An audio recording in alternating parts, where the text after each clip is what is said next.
14th. We're going to go ahead and call our meeting to order at 6:07 p.m.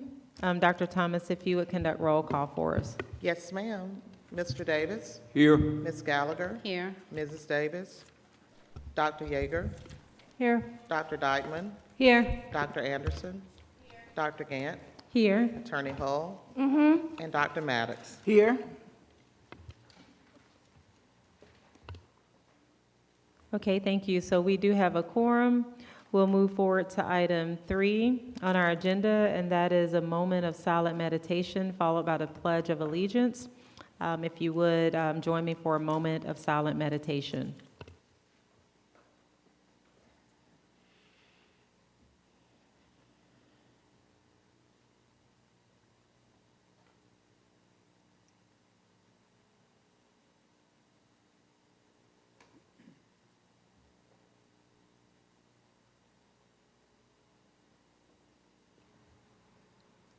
Okay, thank you. If you're able to stand, if you would join us in the Pledge of Allegiance.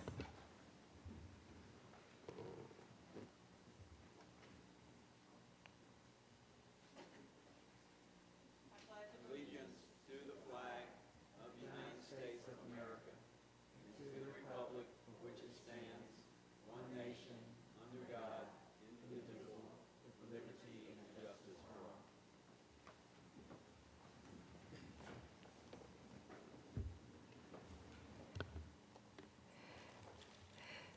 Thank you.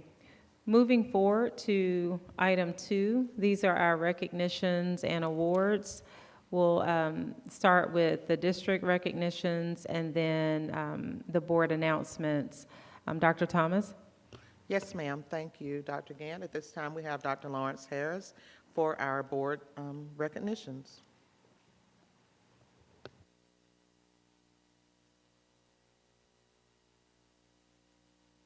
Okay, there we go again. Good evening, Dr. Thomas and Board of Education members. We have some special recognitions tonight. We'd like to get started by announcing our April Employee of the Month. So our April Employee of the Month is, okay, I'm not doing this for anticipation, I promise.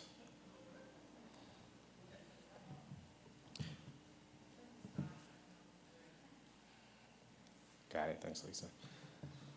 Mr. Rodney Robinson.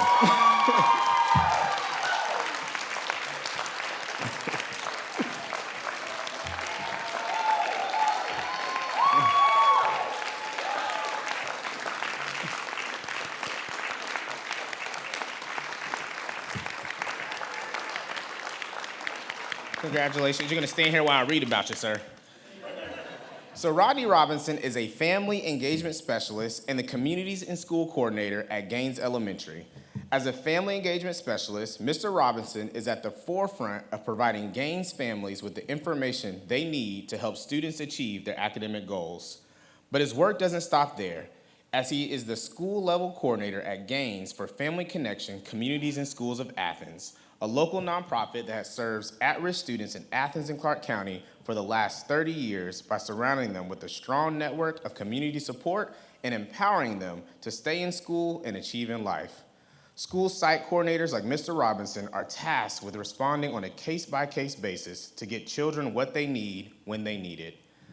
Mr. Robinson, you exemplify dedication by providing our students with basic necessities every day, as evidenced by the colleague who nominated him. This colleague noted that Mr. Robinson has spearheaded a tutoring program at the Athens Community Center where teachers are able to tutor students at a convenient location and where students are close to home and can walk home when transportation isn't available.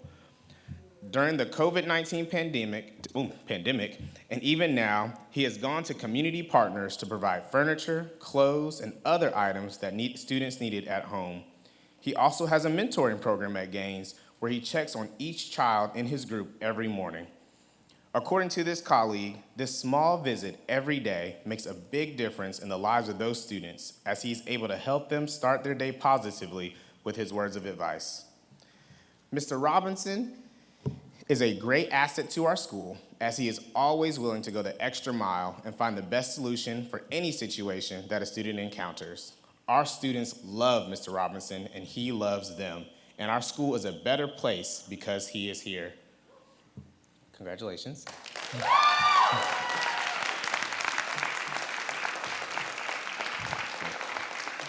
Now to say a few more words about Mr. Robinson, we'd like to invite Gaines Elementary Principal, Dr. Luther McDaniel, and Tim Johnson, Executive Director of Family Connection Communities and Schools, to say a few words about Mr. Robinson.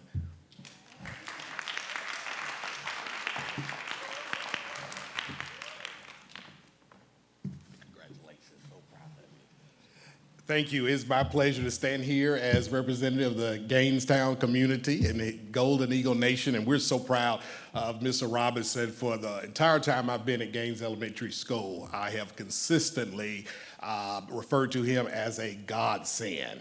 And anytime that someone on the staff begins talking about the hardest working man at Gaines, I'm sure the name that's going to come out is Luther McDaniel. But then... But it's always, always Rodney Robinson. The children love him, our parents love him, our staff loves him, and we're just glad that he can be honored because he is truly worthy of this honor. Thank you. Thank you. I actually didn't know I was going to speak tonight. I was just coming to be a fan, but Rodney Robinson has been extraordinary. I don't know if you know this, but he was originally, or at least when I met him, he was a resource officer at Clark Central High School. And the then director of the social work for the school district told me, I think she meant it off the record, but I'm going to quote her anyway, she's not around, that Rodney Robinson is the best social worker we have in Clark County. And when we had the opportunity to hire him as a site coordinator initially at Clark Central, we were just thrilled that he agreed both to apply and then to serve, and he was extraordinary there. And then when the site coordinators were moved to the elementary schools, Dr. McDaniel was fortunate that he applied for and was selected for Gaines. And he really does go the extra mile. That after-school program, at the time, I don't think Gaines even had an after-school program at all. But Rodney partnered with Leisure Services, Athens, Clark County, for space at the, what's now the Aaron Hurd Community Center, and created an after-school program. Gaines teachers go there and tutor the kids. University of Georgia volunteers go there and tutor the kids. Several University of Georgia football players were there a few weeks ago. Miss University of Georgia was there a couple of weeks ago. And he just really brings resources and is a great role model, not only for the students, but really for all of us here in this community. And I'm honored to get to work with Mr. Robinson, and we're lucky to have him as one of the partners in this great school district.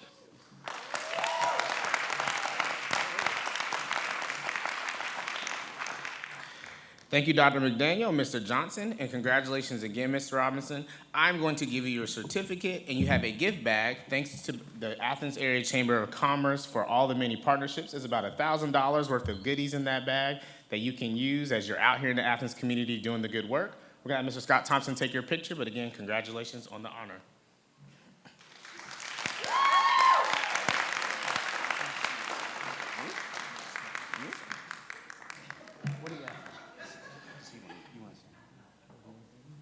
Yes, please. Feel free to say a word or two. He said no, but. I guess. First of all, I want to thank Tim Johnson for giving me the opportunity to work with Family Connection Communities and Schools. And then I want to thank Dr. McDaniel and the great staff at Gaines School, who has always been very supportive of me.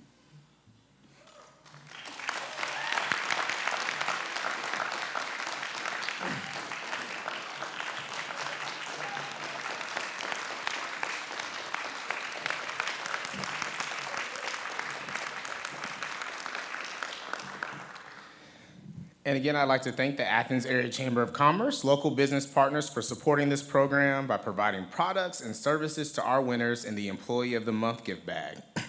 Anyone in our community can nominate an employee for recognition. The entry form can be found on the district website, and for more information or assistance, you can reach out to our communications department. Next, we will honor our Star Student Awards. We'd like to recognize our 2022 STAR students for CCSD, Teresa McHugh from Clark Central High School and Jackie Wright from Cedar Shoals High School.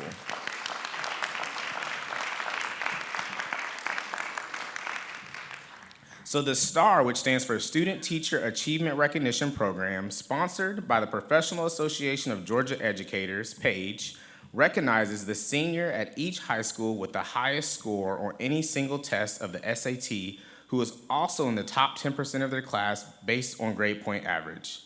Teresa and Jackie also were selected co-winners for the Athens-Clarke County system, which includes both public and private schools, and represented CCSD at the Page Region 4 contest last month. Each STAR student also selects their favorite teacher to be named a STAR teacher. Here's a little bit more information about each of these brilliant young ladies. During her time at Clark Central High School, Teresa McHugh has been actively involved in the school orchestra, of which she is now concert master, and numerous other activities, including varsity volleyball team captain, president of the Tri-M Music Honor Society, and a member of the National Honor Society, along with her volunteer work at Sweet Olive Farm Animal Rescue in Winterville. She plans to attend the University of Georgia and study landscape architecture. Teresa selected Dr. Eunice Kane, Clark Central's Director of Orchestras and Fine Arts Department co-chair, as her STAR teacher. She described Dr. Kane as a fantastic educator and an inspiration to all of her students. Teresa says Dr. Kane, in quotes, her enthusiasm for and dedication to her work are apparent in all that she does. The classroom environment that she has cultivated at Clark Central is welcoming to all and truly feels like a safe place for students to challenge themselves and grow. Dr. Kane, who has instructed Teresa on the violin for the last 7 years, had this to say about her student. Teresa is one of the most passionate and dedicated musician scholars I've had the honor to teach. She inspires excellence through her many leadership roles and possesses phenomenal integrity as well as empathy for others, the very best qualities that educators strive to nurture in all students. Congratulations, Teresa. And now for our Cedar Shoals High School STAR student, Jackie Wright. Jackie Wright is a talented student journalist who currently serves as co-editor-in-chief of the school's student magazine, Blueprints, and has won numerous awards for her work. Just this week, at the Georgia Scholastic Press Association Spring Awards, she earned an All-Georgia Award for her in-depth news stories about the sacrifices CCSD bus drivers have made and the cooperation they've provided in getting children to school amid an ongoing shortage of drivers. And she earned a top rating for her reporting on the district's contact tracing efforts during the COVID pandemic. She's in the process of finalizing her college decision and plans to study journalism and/or political science. Jackie chose Cedar Shoals English teacher and journalism advisor Mark Ginsburg as her STAR teacher, crediting him with helping her realize her journalistic talents and inspiring her to further pursue her craft. She says of Mr. Ginsburg, in quotes, "His teaching sends you on a trajectory of growth that you don't realize he started until it's over. He pushes you not to just meet his expectations, but to raise your own higher than you thought you could reach." Mr. Ginsburg said the biggest reward for him has been the time spent reading Jackie's work, observing her leadership in class, and seeing the impact of her writing locally. He says, in quotes, "Jackie is more principled, ethical, and diligent than most adults, and those three traits are just who she is. Zero pretense, always authentic. Jackie does not seek attention for any of her great work or good deeds. She's a true scholar, leader, and editor, putting others before herself, holding herself and others to high expectations, and leaving space for everyone to contribute. She fearlessly jumps into journalistic endeavors and projects and leads by example. We can all learn from students like her." Congratulations to you as well, Jackie.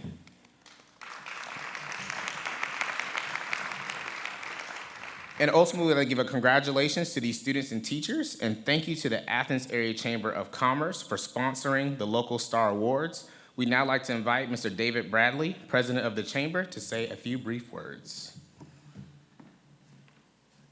I like how he really highlighted that word brief.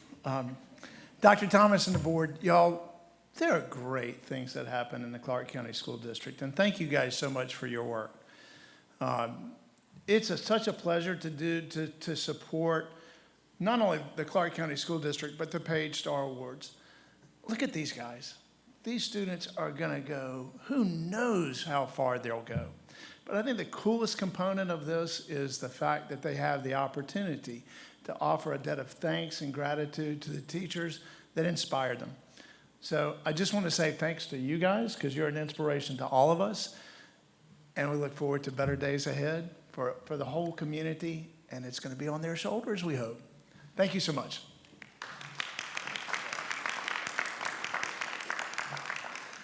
So I'd actually like to invite our student Star Award recipients and their teachers, Mr. Bradley, and whoever from the board, as well as Dr. Thomas, to come forth on the stage for a nice quick photo. That's right. Come on up. You too, Dave.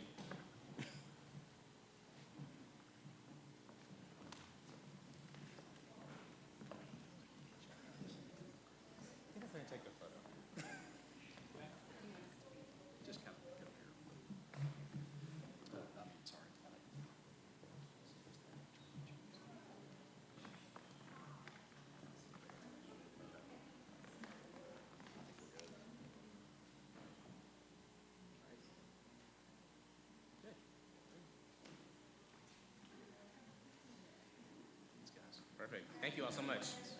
Congratulations. Yeah.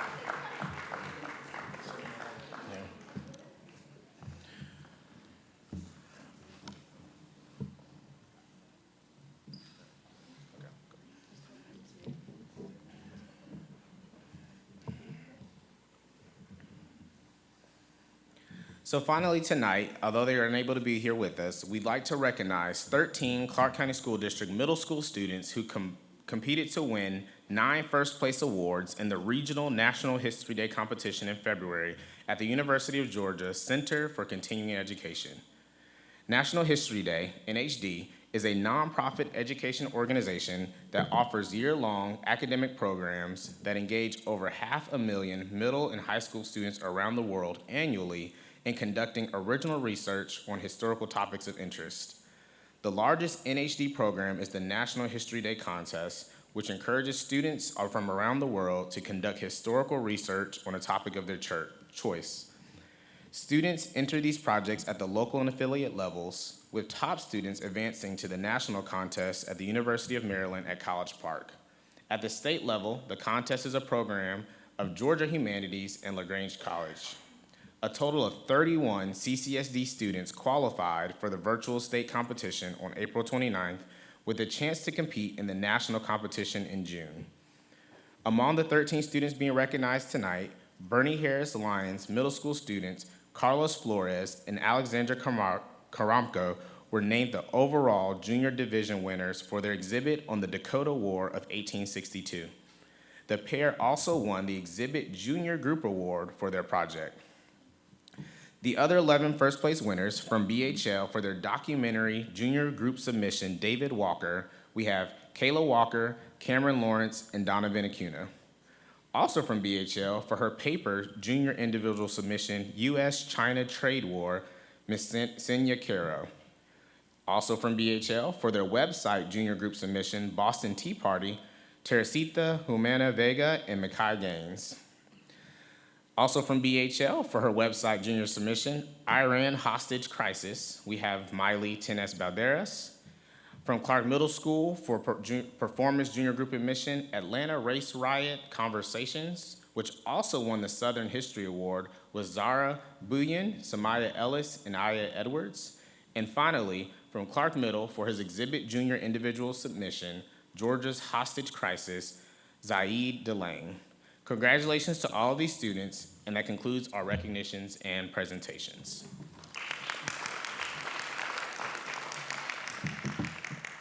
Thank you, Dr. Harris, and congratulations to all of our recipients tonight.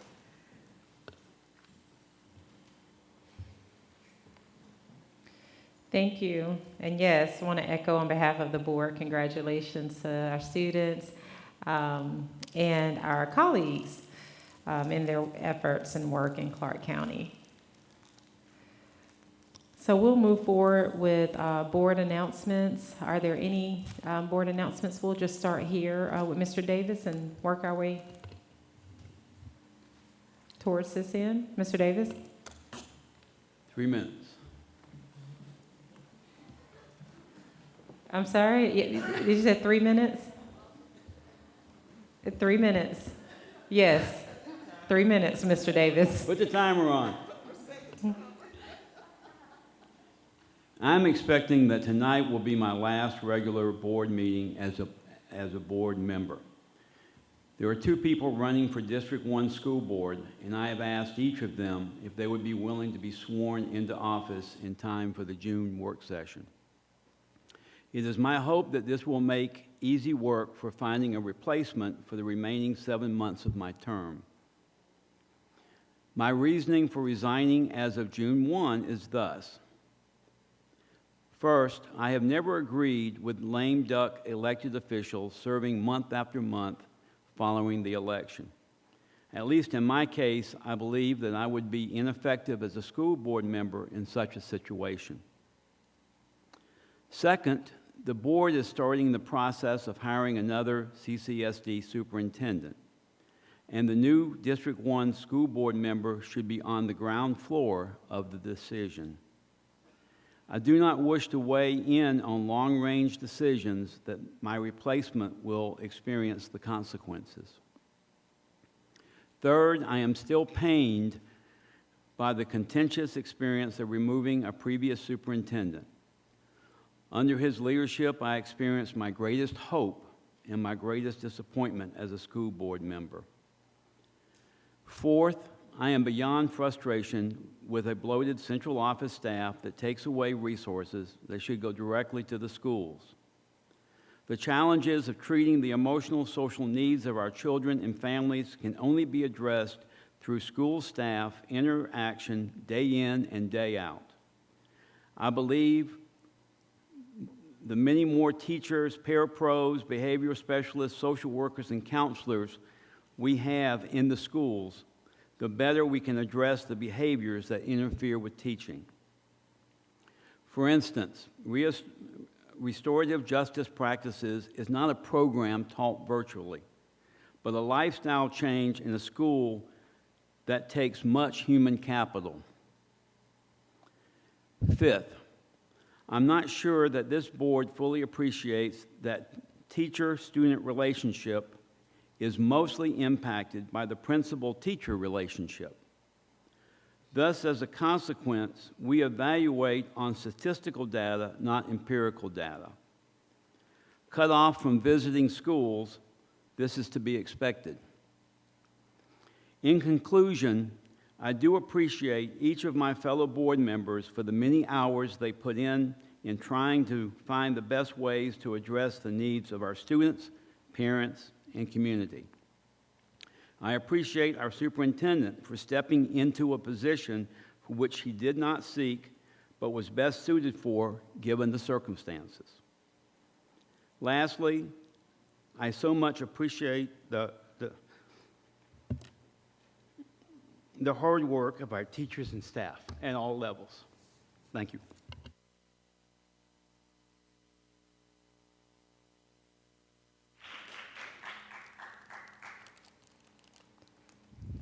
Thank you, Mr. Davis. Ms. Gallagher.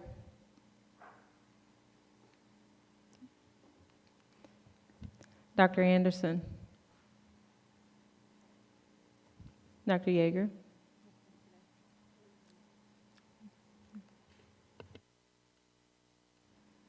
Okay.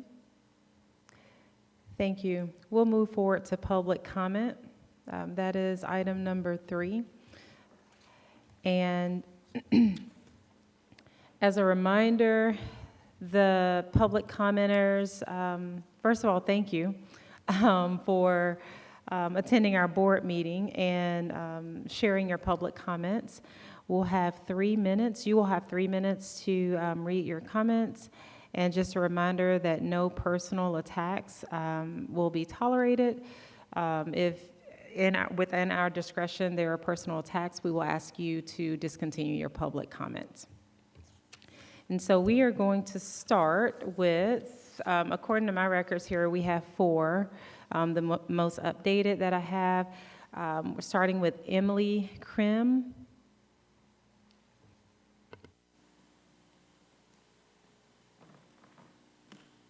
Hi. I left my comments at home, so I apologize in advance for any rambling I'm going to suck you all into. I do want to say very quickly, Mr. Davis, thank you so much for the words you said, especially in showing support and appreciation for the teachers in this district, because I think, we can all say it, but in this forum, in this, platform, you saying it, being recorded, it just probably, I would imagine, means so much to them, so thank you for that. I'm here to just continue to show my support for the teachers and staff at Oglethorpe Avenue. I appreciate the hard decisions and the work that it takes to implement change and to, institute policies that are going to better their work situation, but their work situation and their work environment continues to be one that's toxic. It continues to be one that is seemingly a constant burden for them, despite the fact that they love their jobs otherwise, and they're showing up every day to do jobs that I just can't imagine are so difficult to do in taking care of our kids. And they're showing up to, face every day an administration that is not supporting them, that feels oppressive to them, that is breaking down relationships they have with the kids that they are taking care of. Daily we hear, us parents, us community members, these different moments of aggression and oppression and harassment. And it's just so frustrating that in all of the areas of employment I could think about, this is not one where that should be coming from someone's administrator. I can't imagine many other workplaces or places of business where if the types of incidents that have happened at Oglethorpe were reported on, there wouldn't be a quicker and more succinct investigation and actions taken more quickly to make sure that this type of harassment and this toxic workplace was no longer continuing on that way. Lines of communication are still bad for our teachers within the school, and they're only getting worse. There have been reports of now, during faculty meetings, them not even being able to make comment. They're completely muted, not being able to, address any situations. Communication just between staff members is cut down to the point where they can't even email, their entire group of coworkers.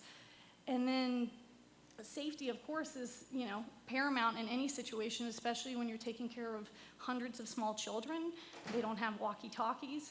They don't have adequate safety plans in place. Even today at Clark Central, there's an incident where a student had a weapon on campus, and I can't imagine that after the bomb threat we had many months ago now, how this is still a situation where we know, unfortunately, schools nowadays in America, they are facing these safety threats, and we need to make sure that we are supporting our staff and putting things in place to protect them and therefore protect our children. So I appreciate anything you guys can do to support them and continue to show that you're working on making their situation better, because they 100% deserve it. So thank you for your time.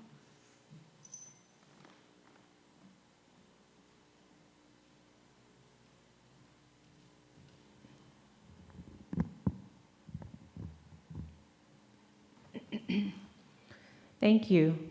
Jamie Mays.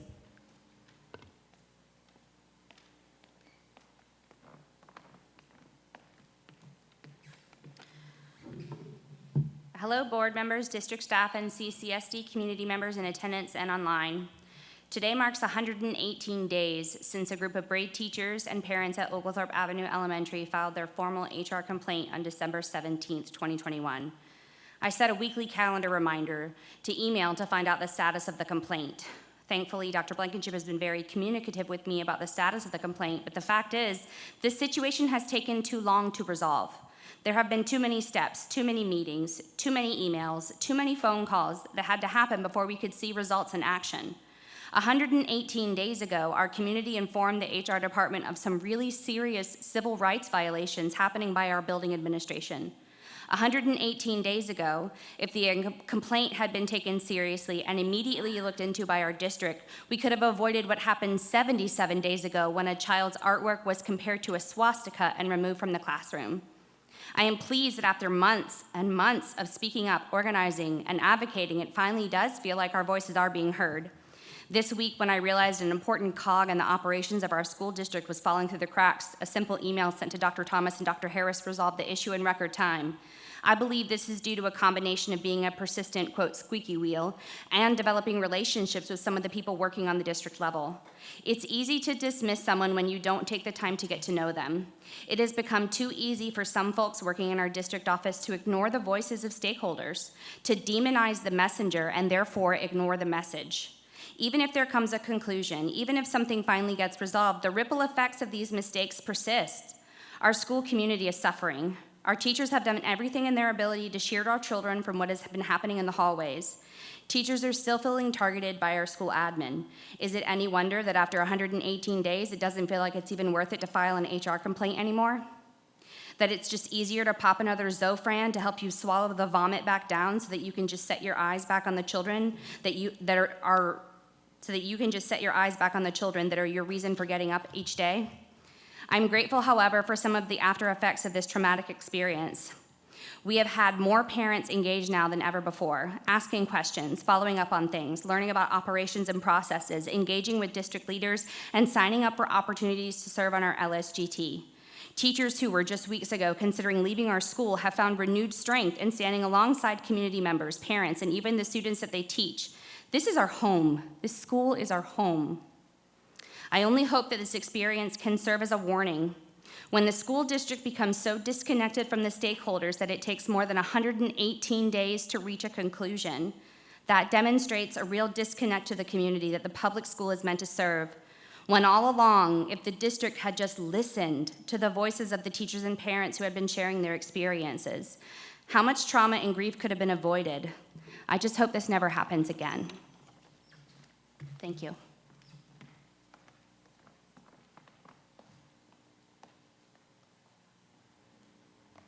Thank you. Brent Andrews.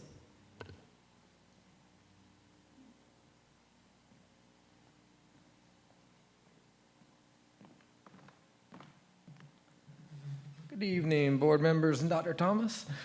The ABH recently reported on CCSD's chronic attendance problem and rating for most schools as unacceptable and mentioned district officials looking at potential causes and solutions. I'm very interested in hearing what solutions district leaders have already generated, as CCSD has been plagued with poor attendance since Dr. Lanou scrapped CCSD's attendance policy in 2009. How and when will these solutions be communicated to the public? Will other professionals, such as principals, teachers, counselors, and social workers, be involved in generating possible solutions?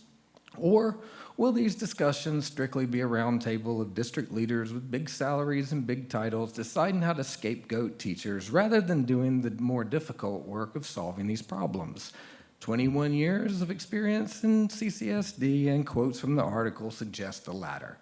Dr. Watley stated that student engagement is one of the keys to solving the problem, and after mentioning changes due to COVID, stated, one of these changes is that students require higher levels of engagement and creativity, and so those engagement levels are important for bringing a student into the classroom.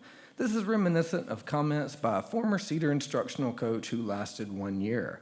With an erroneous understanding of student psychology and tremendous gall, this coach announced to a room packed with teachers that if we had more engaging openers, we wouldn't have an attendance or a tardy problem. Any frontline teacher or school leader knows how truly absurd such statements are. Teachers have been asking for more comprehensive attendance policy ever since Dr. Lanou left CCSD, but all we've been provided is instructions to make more phone calls to parents. There are many reasons students don't attend class.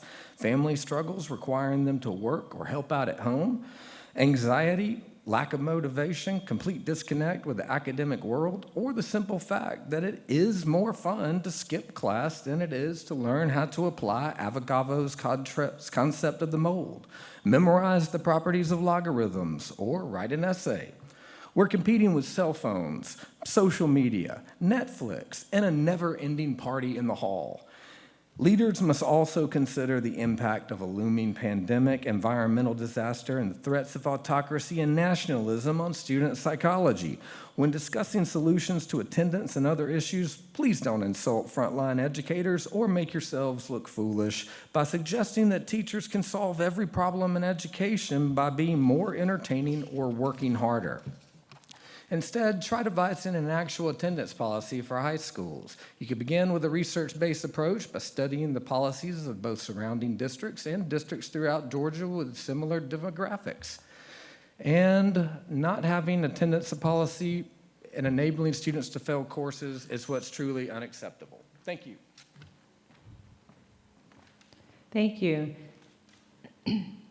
Chris Mojak?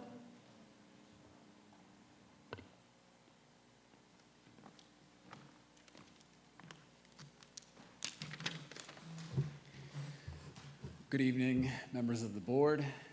I am one of those family members who was motivated to join an LSGT, to be involved in the process, to engage with the district. LSGTs were supposed to be an important part of the charter district.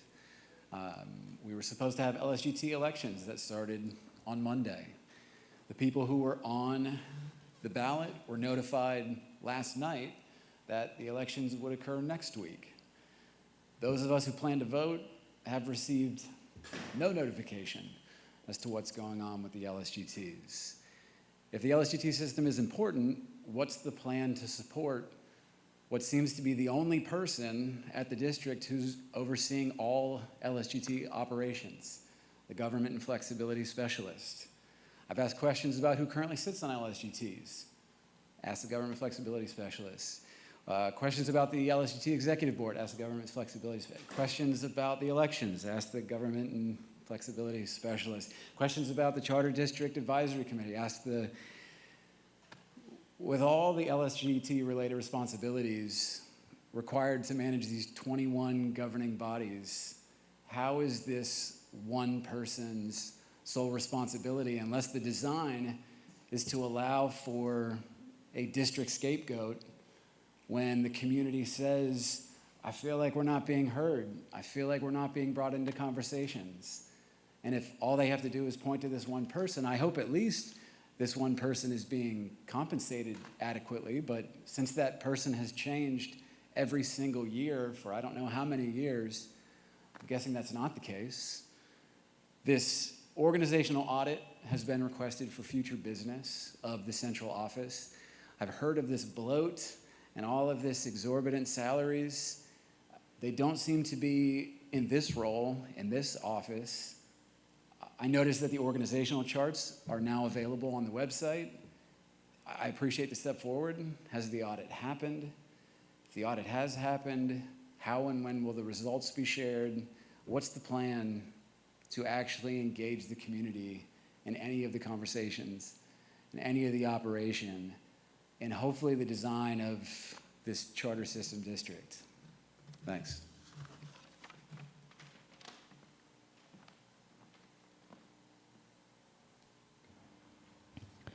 Thank you. Thank you all for your public comments. They are very important to the board and to the district, so thank you. We will move forward to item 4, and that is amending or adopting our agenda.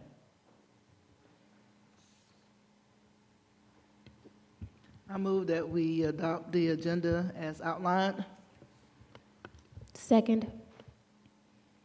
Okay, we have a motion by Dr. Maddox and a second by Ms. Hull. Any comments, discussion? All in favor of adopting the agenda before us, if you would, raise your hands and say aye. Aye. Any opposed? Okay, so that motion carries. We'll move forward to item 5.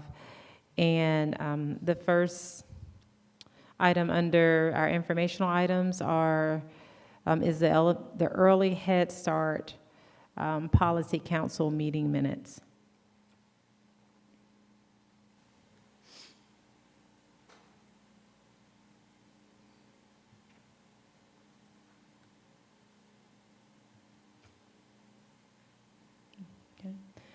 Seeing that there are no questions or comments, we'll move forward to the Athens Community Career Academy report.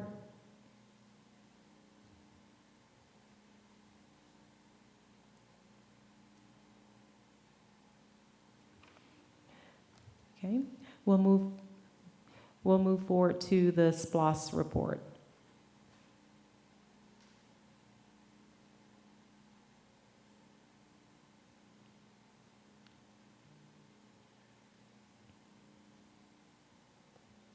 Okay. Thank you to those respective individuals for providing that information. We'll move forward to our item number 6. These are our board and community reports. I don't have one for the Athens Area Community Foundation, but I don't know. That's correct, Madam Okay. Chair. We meet on April the 27th, so once the report is, the minutes are submitted, I'll just forward it to everyone on the board. Okay. Perfect, thank you. The Community Oversight Committee. So I wasn't present for the March 3rd meeting. I was still out of the country, but I attended the one that was just this week. And they wanted to know our plan for board members attending the COC. I think when I left in December, I suggested that someone from the board rotate through those meetings, that maybe we have one person that always, one of the board members like myself that always goes, but then a rotator to go through the meetings. And they asked whether that was going to be implemented because no one has been going to those meetings while I was gone. So maybe we could make a plan at some point about who people signing up. There are on Tuesday mornings at 8:30, and I think it's like, well, it's the Tuesday right before the second Tuesday, I think, of the month at 8:30 in this building. So it's not hugely onerous if we could get some folks to sign up to attend. I think it's a really interesting process, and to demystify it for the board members would be really helpful to have board members attend. Okay. I can't recall right offhand, but I do remember you saying this, and I think I remember Ms. Davis and Mr. Davis or Ms. Gallagher. I feel like I remember two people saying that they would, get with you and that they would rotate. So Dr. Yeager, if you don't mind, if you would just send out a reminder to the board to see who those two people were, and then you see if there can be a plan of attendance worked out, and just share that with the board. Unless there are some other people here that would like to be, if there are some additional people that would be interested in attending, if you would also let Dr. Yeager know. Okay, I'll send a reminder. Thank you. Okay, thank you. So we'll move forward to, let's see, that was community oversight. Envision Athens. Yes, this is Ms. Hall. I'm trying to announce myself per our last training. But the Envision Athens agenda and minutes per the last couple of meetings have been updated and provided. I did speak and kind of inquire about having a presentation for Envision Athens for the board. Our new executive director actually starts on the 18th, and the first order of business will be to sit with Envision Athens board members. So if there are specific questions that you would like for me to ask her, or specific topics that you would want presented on to the school board, please do let me know, so that when we have those one-on-ones, I can provide them with that topic so they can come and present to us. Also, our last meeting was on the 31st of March. I was not able to attend that meeting, but during that meeting, there was a presentation given on good board participation and service. I do have that presentation if anyone is interested in seeing that presentation, but it was more general, just really about good board service and community engagement. And I don't have anything further to report. Thank you, Ms. Hull. Are there any questions for Ms. Hull? So yes, if you would share that with the board, if you would share that presentation with the board, and then board colleagues, if you do have any questions that you would like Ms. Hull to pass on to the director so that they can prepare for the presentation. And then Ms. Hull, I would assume that you and Dr. Thomas will sort of work together to figure out when that presentation would occur. Okay, perfectly. Okay, thank you. Moving forward to the Georgia School Board Association, I know that Ms. Palmer placed the GSBA newsletter in here, and I think that's really a good update because it has everything in it that we need. Are there any, Mr. Davis, am I overlooking something that's not included in there other than, I think what's here, but we all know that we also have the upcoming state conference as well. But Mr. Davis, is there anything additionally that? Yeah, a couple of things. One is I will address, Dr. Anderson asked for kind of a timeline for the legislative agenda, and so I will, presumably we're talking both local and state, so I will put that together. I do want to point out that on Monday, there's an election for our district Georgia School Board Association delegate. She has been there for 4 years. I have not met her. I will say that when Vernon Payne, he spent many years as district representative for the Georgia School Board Association, and he traveled throughout the district and visited school boards. So in the upcoming honor that we give Mr. Payne, that would be one thing I will mention again. All right, thank you. Any additional things that you all can think of with GSBA that I may have missed? Okay. All right. We'll move forward to item 7. These are our advisory board reports. Any follow-up questions or further conversation about the information provided? The document that was provided gave us some updates from the Leadership Academy, as well as the Charter System Advisory Council, the Superintendent Student Advisory Council, the notes from there, as well as the Teacher Advisory Board and the Board Advisory Committee. I just want to say I'm so excited to see all these advisory boards reactivated. It just makes me very happy. Thank you for doing that. I've got a question. The Charter System Advisory Board, who makes that up? So that group actually met this week, so we had, Dr. Yeager was there, and then we have representatives that are on LSGTs, and also, I'm looking to Dr. Harris, community members, some who were on the initial charter, and then some of the members were not there before I left, so I can't give you exact, but there were some community members who were there when the charter process started. Actually, Ms.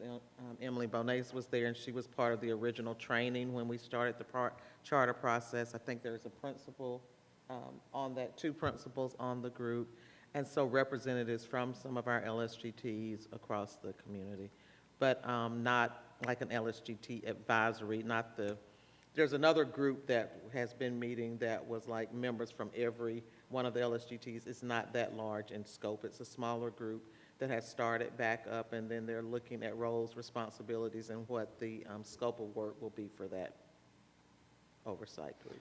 And that's, I guess it's that second group that I was maybe getting confused about. So is there an organization of representatives made up of all the LSGTs? Dr. Harris, you want to speak to that? Because at one point we had done that, but I don't know the current status.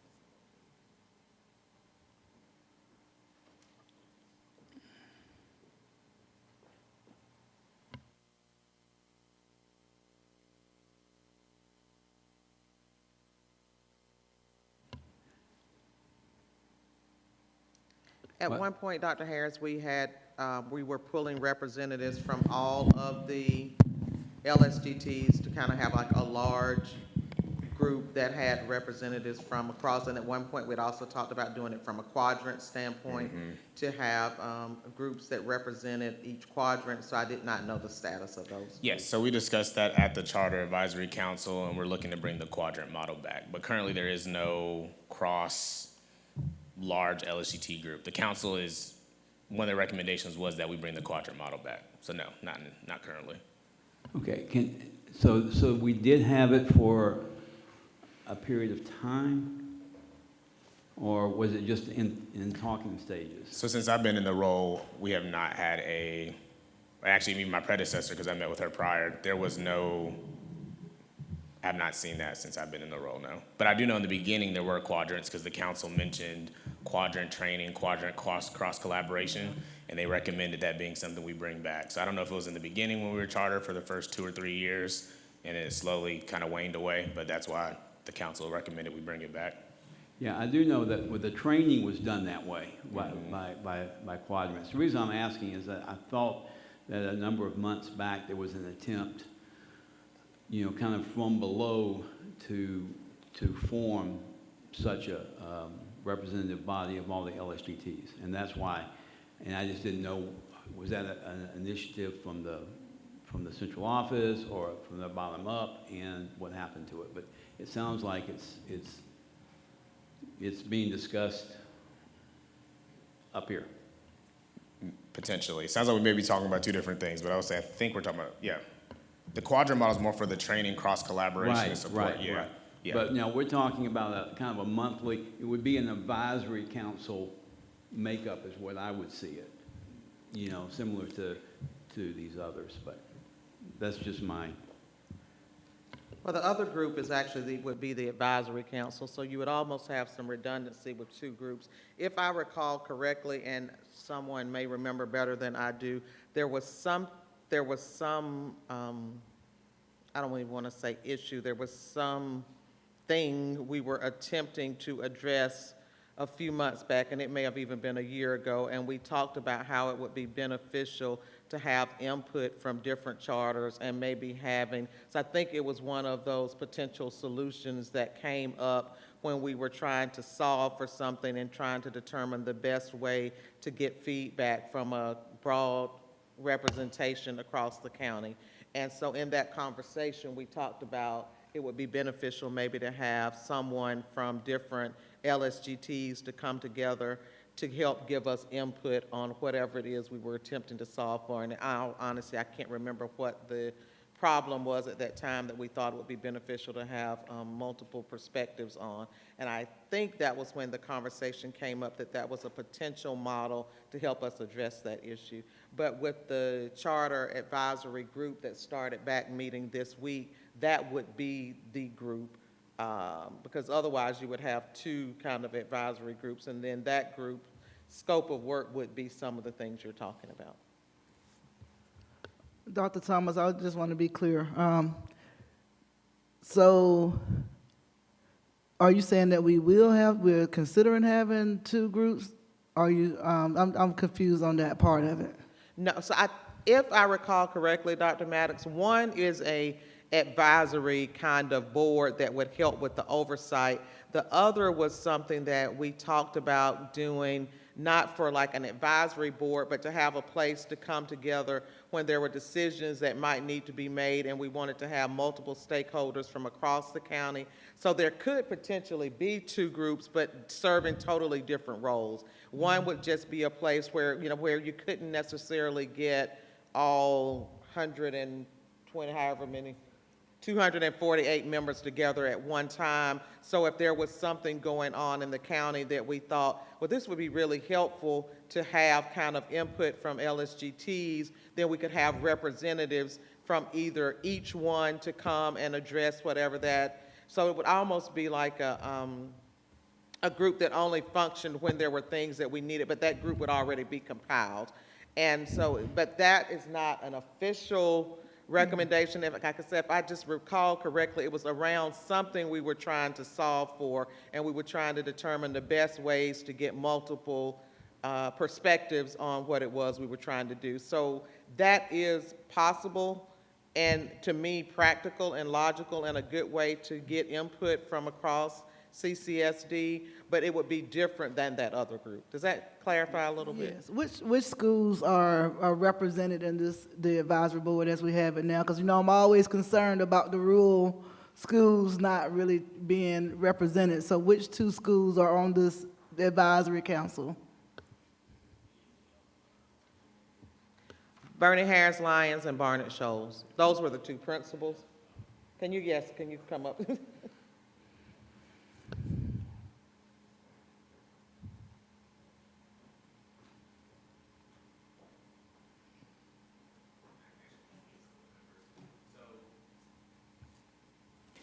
So we have Dr. Makiba Clark, principal of Bernie Harris Lyons, Ms. Allison Nobles, principal of Barnett Shoals Elementary, Dr. Neil Crossan, executive director of leadership development, and for the other schools, we have LSGT members represented from Chase Street Elementary, Wintervale Elementary, and Timothy Road Elementary. Also Mr. James Barlament, Ms. Emily Boness, Terrace Thomas, which is for Family Connection Communities and Schools, Asia Thomas, who is in the community, Justin Bray, Lemuel LaRoche, and Reverend Bloodshaw. Thank you. Let me just follow up, because I thought it was going to be a little bit more expansive than that. But my question is that, and it's following up on what Dr. Maddox, I think, was asking. You know, LSGTs, you know, they have initiatives, they have issues about recruitment around equity and stuff like that. It just makes sense to me that, and I appreciate the principals participating on this charter system advisory board, and they represent a few schools, but it just seems like to me that there would be a body, and I guess it would come out of your office, but that there would be a body of like all the representatives of like all the LSGTs, and maybe they would do it on a rotation basis in terms of their membership, but that they would be able to come together, I don't know, monthly, quarterly, or whatever, to exchange ideas, to exchange issues that they're having. And, you know, there may be programs that one LSGT has been working on that found very successful, and they would share it with another. And I know some of this informal stuff takes place, and I know you're great at sharing ideas, but I'm just throwing that out there as it's not really an advisory board in the sense that the superintendent has her ear on everything they say, but it would be a self-contained body specifically working around the issues and the challenges of LSGTs. So I'm just throwing that out there. I think those are different roles and different entities, and actually you all did start, if I'm correct, Dr. Harris, a space, and I think a lot of things started and then the pandemic happened, but you all had started a space where there was idea exchanges and where the groups could come together. Am I correct on that? The executive committee was made up of the co-chairs for each of the LSGTs. So that does. So we started picking that off the ground. I think part of it did come that we wanted to bring the Charter Advisory Council back. We had the Charter Advisory when I first came into the role, and then with predecessors, when Mr. Broyart was in the role and Ms. Podvin, and then, like she said, during the pandemic, we kind of stopped meeting less and less, and we kind of rephrased the scope of work for that council.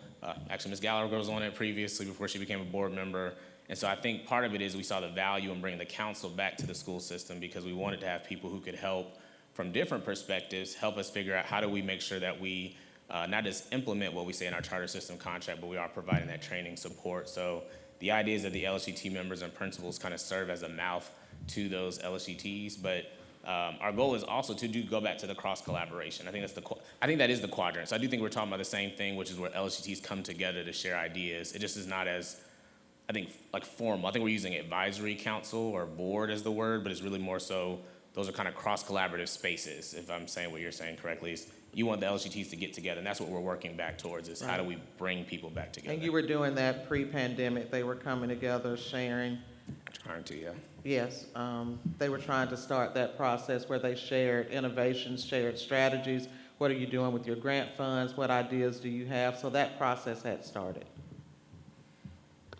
I guess I'm still confused on the role of that, of the charter, and it seems like, for me, it feels like a disconnect, with not having that second, the quadrant group, which I was in the governance team when it first started. And that's, for training purposes, that's what it was set up that way. So I guess I'm just trying to think of what is the role of this advisory board as it relates to the governance team? What is the role? So providing support on the contract. So one is to make sure that we're implementing those 8 innovations we listed in the contract. So they're going to help us as we kind of thought partners figuring out how do we implement those 8 innovations over the next 5 years. Providing support for input on the training needs of LSGTs.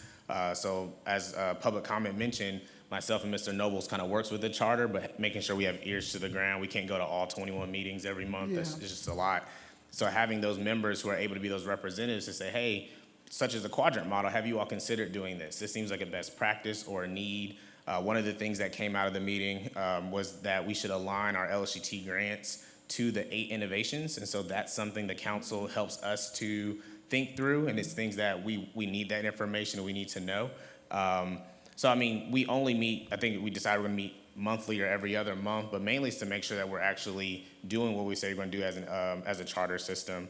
And the LGT development, that training needs. What are the training needs? Is it governance? Is it flexibility? Some ideas came up where someone said, we say innovate, we say do these things, but sometimes you don't know what that means. What does that look like? What are the ideas? Is there a list of innovations? Are there things that have worked in other states and counties? So it's definitely an advisory group, more so than it is. And then bylaws. The example I use is Mr. Nobles and I could change the bylaws, we could write it out ourselves, but we don't want to make decisions in silos. We need the input of LSGT members to say, hey, this part of the bylaws make it really difficult to do this type of work, or this can make it easier for us, and then our council is able to really think through how do we make those changes to those bylaws. So they're really just almost a checks and balances, an accountability partner, and I would say thought champions to the work. So hopefully that. Okay, yeah, last thing, I'm a little passionate about this. So will there be opportunities, because it still seems like that the charter group is still making a lot of decisions that heavily is related to the governance teams. And so do they talk? I understand we got the 2 principles, but is there an opportunity where, where we do bring those quadrants together before final decisions are made, so that all the voices are heard and not just 2 principles? I guess that's where I'm having the issue at, is, when are we listening to the governance teams? Where are they? I just see that. I just feel that's a big communication disconnect. I can't really get past it, but I'm going to get past it for right now. And I imagine with the folks we have on it too, because we have 4 LSGT members. I think just based off my interactions with the people who are on the council, and I don't want to speak for them, but they tend to also be people who want the voice of the people to seek to understand before we seek to change. So I imagine before we make any major foul sweeps for the LSGTs, I imagine the council would push myself and Mr. Nobles to make sure we're doing surveys and focus groups and town halls. Personally, we also don't want to make any changes that result in negative impacts either, because that makes the work harder. So we definitely wouldn't just make decisions and say, okay, and that's part of the reason for having the council. Yeah, and I'm not questioning, your in professionalism. Okay. I just want to see things to be built in. Like the communication, I would like to see it be built in, so there's an expectation that kind of dialogue and discussion will be taking places, because I know that's one of our big issues as the governance team. They do not feel that, that they're heard and that they're connected. But I know you're going to do the right thing. That's not, I'm not saying that. And it's really good to hear that input for using that group, because one of the things we had been pushed on was bringing that group back. And I think the reason the group had kind of dwindled off was because when the charter started, there were needs that were no longer there later. So they started with, we were on there, we're like, how do you do a charter? How do you do grants? They were reading the grants. So the grants would come, that group would read the grants, we would approve the grants, and then that became something that was really being done in different spaces. And so the need for that group that was there the first week of a charter wasn't the same 5 years into a charter. So as the needs changed, I think that group stopped meeting because they didn't have the same needs. So now identifying what are those needs, and even some of the things you just shared, I believe then that Dr. Harris can take back to that group and say, you know, this is something that came up. How do we work to make sure that there is greater communication, that there is greater representation, inclusiveness when decisions are made, and this is something we need as a group to then put structures in place to make that happen. And that was part of what we talked about in the meeting this week was, what is the need now? So people can say, well, that group always met, they always met, but it's like a lot of things. You have groups that may meet, but the need was different at inception than it is when it gets to some level of maturity. So then you have to determine how those needs have changed as the age, you know, and you've become more familiar with the process. So hearing some of what you've said are some things that can go back to that group, because that was the first question. Okay, we don't need to do the same things we were doing in 2014, was it? Yeah, and so now what are our needs? And so making sure we're not just meeting for the sake of meeting, but meeting with a purpose. And so some of the things you just shared can be added into that purpose.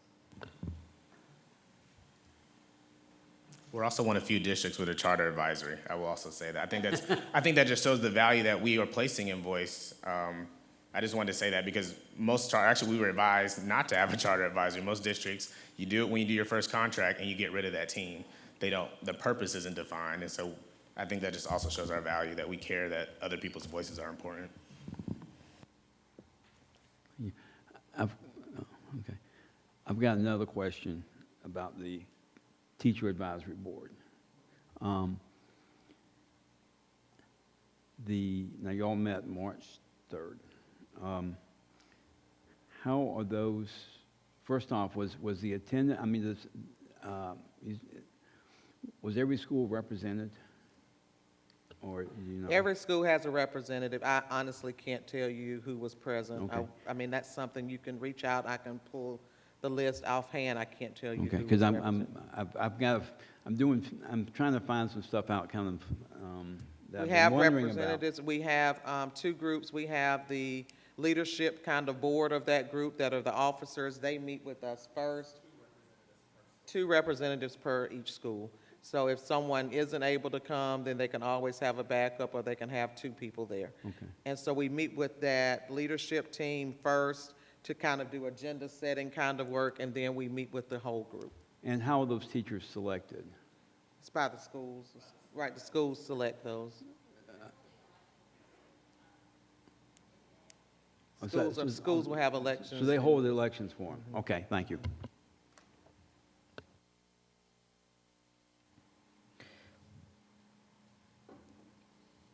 All right, thank you. We will move forward from the advisory board reports to the board president report. There are just a few updates and more so things I want to put on your radar. The recognizing individuals who have contributed positively to our district. We are looking at doing that for the July board meeting. I think we sort of tossed that around as an option.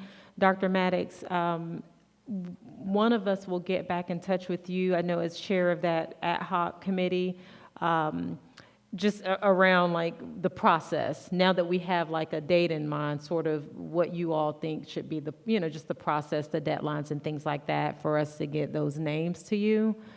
And so just sort of have that on your radar. Secondly, we just have on your radar as well, we are still hoping to have a meeting that will cover the West Broad update as well as the Cognia update from our last conversation. There was some consensus that you all would be open to having a more intentional conversation around the report, but also just around our plans for the next year or so. And then thirdly, Dr. Anderson and I have sort of talked a little bit, and we'll probably need to circle around with Dr. Thomas and other members, but we are thinking that we should probably postpone the retreat for Savannah. Right now, all of us won't be there, and we knew that 2 people would not, but it's looking like it'll be even less. And I know that's a time for team building, for us to review sort of collectively some areas as a board. We were hoping to do some multicultural awareness and development, professional development around that, as well as highly effective boards. And so with the numbers decreasing, it just seems like it wouldn't be, just wouldn't be ideal for half of the board to be there. And then if we try to invite the newly elected individuals, it would be short notice. And so that is what we are recommending, if you all are open to that. And then Dr. Thomas, if you would be open, you and Ms. Palmer, just to sort of help us figure out some additional dates for summer. Any thoughts or strong objections to that, or? So just to be clear, we would be attending the GSBA conference only on June 10th and 11th, but no days before or after. Okay, Yeah. thank you. And that's still for anyone who wants to attend. We'll talk a little bit later about the delegates. But yes, anyone who I guess had planned on attending that GSBA conference, still more than welcome to attend. But it's just that the retreat portion, it just there's gonna be half of us. So then we'll go back and next time have to do the same thing over. And so we are going to look intentionally at having a date for summer and then actually going ahead and having a date for our winter retreat. So we won't sort of run into, some of these difficulties. Any thoughts about that? And I know that's a shift from most of what I sent you by message just 2 days ago. But we were trying to get an idea of who was still coming and who wasn't, and, it just shifted, so. All right, so we will, Dr. Anderson, did I forget anything, or is there anything that you want to mention?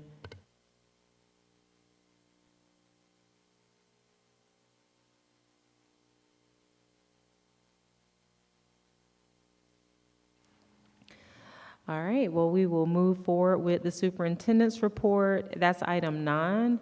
And then also item 10, Dr. Thomas, are your presentations and discussions. So I'll turn the floor over to you. Okay. Yes, ma'am, thank you. And I will be brief in my part. As we shared with you all on email today, we did receive reports of a weapon on campus at Clark Central High School. At first, there was a BB gun located on the premises, and then shortly thereafter, there was another weapon, an actual weapon found. We are very, very appreciative of the ACCPD. They came in, they worked with us, they brought dogs to help to locate the weapon, and were very helpful. And then, of course, the Clark County School District Police Department was there and very thorough in that work. We're also very appreciative of students who found it the right and conscionable thing to do by reporting and letting someone know that there was potentially an item on the campus. And so the thorough work of the group and swift actions of the police department helped to resolve that without any major incident. But as always, that is concerning to us. We will be conducting a after action debrief tomorrow to just look at what occurred, how the school responded, what we can do better, trying to learn, from any mistakes that were made, and maybe not even mistakes, but just areas that might have been weak spots, so that if something like this occurs again, we can be even stronger in our response. So that was today's activity. Mr. Davis had requested retention data, and we have worked, Dr. Blankenship has worked to compile that, and it will be in your board update tomorrow. I did share with him that his concerns about last month and this month were just natural because contracts were due April 1st. So anytime contracts are due, then of course the next month is when you receive resignations, retirements, transfers, that type of thing. So it was the only natural that there would not be, or there would be very few changes in terms of personnel in February or March, but then that would spike April or May because then that's in response to contracts coming out. But we will get those numbers to you as accurate as they are up and through this week. And we have completed interviews of those individuals who reported potential violations at Oglethorpe Avenue. And our attorneys have worked with Ms. Meredith Paget. They have completed those interviews. I received a report with recommendations, and now we're making a plan to share the findings with those individuals first who made direct reports themselves. So we need to meet with each of them individually, and then we can meet with that entire community and share with them those findings and also any actions that will be taken as a result of that investigation. So that is all I have. We do have Ms. Veronica Jackson here, and I think she's going to introduce the team that's here with her, but we have gone through the RFP. I'm sorry, do you have a question? I'm so sorry. Go ahead, I'm sorry. So I was not able to email these or discuss these with a one-on-one first because they kind of came to mind today, but I have maybe 6 questions that I want to just hit, and I tried to structure them in a yes or no so we can talk about them at our future work session. But as the superintendent, do you feel like we need a district-wide attendance policy that addresses the chronic truancy that seems to be happening? Do you want answers for me now, or am I able? These are just my questions, so Can I yeah, just write sure, them down? absolutely. Okay. Yes, ma'am. The second question is, are we collaborating with the local juvenile court to address truancy in a way that provides any type of services, or are there other collaborations that the board or the community just doesn't know about that we're effectively doing to address these issues? Okay. And may I interject? Sure. If, are the remaining questions germane to the report that she made, or do you think that they are questions that can be sent to her? I think they're germane based on the threats with the weapons being found, because the remaining questions just really go to social emotional learning because we've had those discussions. I'm happy just to ask them, to get them out there, and then have follow-up answers, but I would like to ask them. Okay. With social emotional learning being a part of our curriculum, do we have any type of metrics to see if students are really grasping those skills? And if they're not, is there a plan to help them do that? Like, is there a summer school component, or are there different intensive sessions that will help them, since that is a part of our curriculum? Are we offering any type of intensive mental health services and behavior supports to our students at the alternative schools? And I know that we're going to have a budget presentation, but I would be interested before we actually vote in knowing if there is funding to actually pay therapists to come into our schools, because Advantage ain't working. And our students are being supported by a lot of interns. And so as we prepare for our next budget, that is something that I would be very interested in knowing. Hopefully my colleagues would be interested in knowing that as well. So those are my questions. Thank you. I got 5. I think I missed one. District-wide attendance policy, DJJ to address, are we collaborating with DJJ? Or juvenile court, not DJJ, because I don't want to be punitive, but juvenile court in terms of any type of truancy panel or mentoring program. There are a lot of different services and models that different school districts use. So I was just inquiring about if we're utilizing any of those. SEL metrics to see if skills being learned, and if not, how do we plan to assist? Yes. Intensive mental health services and behavioral supports For our alternative school students. And funding to pay therapists to come into schools. Not just use Advantage. Yes. So maybe was mental health and behavioral supports 2 separate questions? I put them together, but you can do it. No, I'm just wondering. I just only had 5, and you said you had 6, and I just want to make sure I've captured your 6. I forgot one. Are students that are going virtual given Chromebooks? That was a question that was asked to me by the juvenile courts today. Are students? Are the students that are going or being sent to virtual instruction? Are we talking about alternative ed students? I'm not sure. I think so, but I'm assuming that all students that go virtual have Chromebooks, but is there a way to clarify that? Okay, can you clarify what the question, I mean, because our students who have been on virtual do have all of our students have devices, so I'm not sure, they must be talking about alternative ed, I just don't know. Okay, I can You get further can get information. Okay. Sure. Thank you. And if I may encourage, I'm sort of thinking about this with Ms. Hull's questions as well as I think Mr. Davis's earlier questions. If those can be added to the document that we have of running questions so that we'll have a place where we can go and see those answers. And then at least starting off with these particular questions, if you don't mind scheduling some time to meet with Dr. Thomas so that you can get those individual answers. And if that, in the search or gathering of that information, if you feel that it's something that the board would like to hear, I mean, I haven't seen any objections if that can be shared with the board. Okay. Yep. Yes, ma'am. Okay, I've captured those. So now, I'm sorry, back, Ms. Veronica Jackson. We did do the RFP for our disparity study, and there, as a result of that process, a recommendation for a company to be approved, and they are here this evening to provide just a brief presentation on their services and the scope of their work and what they would be able to do for CCSD.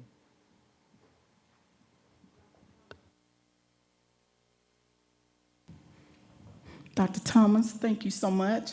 Madam President, board members, of course, we started this process back in 2021. We started out, we put out a proposal, we kind of put a halt on it, and then we started it back earlier this year. We had a total of 5 firms. We drilled it down to a total of 2. And out of those 2, we had a great evaluation team. And out of those 2, we had Griffin and Strong. So they are here tonight. Mr. Strong, Ms. Griffin, I'm going to give them an opportunity to present to you all. And then if you have any questions, of course, you can ask those to them. Thank you so much.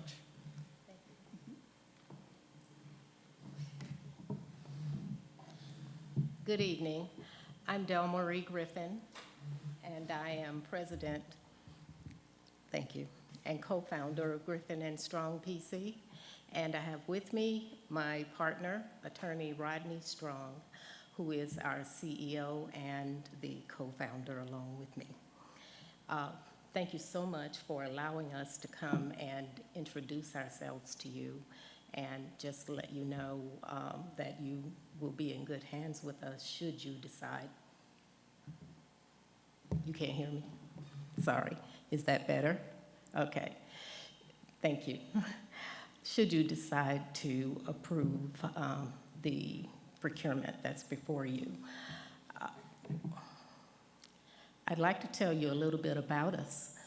Griffin and Strong PC is a legal and consulting firm. We specialize in disparity research, contract compliance, program development, training, and supplier diversity consulting.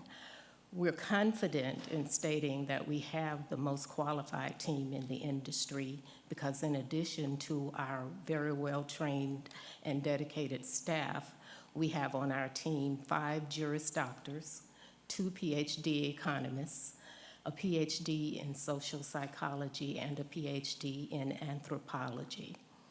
Also, no study conducted by Griffin and Strong PC has been challenged or overturned in court. We have an immense catalog of work where we have done studies throughout the country, and we continue to do studies.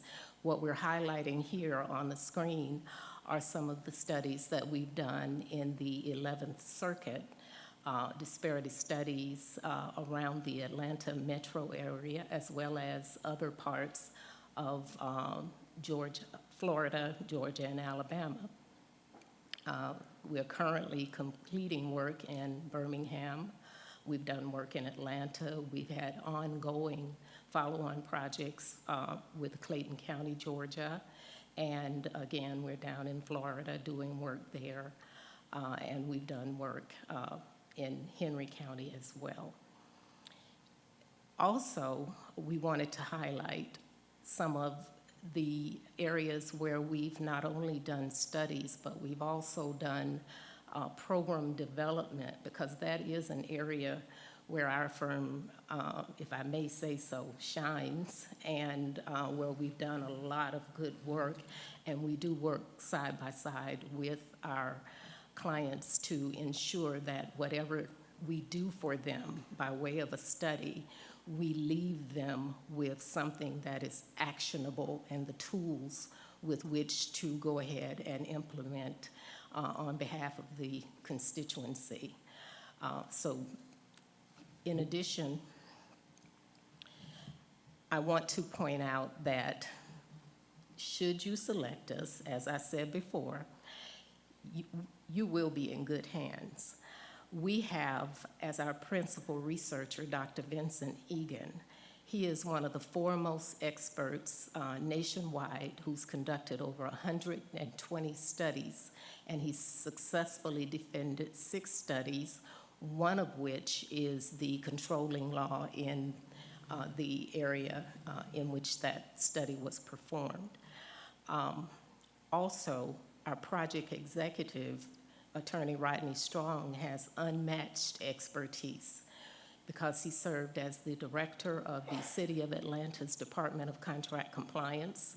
He was the project manager for the first post-Croson disparity study, and he was the principal architect of Atlanta, Georgia's well-known and distinguished MWBE contracting program. That being said, I'd like to turn you over to Attorney Strong and let him talk to you about our project approach. Thank you very much, Del Marie. I'm a little loud compared to her. Madam President, Madam Superintendent, members of the board, really an honor to have an opportunity to speak with you, and want to talk a little bit about what a disparity study is. I know that if you commission this disparity study, you know a little bit about what they are, but I just wanted to emphasize that this really is an area that's really dictated by Supreme Court jurisprudence. There was a Supreme Court decision that came out in 1989 called the City of Richmond versus J.A. Croson Company.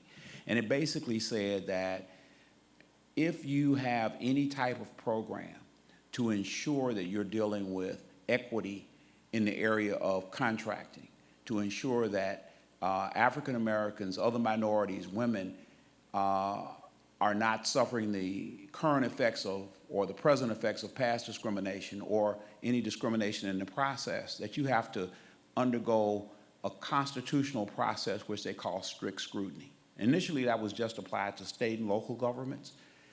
In 1995, after changes to the personnel of the Supreme Court, it was applied to the federal government also. And basically, what strict scrutiny means is that you have to have a factual basis in law. You have to be able to say, hey, these are the facts with regard to our specific jurisdiction for this specific time period. And so a disparity study, and the one that we would conduct for you, would be to gather the information, gather the data, gather the information so that we could allow you to have a factual basis for making a determination about what it is that you need to do going forward.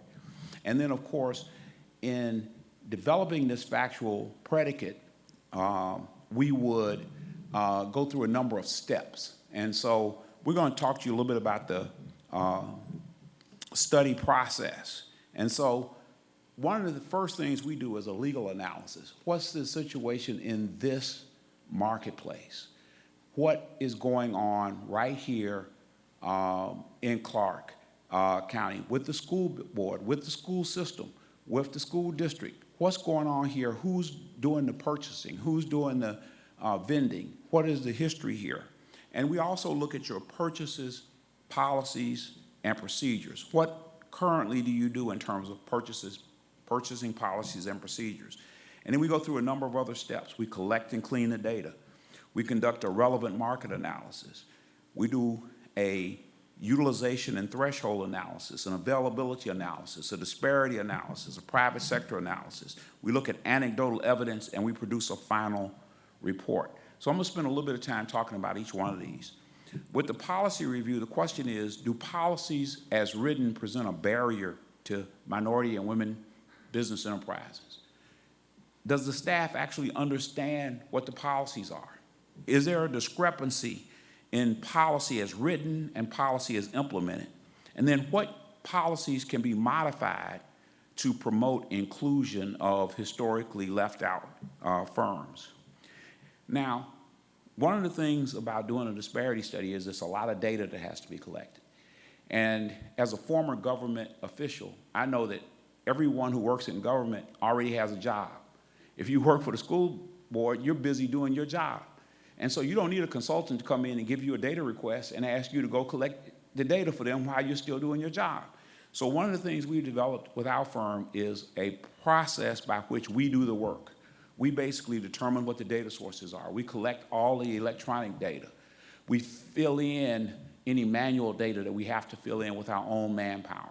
We clean the data, fill in any data gaps. That means sometimes we have to do a survey. We're doing one right now for Shelby County, Tennessee, where we couldn't get enough subcontractor data, and we had to then survey the prime contractors. So we're calling prime contractors, asking them to fill out a form telling us who they used during the study period.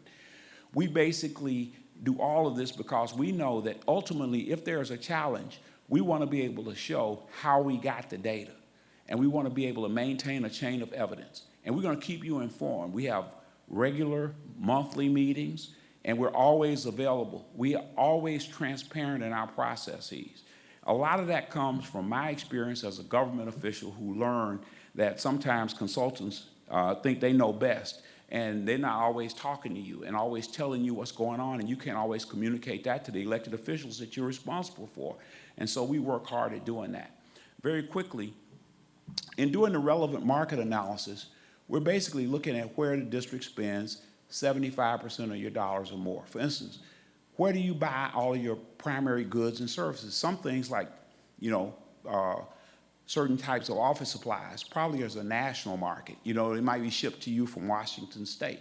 But then for certain services and certain goods, like architectural services, you might be buying from a very narrow band. So we're trying to determine, where do you get your construction contractors from? What about your architectural engineering, your other professional services, your other services and your goods? That helps us make a determination as to how you target any type of program you have. And then we look at the utilization analysis. We can go back one to utilization analysis. And so for utilization, we look at both prime contractors and subcontractors. And we basically disaggregate the data by year, work category, and race, gender, and ethnic status.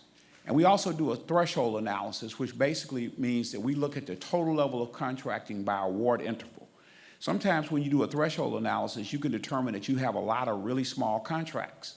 That tells us that you can target small businesses. And then sometimes you have very high thresholds for certain categories of work. And that tells us that you might have to do certain things to involve smaller businesses in that work. So that's what threshold analysis does. We can go to the next slide, which is availability analysis. We basically have committed on this project to doing what's called a list-based approach. That means we pull in all of the lists in the surrounding area, all the way down to Atlanta, other areas, Georgia DOT, Athens, so forth and so on. And we determine which of those firms are minority firms, which ones aren't. And we measure for both prime contractors and subcontractors. And we factor in the size of the contract, the business capacity, and the experience to determine the true availability.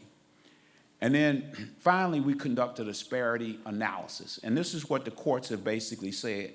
In this Croson decision that I referenced earlier, the Supreme Court said that the first step is to determine if there is a disparity between the availability and the utilization of minority women-owned businesses in the marketplace.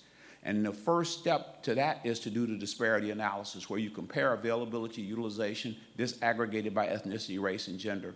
And then we perform statistical significance tests to determine if the disparity that we find, if we find any, is significant. And then we do a regression analysis. And we have an economist, Dr. Gregory Price, used to be the chairman of the economics department at Morehouse. Now he teaches at the University of New Orleans. He conducts the regression analysis for us. And we look at a number of factors such as education of the owners, number of years in business, size of the business, creditworthiness of the business. A number of different factors are looked at to determine whether or not these businesses are being utilized or not utilized based on their race, ethnicity, and gender, or if there are other factors that are involved. And so we also do a private sector analysis. That comes out of another court case out of Denver, Colorado, where they found that they didn't have a disparity with their actual procurement in their individual capacity as the city of Denver, but they had substantial disparity when you looked at what was going on in the private sector. And so we'll look at self-employment disparities, building permit data, credit markets. We'll use public use microsample data. So there's a number of different factors we use in the private sector analysis. And then if we go to this next slide, which is our most important slide, in my opinion, in terms of you all's involvement, we do a lot of community engagement because we want to find out what people are really saying. You know, statistics tell you one thing, but the people on the ground tell you another thing. And so we conduct informational meetings. We conduct anecdotal evidence interviews, which are randomly selected from our list of firms. We identify firms in every category, and we interview them. We do a general survey of business owners. We conduct public hearings. We do focus groups. We meet with all of the major business, civic, and trade organizations. And we also have a website, social media, email campaigns, so that we can engage the community and so we can bring in the anecdotal evidence. So that's really pretty much our process. And then at the end of the day, we're going to have our findings. We're going to summarize those in findings, and then we're going to give you a set of recommendations. I was asked earlier tonight, what do you think distinguishes your firm? I think the main thing that distinguishes us is that we're really focused on the recommendations because we're interested in producing something that's going to work. We don't go in with a preconceived notion. Whatever the study shows is what it shows. But at the end of the day, we believe that we understand programs well enough to give you recommendations that will be actionable and that will be beneficial to the district. And that's what we're here to do. So I thank you so much for listening to me as I drone on, and I'm available for any questions that you might have. Yes, ma'am. Thank you, that was really helpful.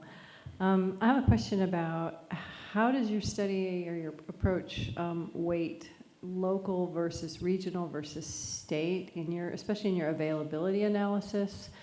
Are we going to end up with recommendations that will tell us to go to Atlanta more for some of these things that we need instead of going local? I know the board has some values about local businesses having a value to the district, our own tax Yeah, base. that's a great question. How do we include that value? Well, a couple of things. Number one, there's nothing to prohibit you from setting up a program where you have certain local preferences, okay?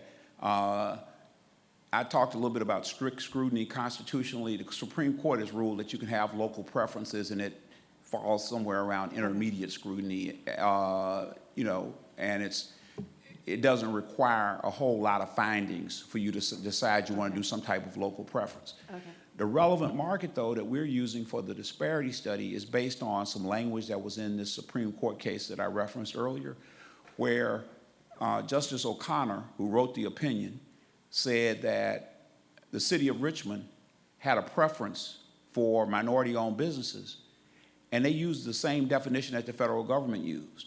And so they had in there Eskimos, Aleuts, as part of the people who could get the preference. And Justice O'Connor, in a famous line from that case, said, there's no proof that there are even Eskimos and Aleuts in Richmond, Virginia. And so therefore, you have to determine who, you know, what the group is that's being targeted, and you have to determine where you're buying things from now. You know, is there a national market for this particular product? So a lot of times when you're talking about office supplies, it might be a national market because you might get stuff from Staples or somewhere like that. Or is there a local market? And a lot of times for construction, you're going to be a local market. And so using the language that she used in the case, disparity study consultants, and the courts have validated this, have typically decided that if you buy a particular good or service, that 75% or more of your spend typically comes from a particular area, we consider that the relevant market. And so we look at what the purchases were within that relevant market, strictly for purposes of the disparity study, to answer some of those concerns that she had, that people from all over the country could come in and participate in the program without ever showing that they had any connection to the marketplace in Richmond, Virginia. Yes, ma'am. How far do you go back in looking at the data? We have a 5-year study period, and so I'm not sure the exact end date of your fiscal year, but it'll be usually a 5-year look back. And that also is dictated by the court case because, you know, she said, look, these preferences can't be interminable. You can't just keep deciding that you need to do something to help folk if they don't need any help. So periodically you need to review. And the courts have generally interpreted that as anything over 5 or 6 years being stale, you know. So you need evidence that's renewed on a regular basis in order to continue to maintain some type of program. I've got a question, and this is kind of more for your expertise in this particular study, but have you found companies that attempt to do a sleight of hand? You know, where they interestingly pretend to enough, be one thing when they're really something else? You know, interestingly enough, that's part of any benefit that the government gives. You know, when you heard I'm sure you all have all read about people who got PPP loans and they were driving around in Maseratis the next week. And so consequently, you have to have guardrails on your program, and that means a good, robust certification process. Now, sometimes if you're a district, you can rely on another entity that's in your local marketplace to do the certification, and you can have an interlocal agreement of some type. So you don't necessarily have to do the certification yourself, but there has to be a certification process, and to do an effective program, there has to be some monitoring. Why? Because sometimes people are awarded a project, and then they don't actually perform their project. They just take a certain amount of money paid to them in order to satisfy a particular goal on a particular project. If you have a project goal requirement on a particular project. So project monitoring is important if you have a project, if you have a program that benefits firms or gives them an edge in the bidding process. And so, yes, certification and monitoring are both components that you have to have if you decide to implement a program. There are ways to mitigate the cost of that by sharing with other governments, especially when you're a small school district as opposed to a large municipality. Regardless, those two elements are important for an effective, legally sustainable program. Is that going to be part of your recommendations about how to set that up? Definitely based on what we determine.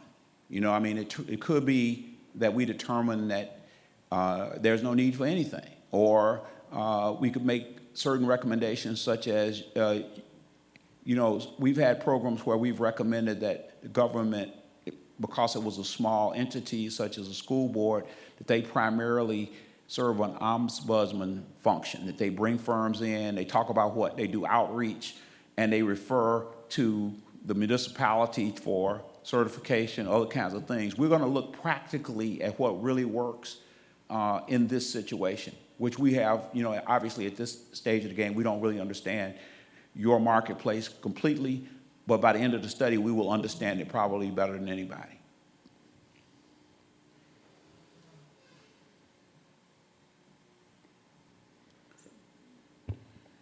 So I have two questions. One of them may not be something that you could answer, but I'm going to ask it anyway. Sure.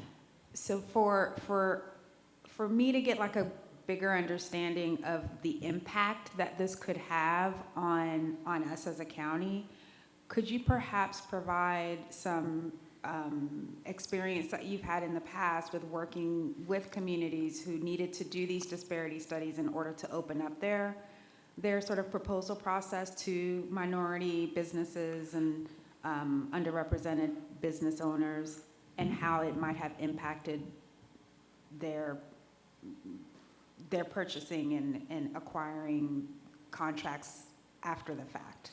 Right, right. I understand exactly what you're saying. And there are a couple of things. Number one, when you have a viable program, it has 2 or 3 different benefits. And I'm going to use a couple of examples from my own history with the city of Atlanta. I was fortunate enough to start working as a special assistant to the mayor right out of college in Atlanta when Maynard Jackson was the mayor. And after I finished law school, I came back and Mayor Young appointed me director of contract compliance in Atlanta. And I saw the positive impact that the program had.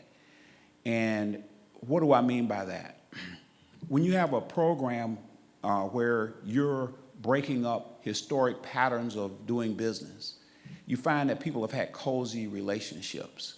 And so you're not always getting the best pricing. George Berry, bless his soul, he just passed away a few years ago, was head of the airport, and he knew something was wrong when the bids came in on the airport because there was collusion going on. There were a group of contractors that would meet at a hotel near the airport. It was ultimately broken up by the GBI. But what brought it to his attention was the Office of Contract Compliance was saying, we're not getting the participation we ought to get, and it seems like the same companies are always coming up with the same pricing, okay? So it breaks up corruption. One of the things that, my former boss, the late Mayor Maynard Jackson, used to talk about is the fact that there was one firm, King & Spalding, which still exists, major law firm in Atlanta, who had done every bond deal in Atlanta since the 20s. He went to them and said, hey, this has got to be opened up. They said, well, if it's got to be opened up, we don't want to do business. And they ended up teaming a minority firm with Kilpatrick Stockton is the name of the firm now. Back then it was Kilpatrick Cody. And that opened up the bond market. And so now you see firms competing for the legal work on bond deals. So it opens up competition. That's the first thing. Also, when you create opportunity within underserved communities, it creates an environment where people want to be in your marketplace. They want to do business in your marketplace. I can recall once I was at a conference in, I think I was in San Francisco, and I had my badge on that said Rodney, City of Atlanta. And a gentleman came up to me and he said, I don't like Atlanta. And I said, well, why? He said, well, I'm from Oklahoma City. And he said, in addition to doing this job at the airport, I also am a pastor. And all of our good young people leave and go to Atlanta. I said, well, if you created some opportunity in Oklahoma City, they probably would stay there. So the point I'm trying to make is that, Dr. Anderson, is that these types of programs, when you open up the marketplace, I think they're just like we say sunlight is a good antiseptic.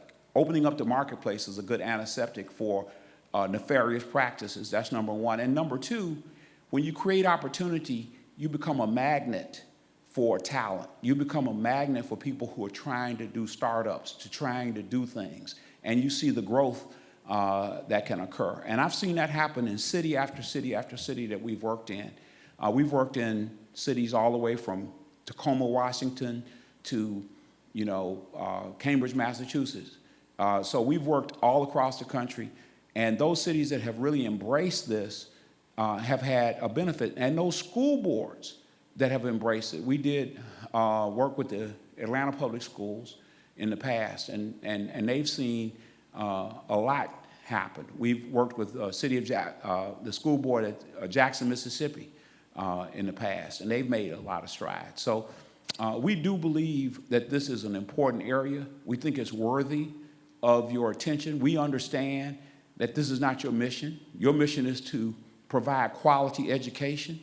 But we think that the contracting process, because you're spending taxpayer dollars, needs to be fair and equitable. And we're trying to give you the data so that you can develop programs that will allow it to be as fair and equitable as possible. Thank you. I did have one other question, and it's probably a pretty quick one for you. So you said that the economist in your team runs these analyses to, one, determine statistical significance, and to sort of remove confounding variables.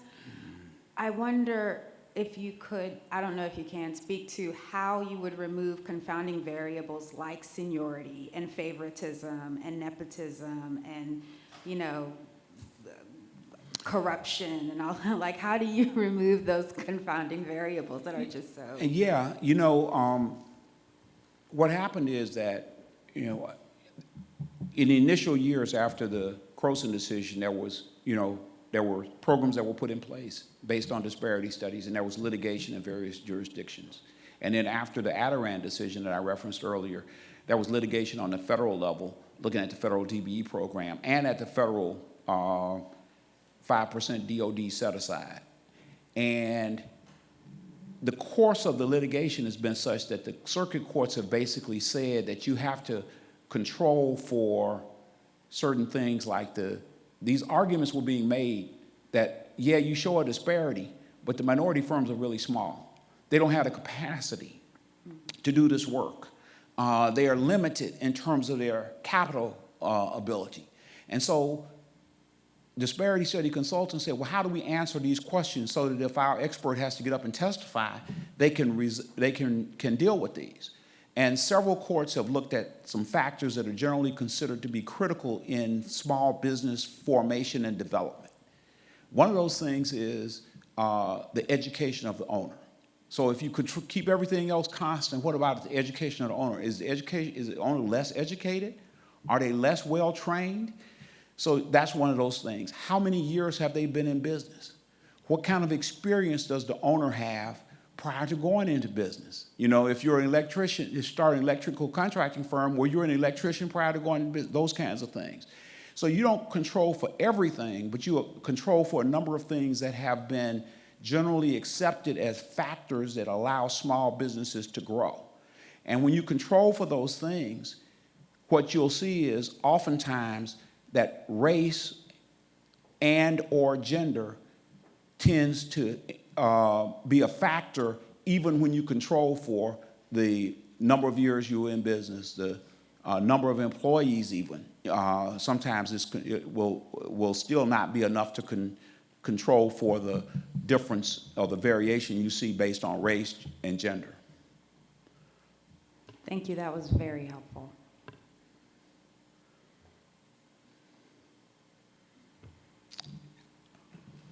Any additional questions? Thank you. This was very helpful. All right. Thank you very much. Thank you very much. Thank you all. you very much. Thank you, Ms. Jackson, for leading this work. I know it's been a long process, and we appreciate your diligence in making sure that we did this the correct way, so thank you.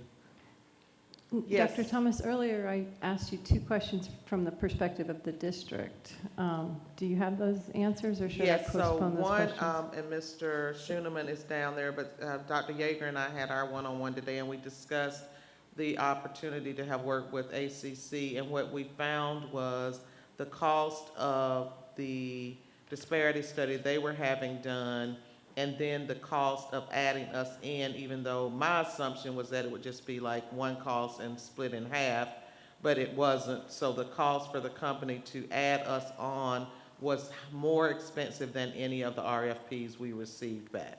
That's correct, right, Mr. Schoeneman? That's correct. Yes, so it was more expensive to work with that company that they had. So in my mind, they were collecting the same data and we could just use it, but for the company to add us was more than any of the companies. Wow. Okay. And so that was the response that I got from Mr. Schoeneman in his having worked and reached out with them to see about that opportunity.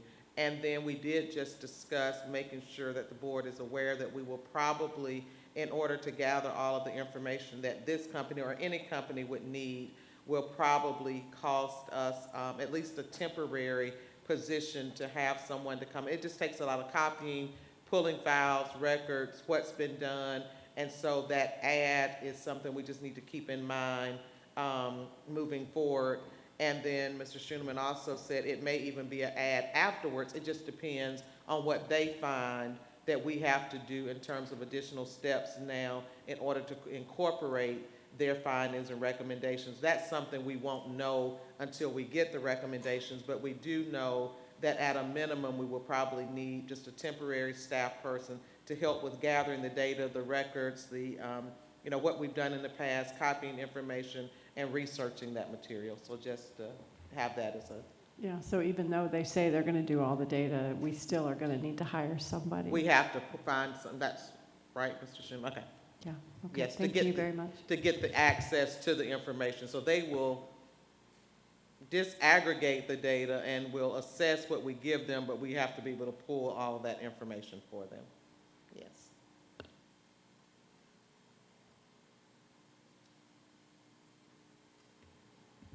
Any additional questions about the disparity presentation or for Dr. Thomas about that? I'm excited. I will not make it to the mountaintop with y'all on this one, but I'm very excited should the vote go the way that I hope it goes. Yeah, I think it'll be good. It has been a long time coming. Yes. I know it sort of started before you and then continued, but all right. So we'll move forward with the budget presentation. Yes, we have our budget presentation. Mr. Schoenman is going to lead that, but I think we do have other staff members that will participate. And I just want to remind us that tonight is just an opportunity to hear the information. Next week, we have a call meeting to ask questions. We will also provide an opportunity for you to send us questions in writing so that if there's some items that you request information on that Mr. Schoenman needs to research, he will have time to do that before the meeting next week. But just a reminder, tonight is a listening opportunity and you can hear that and take notes. Take notes and write down your questions, and next week will be our question and answer session. So in other words, we should. Is that what you're saying? This is a good time to eat your sandwiches.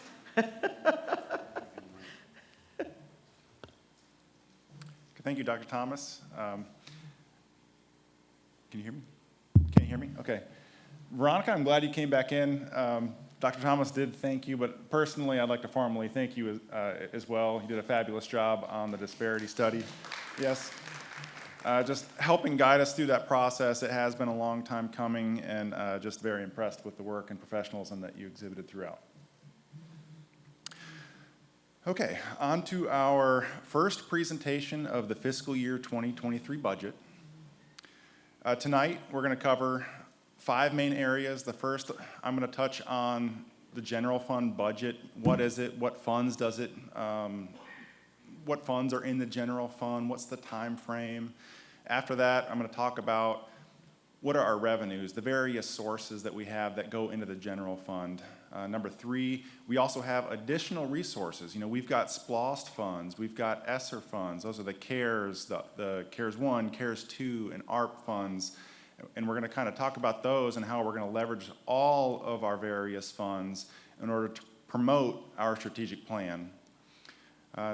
Number 4, I'm going to invite my colleagues up here to talk about how they're going to use the various resources to help promote their area of the strategic plan. And then finally, I just come up with a kind of a rough summary and a detail of the next steps for the budget. The fiscal year 2023 time frame, July 1st of 2022 to June 30th. So ideally, we will have an approved initial budget before July 1st. I think we had talked previously that there are several counties that operate without an approved budget, but they have to have some sort of spending resolution in place. Historically, Clark County, we have gotten our property tax digest figures earlier than other counties, and so we were able to have more concrete approved budgets in place before the start of the fiscal year. The primary fund that we're going to be discussing is the general fund. That's Fund 100. It's going to be our governmental fund type used to account for all financial resources except for those that are legally required to be kept up with elsewhere. We've got debt service, which is anything in 2XX, and I think we're also going to talk next week more about our bond sale. But whenever we satisfy the debt on our bond sale, it's all accounted for in that 2XX. We also have our capital projects or our SPLOST funds in 3XX. We have quite a bit of federal programs, typically housed in the 4XX series. We have our principal accounts in the 5XX and school food. I've got the capital projects and SPLOST and federal programs highlighted in green because we're also going to touch a little bit on those tonight in addition to the general fund. The time frame, if you look in April, we're in the middle of April. We are finalizing our budget review at the superintendent and BOE level. There are still some loose items that we have to tie together. We don't have an initial estimate from the state for the QBE revenues. We don't have digest figures quite yet, and we're still working on some proposals still for this 2023 budget. But overall, within the next week, we should have those finalized, the details, the nitty-gritty, the dollar amounts finalized and balanced for the presentation and question and answer section next week. Before I start talking about revenues, I just kind of wanted to provide a little bit of framework for the budget prep process. GDOE, I provided the link at the bottom, they have an LUA manual. So it's pretty much from A to Z, how you account for all the dollars that are spent in school systems, how you account for assets, any kind of expenditures, what kind of controls are recommended, reporting, all the rules for, if you're increasing your budget, what kind of public hearings you have to have. It's an all-encompassing, pretty much anything that has to do with money or assets manual to help guide the work that we do. So for property taxes, I highlighted it. Normally, property taxes are revenues that should be the last source to be determined, since often the amount of property taxes that are levied are used to balance the budget.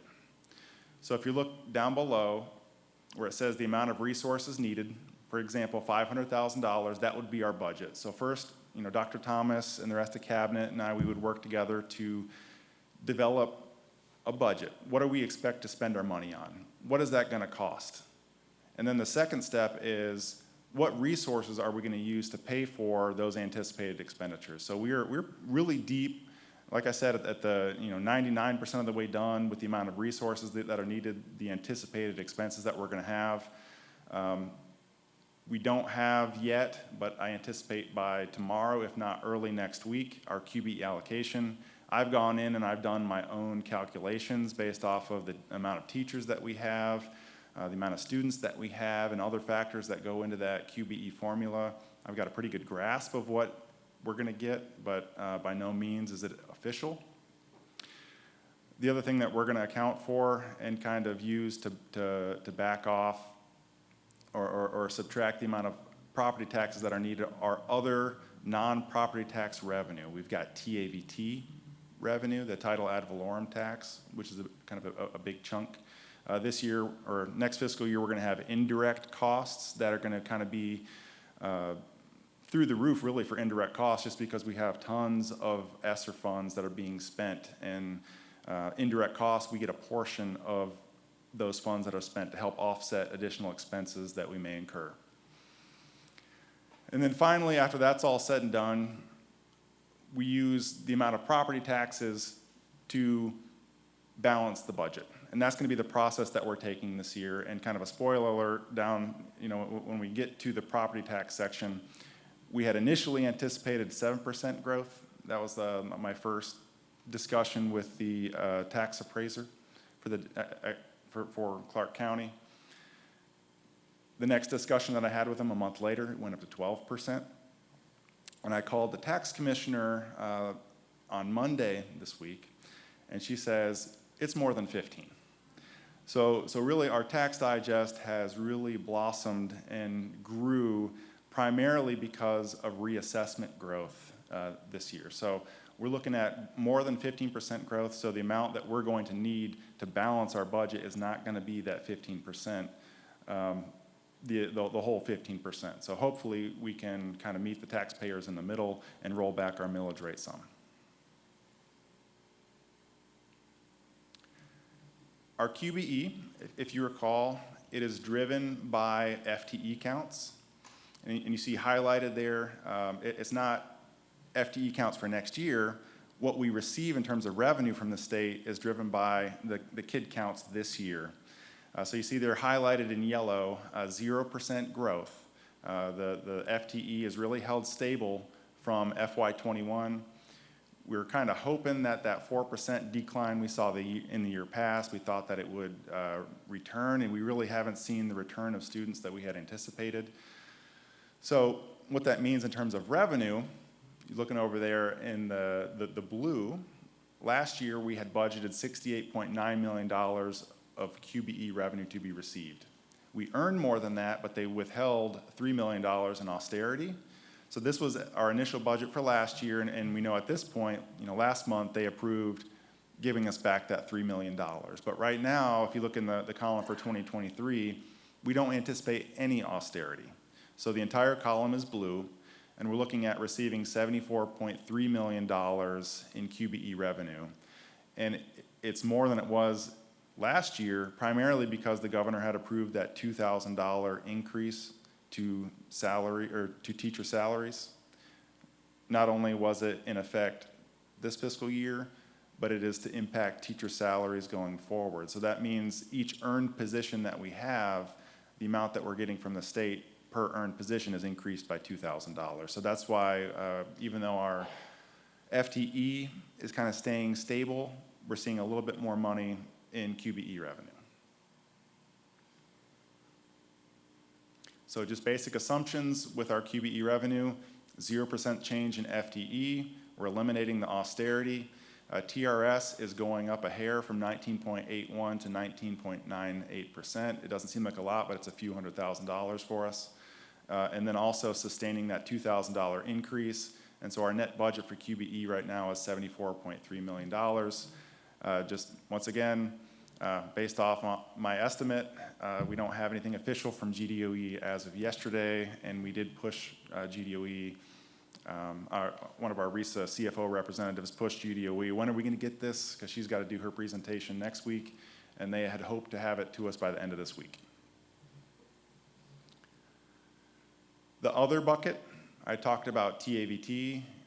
We've got other sales tax revenue that's in there, TABT, transportation fees, all the way down the line. One thing I want you to look at the difference in is that federal indirect cost line. For this current year that we're in, we had budgeted $200,000, but with the increase in CARES and ARPA funds and the allowability for us to charge indirect costs, we're going to maximize that IDC, the indirect cost, and use it to promote our general fund expenditures. So you see an increase from $200,000 up to more than $3 million.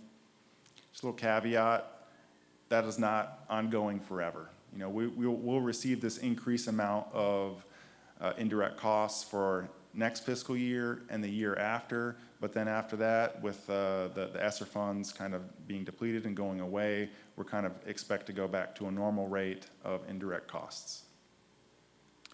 Our budget, though, overall for those other revenues is increasing from $7 million up to $11.4 million. Here is the kind of a depiction of our 15% growth for our property taxes. Last year, 2021, what we're using to fund this current fiscal year, the digest was $4.9 billion.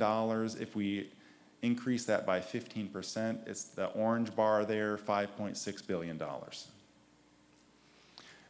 This is kind of just a best guess for me at this time, since we don't have the consolidation sheets or any kind of firm data from the tax commissioner. We want to add together what is new growth and what is reassessment growth. Whatever those two are added together, we know it's going to be, or I guess we anticipate that to be at least 15% or more.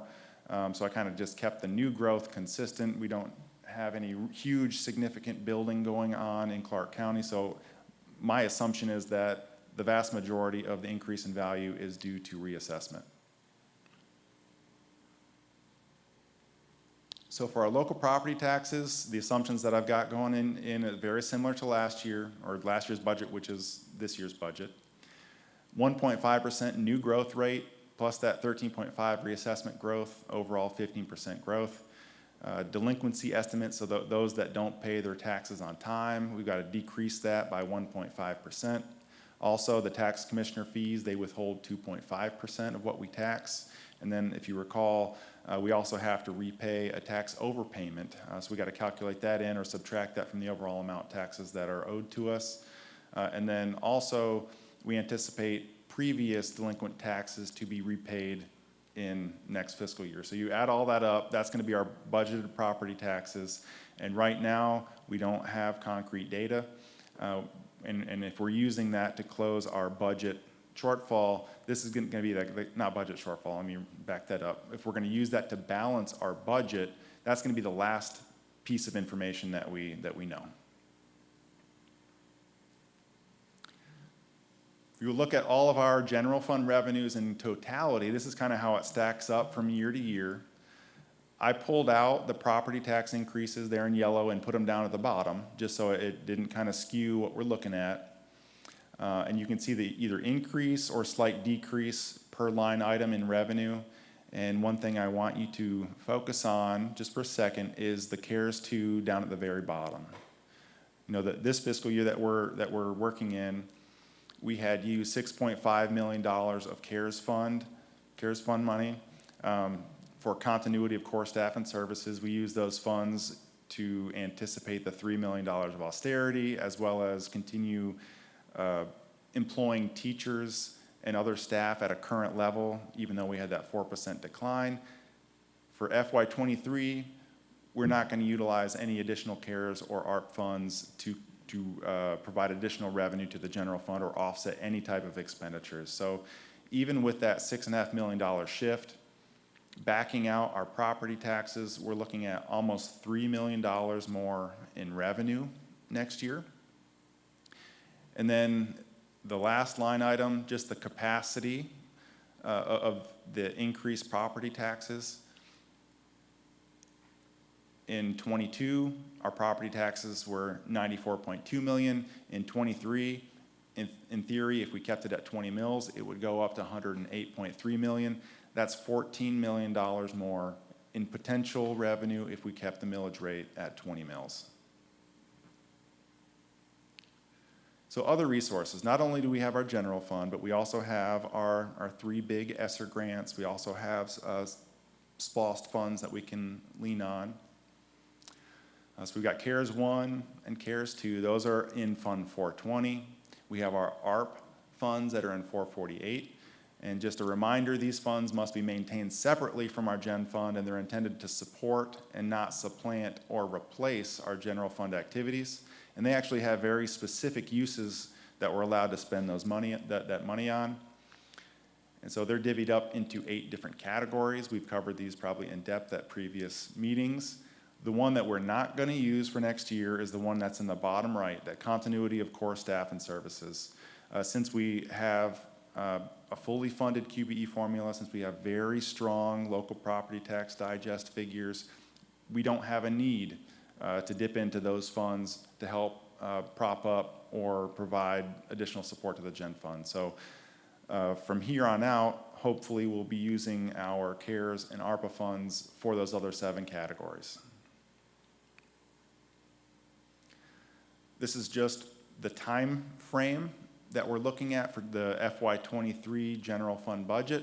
I did leave in some preliminary figures in there, but you can kind of see the period of availability for the 3 different supplemental federal grants on top of that. So, you know, you've got your general fund as a base, and you overlay and use those additional funding sources to help support or spend towards very specific purposes on top of what you're already spending your general fund money on.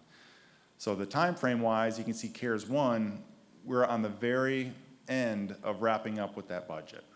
By September 30th of 2023 of next year, we're going to have 100% of CARES 1 spent. And then at that point, we'll have exactly 1 more year to fully spend CARES 2 and exactly 2 more years to fully spend ARP. Keep in mind, we do have that ARP dashboard that's out there. The link is provided right there. And this is a snapshot of the 3 different grants as of the end of February. And now on to our expenditures. And so before I invite other cabinet members up to speak, I just want to talk about our guiding principles. We have our strategic plan. You know, we're in the second year of our strategic plan. We have our 6 pillars. We've talked about, you know, making equity a 7th pillar, but we're definitely using our strategic plan to organize and back up and formulate our budget. And really, that's at the core of how we're organizing all of our expenditures. It really should promote the various areas of our strategic plan, and not only general fund resources to do so, but we also have CARES, ARP, and SPLOST money. In addition to our strategic plan, we had our survey. We opened it up December 1st, 2021, and it was open through February 7th. We surveyed board members. We surveyed LSGT, the Teacher Advisory Board, and principals and directors. And one thing I didn't have listed on here was our students. I always forget the name of it, but it's the Student Superintendent Advisory Committee Council. So we did provide the ability for them to respond as well. The prevailing preferences from that survey, number 1 is prioritizing support to ensure students are reading on grade level. That was the most popular response. Second one was promoting anything that had to do with retention of effective teachers. Below that, we had prioritizing support to ensure all students are on grade level with math. And then below that was student support, counselors and social workers, and then all employees make above $12.50 an hour. And then the final 2 down there are maintaining small class sizes, and then finally operations and school safety. And so as we all get up and speak tonight, you should see every one of these elements addressed in our presentation. And before we get into that, we also have more than just these 2 that guide our budget making process. We also hear from you throughout the year. And each one of you have spoken throughout the year. Mr. Davis, hopefully you'll see some of the things that you had talked about and held dear reflected in this budget going forward. So we've got conversation from the board, we've got input from the community, all hopefully supporting what you'll see in the budget tonight. So first off, I'd like to invite Brandon up here to go over his section. Thank you, Byron. So just reminding you all that strategic priority 1, prepare every student for college and career success.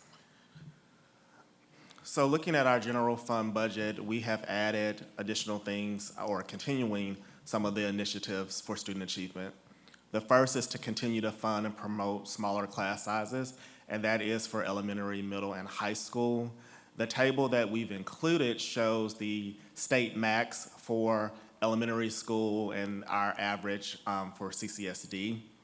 We did not include middle school or high school. We can of course follow up with those numbers because those students, their courses fluctuate. So sometimes there's a popular course and that class has a large class size compared to a class that has a lower class size. But our class sizes are still lower in middle and high school as compared to the state max. Tonight, we will bring forth a phonics adoption. That will be an added expenditure for grades K through 2. Next month, I hope to bring to the board a social studies adoption for grades K through 8, as well as a course in high school. We've added manipulative kits for elementary interventions, so we know that students learn math best when they're using manipulatives and they're using kinesthetic learning, so we are really interested in adding more manipulatives to put in the hands of our students. And the 5th thing that we've added to our budget is resources for summer school and extended learning opportunities. So we've included some of those expenditures in our ESSER funds, but we also thought that it was important to earmark some resources for summer school and extended learning in our general fund. If we look at our CARES and ARPA funding, These are things that will continue. There is nothing really new that we've added, but we will include some of these things for the next 2 years. So currently, we have provided each school with 2 flexible instructional positions to meet learning loss. Some schools have added additional teachers to lower class size, even lower. They may have added counselors. They may have added individuals to help with interventions. Schools had the autonomy to do that. They just met with us to give us the reasoning that they were adding those individuals and how it would support learning loss. We will continue to support summer school programming and supplemental learning throughout the year. Number 3 says create a virtual school, but actually we will continue our virtual school with secondary and expand that. Currently, we are working with our RESA around virtual school for our elementary students. We've learned in our RESA that there is not a huge, there are not a lot of elementary parents that are interested in virtual school, but there are some. So we're gonna pull those students together and serve them collectively in our RESA. Within our virtual school, we have a coordinator of virtual learning and extended learning. And we're also going to reassign a position. We had some paraprofessionals supporting virtual learning, but based on the recommendation of our coordinator, we thought that a family engagement specialist would be better. So we're kind of using a para as a family engagement specialist now to contact families pretty regularly, but we're gonna make that a family engagement specialist position next year. We will continue to provide digital software to support our curriculum and supplemental resources. We will have a coordinator of program evaluation. That is Jamie Washington, who's working with our, I can't think of the name of the grant now. Better Together? No. Connection? CCSD Connect. CCSD Connect, yes. She will continue to work with our community members in leading that grant for the next 2 years. We've added 3 MTSS implementation specialists. Those 3 individuals, 2 work with our 14 elementary schools and 1 works with our secondary schools, working directly with teachers and instructional coaches and leaders to help create interventions that support the academic and behavior needs of our students. We have set aside money in this grant for compensatory services for students with disabilities. I know that was a question in the past from the board, and that is something that we've made sure that we've earmarked for our students with disabilities, as well as providing them opportunities for extended school year and summer school based on their IEPs. And then because we did go 1-to-1 in the pandemic, we will replace student devices grades 5 through 12. Mr. Gaskins, just to be clear, the 3 MTSS, those were ones from last year. Those are not additional. These are, yes, ma'am. All of these, pretty much everything there is what was there last year. No ads except replacing devices, which we had to do that last year too. But these aren't in addition to that. That's correct. There are no additions. The only thing that we've changed is that we're changing the individuals, 3 individuals that were supporting virtual school to a family engagement specialist. So that's actually a cost savings because we think that will be more effective. And then, yes, ma'am, we're adding the replacement of the devices for grades 5 through 12. Okay, thank you. I wanted to be clear. Thank you. You're welcome. And now I will turn it over to, I believe, Mr. Harris, Dr. Harris, for community collaboration.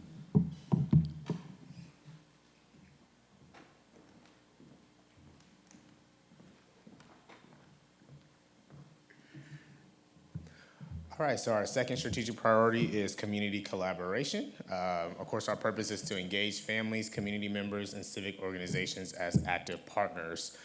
So most of what you see here is a continuation of what we are currently doing. Not many new initiatives. So under family and community engagement, we are going to continue to invest into our parent universities and expanding our community town halls and listening sessions. We started that in the fall, or we continued that in the fall. We're going to continue that in the spring in this upcoming year. We are going to continue community events. We appreciate the idea from the former Government and Community Relations Committee that has helped to create something that I think will continue to be annual, our Family Fun Day. Special shout out, it's coming up in 2 weekends. Please be there on Saturday afternoon at Holland Park. So we will continue community events. Our team is also interested in expanding that as well, to look at other opportunities to get into our neighborhoods. And then the third one is the professional learning for our family and community engagement specialists. This year we did work with Dr. Jamon Flowers out of the Mary Frances Early College of Education. He does a lot of work around community engagement in schools from his experience as a principal, an assistant principal, and teacher. And so he has been working with our family engagement specialists on professional learning, really helping them to go beyond involvement to engagement. It's been a great professional learning. Our team has really appreciated that learning. Their last session is coming up in a few weeks. In our communications, not much here, but we are in the midst of a communications audit. So we imagine that the recommendations that come from that audit will need to be funded. So that would be various communications tools, our website, newsletter, videos, local media sponsorships. We do work with local organizations such as Education Matters, WXAG, Zebra Magazine, the Red and Black. So we do pay for those advertisements, but they help to share the good news of CCSD. And then the last area being our charter system. We are continuing the Better Together grant funds. I don't know how I got it wrong because I came up with the title, but Better Together grant fund. Minimum, all of our schools get at least $20,000, but we do a value add for schools who have more students in poverty. So that ranges from right around $24,000 to right at $56,000 for our larger schools. And so we will be continuing that grant fund. I know our council really enjoyed that. It was a question we received. So we are going to continue those funds next year so they can continue to innovate. And as it says under it, is that those innovations do impact student achievement. And like I said, schools Title I rating gives them a value add. When it comes to CARES and ARPA, we did increase our after-school program hourly rates. This has allowed us to really attract and retain more after-school program staff. So it's really helped us with the continuation of services. As the board members at the beginning of the year, when we brought ASP back, there were some questions around which schools had the program, why some programs weren't open yet, and we were able to increase the pay rates to attract teachers and paraprofessionals to stay after school. And so now we have a robust program at all of our schools, or at least staffing program at each of our schools. Language services, something our team is really passionate about. I'm really excited about the work we've done. We are increasing the use of Language Line. Our translators and interpreters are amazing. That work they do with our ELL populations, they've really been collecting data on the user experience. So I won't give it away because you all will have that update at the May board meeting to see the positive impact that that's had on our ELL populations when they engage with the school system, feeling much more connected than they ever have in CCSD, and it's really exciting to see, and that's thanks to our language service department. And then lastly, the community schools continue to fund the community school strategy, including our director and our organizers. We do have those 7 organizers out at the schools. Again, that update will come in May, but CARES and ARPA is funding these 3 areas. And I will pass it on to the Dr. Jillian Watley.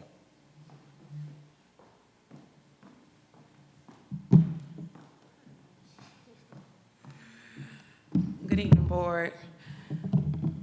Good evening. Good evening. Thank you. Hi, Dr. Watley. Hello. Strategic Priority 3, Climate and Culture, provide a welcoming environment and positive school and district culture for students, families, and employees. So I always go fast. As you can see with the general fund, we have a couple of things that we are going to continue with this year. The school social workers, 12 school social workers, including the director, from a ratio of 1 to 1,000. In the process of revamping the district-wide attendance protocol, which is a cross-functional team including principals, student support services, as well as other folks in the district, we're going to fund an additional 1.5 school social worker position to the assignment of 1 social worker per high school.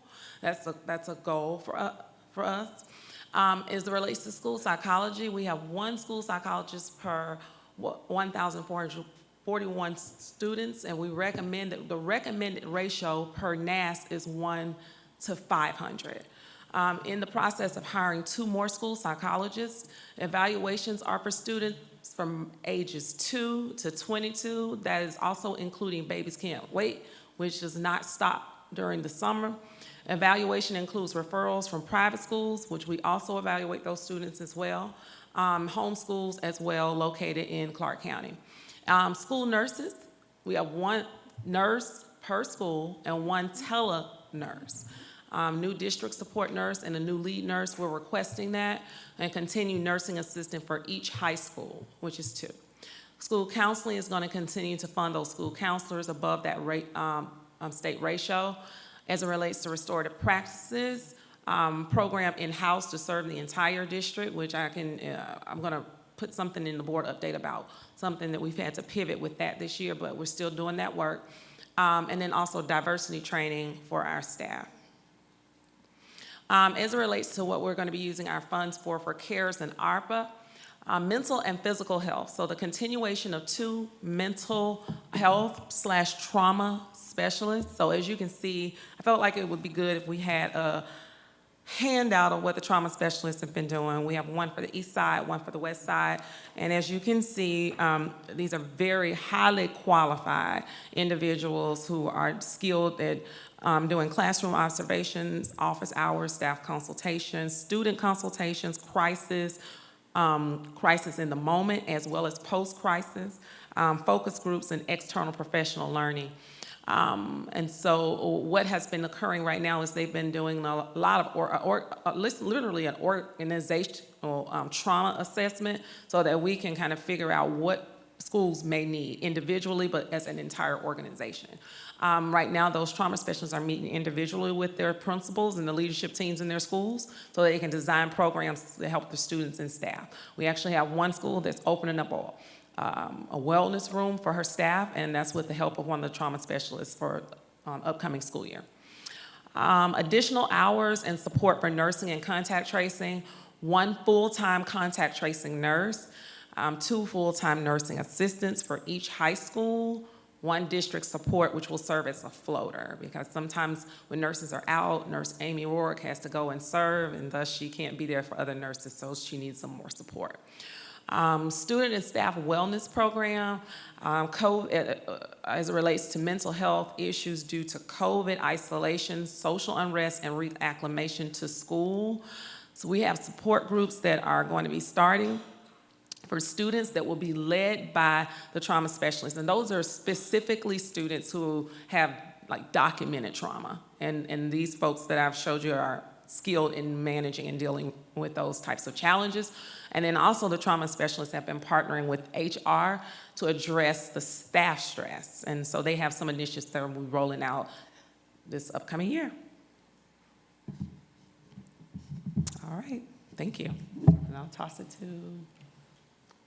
Dr. Blankenship.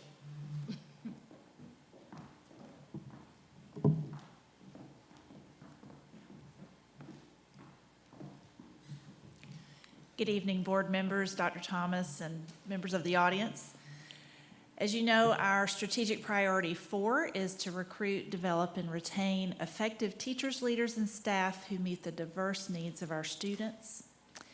And as you heard at our last meeting, we have gotten towards the end of our work with our salary project. And so much of what our general fund expenditures will be going towards is to implement that new salary scale. And just to highlight some of the information that I shared with you last time, we are able to increase the minimum hourly rates to $13.32 with this proposed budget. We will have a slight increase in an expenditure for our TRS contribution.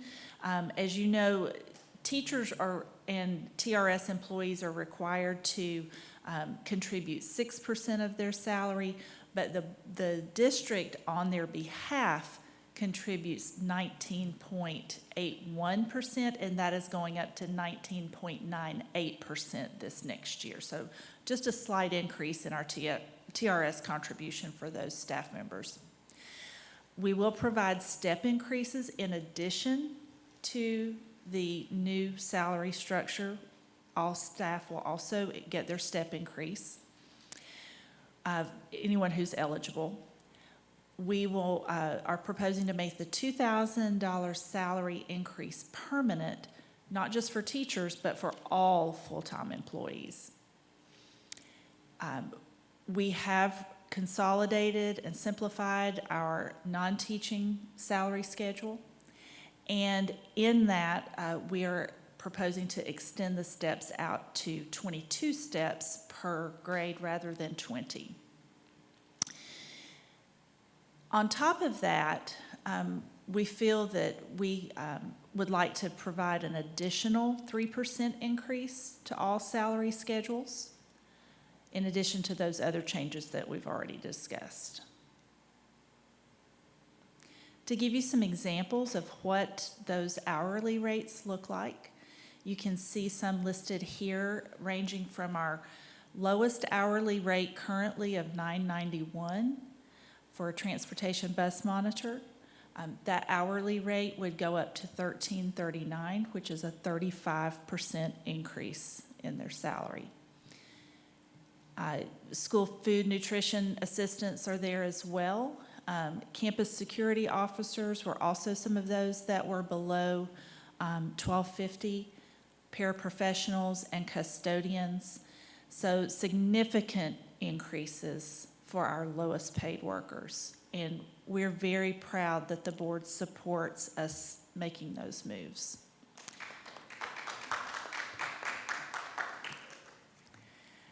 Additionally, we wanted to share with you where we are with our teacher pay.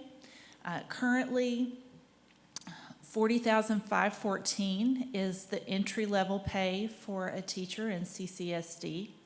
With the $2,000 increase and a 3% increase, that would raise the starting salary to $43,789.85. So it's a good start.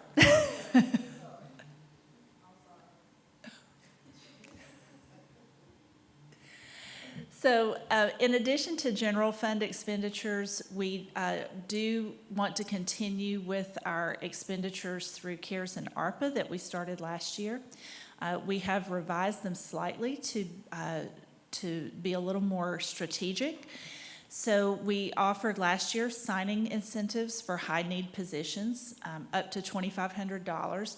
This year, we're proposing that we tier those and structure them in a way that targets not only position, but also gaining individuals with some experience, with full certification, and those who are interested in serving in our priority schools.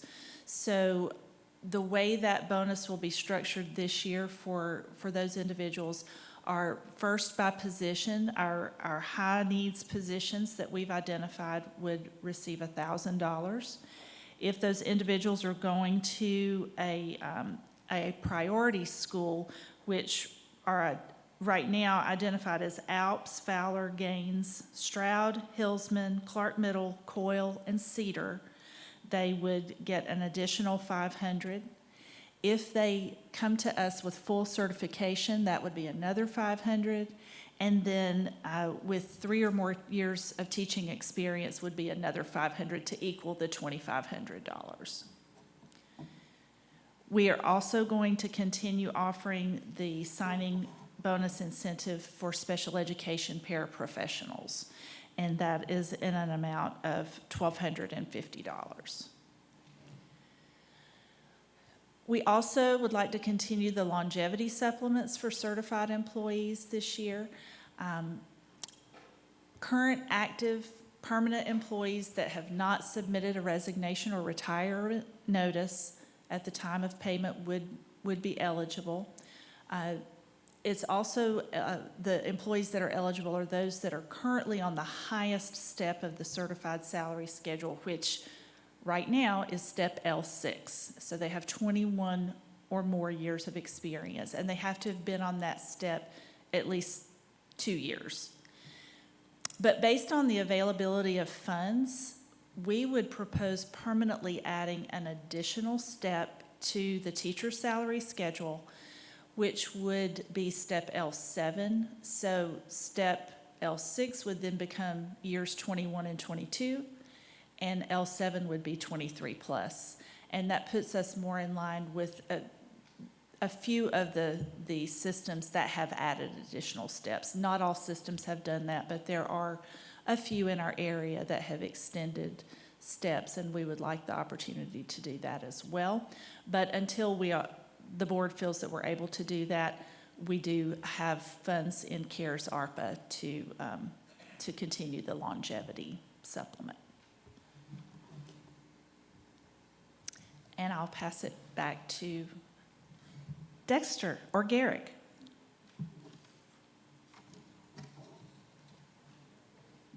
And if you haven't met Dr. Askew, you're in for Can you a introduce treat. him? This is Dr. Garrick Askew, our new Chief of District Services. He Good doesn't evening. need a mic. Okay, so strategic priority 5, financial and operational effectiveness. So from district services, our budget request for FY23 in the custodial department, we want to continue to fund one custodian for every 22,000 square feet of floor space that we have here in the district. In conjunction with that, we do have one new request in for a custodial supervisor. This person essentially would be a training supervisor so that all custodians who are hired into the district would get the same training so that our training practice or our cleaning practices across the district would be consistent and effective. Also, we have added during the current year a new custodian at the ELC as well as here at the Prince location. So we'll need to continue to fund those. Item B, continued intensified routine cleaning. Obviously, during the throes of COVID, Clark, like many school systems, was paying custodians overtime to clean on the weekends as well as after hours for that deep intensified cleaning.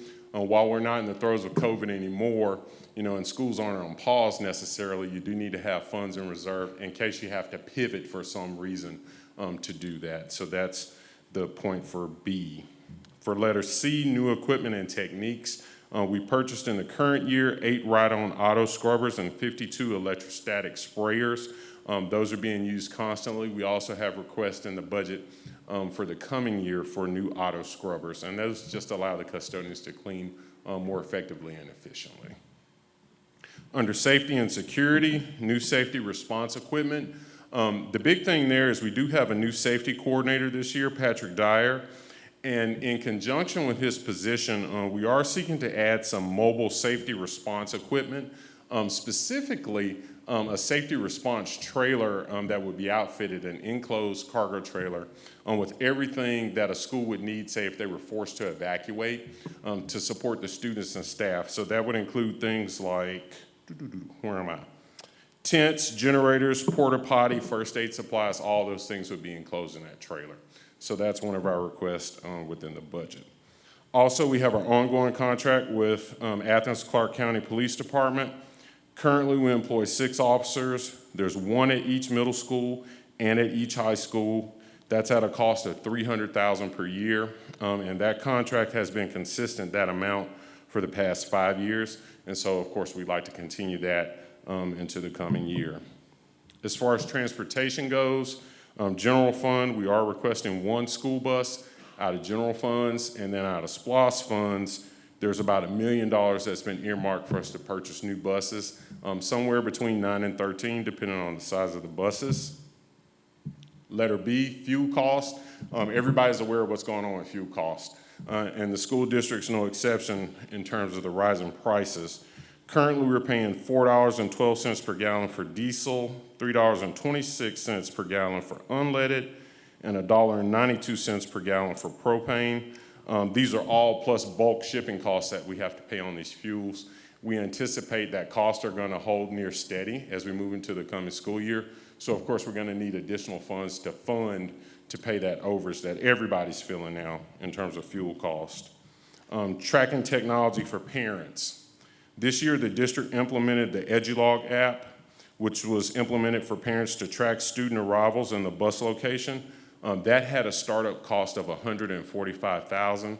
In addition, it's a subscription service, so each year there's about a $50,000 charge that's implemented to continue to use that service. So we'll need funding for that. Also, we're piloting a new program this year at the ELC under the Samar badge system. And so all students are able to swipe onto the bus so we know that they got on. and then swipe off when they get off so that we know that they got off at the school. There was a startup cost with that as well of $159,000, and that too is a subscription service, about $50,000 a year, that we'll need to continue for the next 4 years. Okay, moving on to technology. We've got the Student Hotspot Program. There are 1,748 hotspots distributed to students among all schools. These provide unlimited data at a cost of about $15 per month per student. Total cost to the district, because this will be funded through the end of the 22-23 school year, is about $314,000. So we need to continue that through the end of next year. Letter B, replacing student devices. And of course, that's in a tiered system. So the kids who are up for new devices this year are grades 5 through 9, and that'll begin in the fall of the coming school year. Total cost is $3.47 million. And then letter C, replacing staff devices, and that'll begin in the fall this year as well. And we'll be replacing all devices, one-to-one devices for staff members, and that's at a cost of $3.465 million. And then finally, plant services, air quality improvements. The big one there, the ion generators, obviously. I understand there was lots of discussion about that previously. We'll continue to, those have been paid for at a cost of $600,000. And then the HEPA filtration systems, and those were installed in all of the nurses' offices as well as all the quarantine rooms, and we want to make those available as well as needed. And they come at a cost of about $1,000 each. And then finally, the PPE supplies, Clark County, like all school systems across the nation, has purchased a significant number of PPE supplies across the past 2 years. Ours comes in at a little bit over $500,000, and of course we'll need to fund that going into the coming year as well to continue to purchase PPE supplies. And that includes everything from face masks to hand sanitizer to wipes to Purell surface spray and all other PPE supplies for the schools. And that's it. Thank you.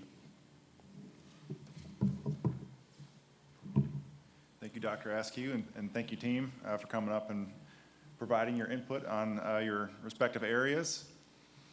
I'll back cleanup. For my section of the strategic plan, 5.2, improve effectiveness of fiscal operations and resource allocation. For FY23, one of the things that we've done is fully implement the ramp to ensure equitable staffing within all grade spans. So some schools unfortunately had to lose positions, others gained positions. So what I'd call it is just a balancing to make sure that all the staffing is equitable within grade spans throughout the district. And in implementing this ramp, we also saw that there was, with the middle school staffing, we had to adjust it by 1 point in order to provide them with a few extra positions so we could do that equitably across that entire grade span. So there was a cost for doing that as well. In our purchasing department, we are continuing to fund the disparity study. We had planned on encountering some of those expenses this year, and the way the Griffin & Strong, the firm that came up tonight, there will be some expenses that are incurred this fiscal year. There will also be expenses incurred next fiscal year, so if we choose to approve that recommendation tonight, we're continuing to fund that year 2 of the disparity study. And then also, we haven't got any quotes on it, but Veronica is working at looking at what is the cost of the efficiency audit if it is the will of the board for us to undergo an organizational or efficiency audit at the central board office.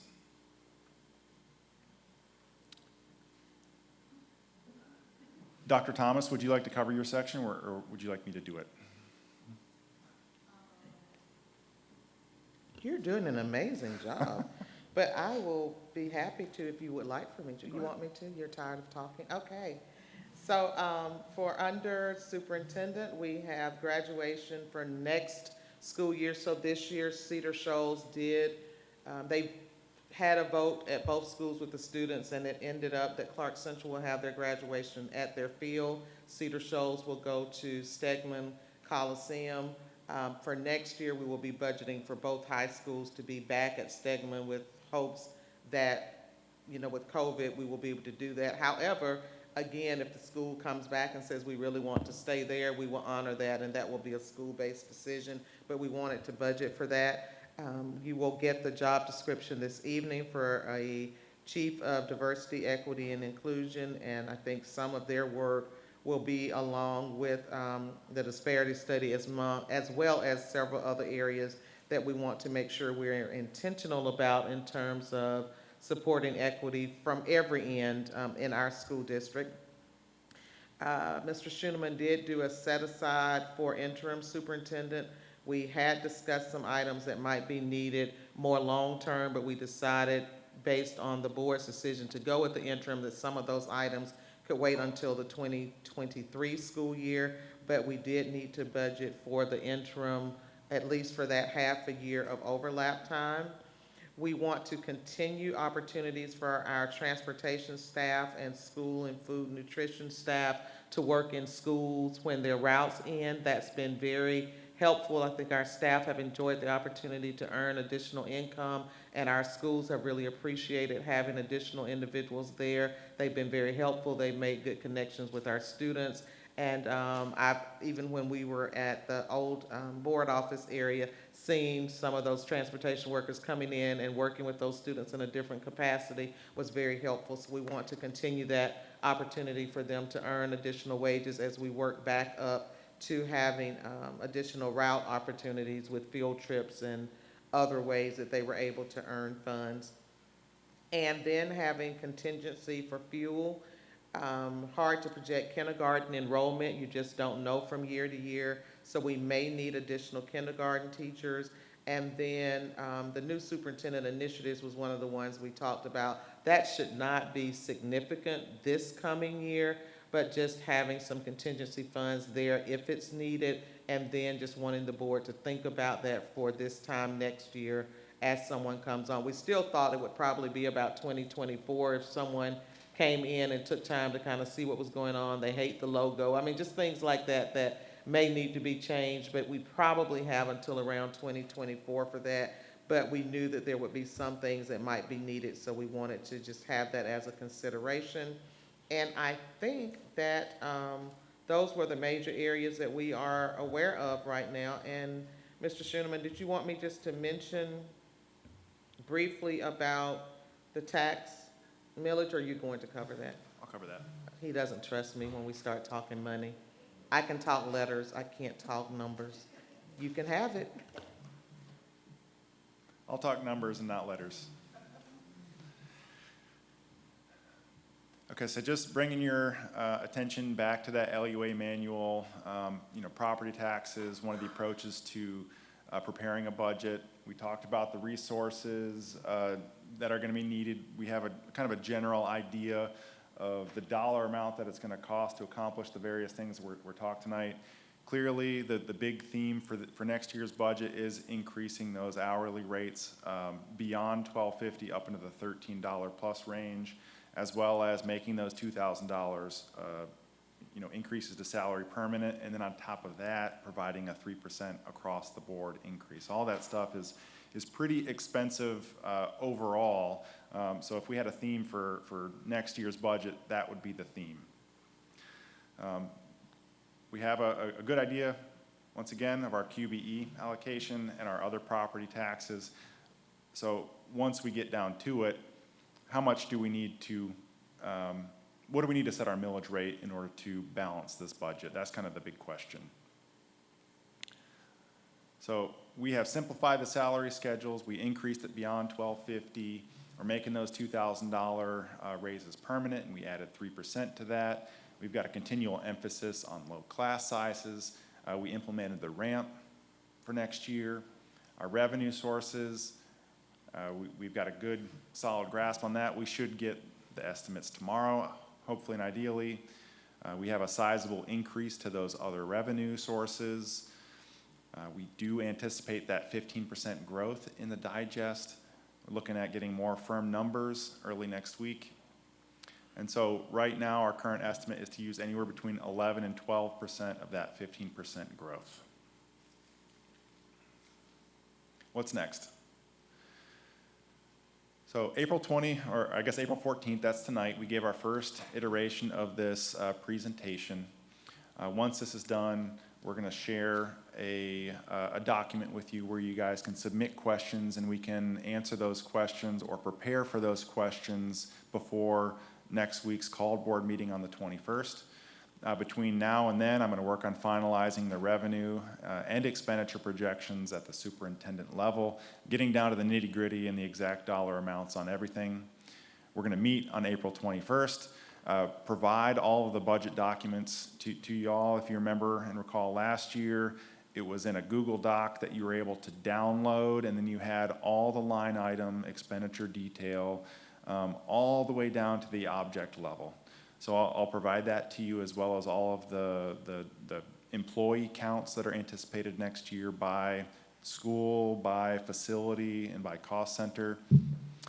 Once we're done with that, we've got a good week and a half to make any final adjustments. If there are things that are really need to be part of this budget that you feel strongly about, and we have a healthy discussion on, and Dr. Thomas makes the recommendation that we include it in the budget, we still have time before May 12th, before we're putting that initial budget in front of you for your first approval.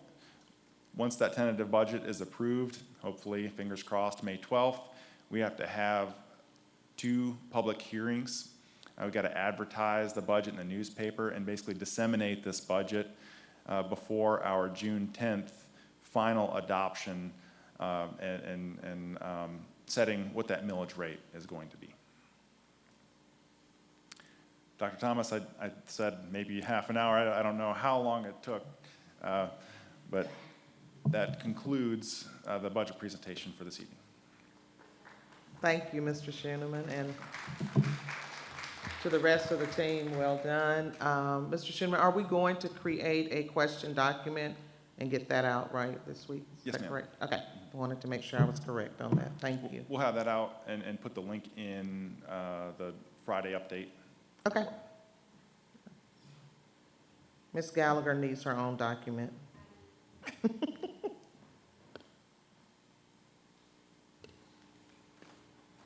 Dr. Gant, that concludes our presentations for this evening. All right, Now, go ahead. I was just going to say, if you wanted, Mr. Schoeneman, do you need to stay up for financials? I'm sorry, Ms. Palmer, I'm sorry. Mr. Schoeneman, do you need to stay up for financials? Okay, sorry, they're working on that. Okay, that's fine.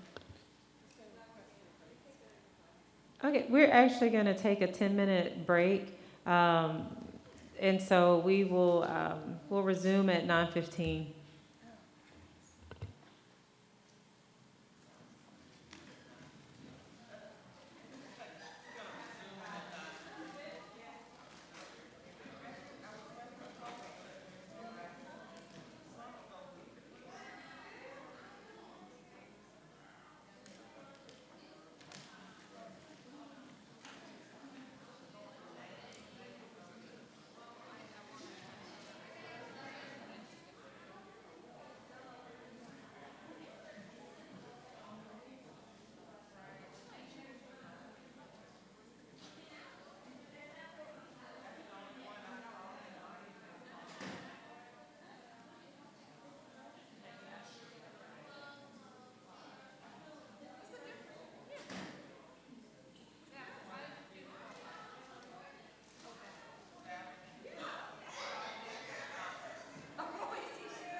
If we can slowly make it back to our seats.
All right, thank you. So we're gonna continue with our meeting.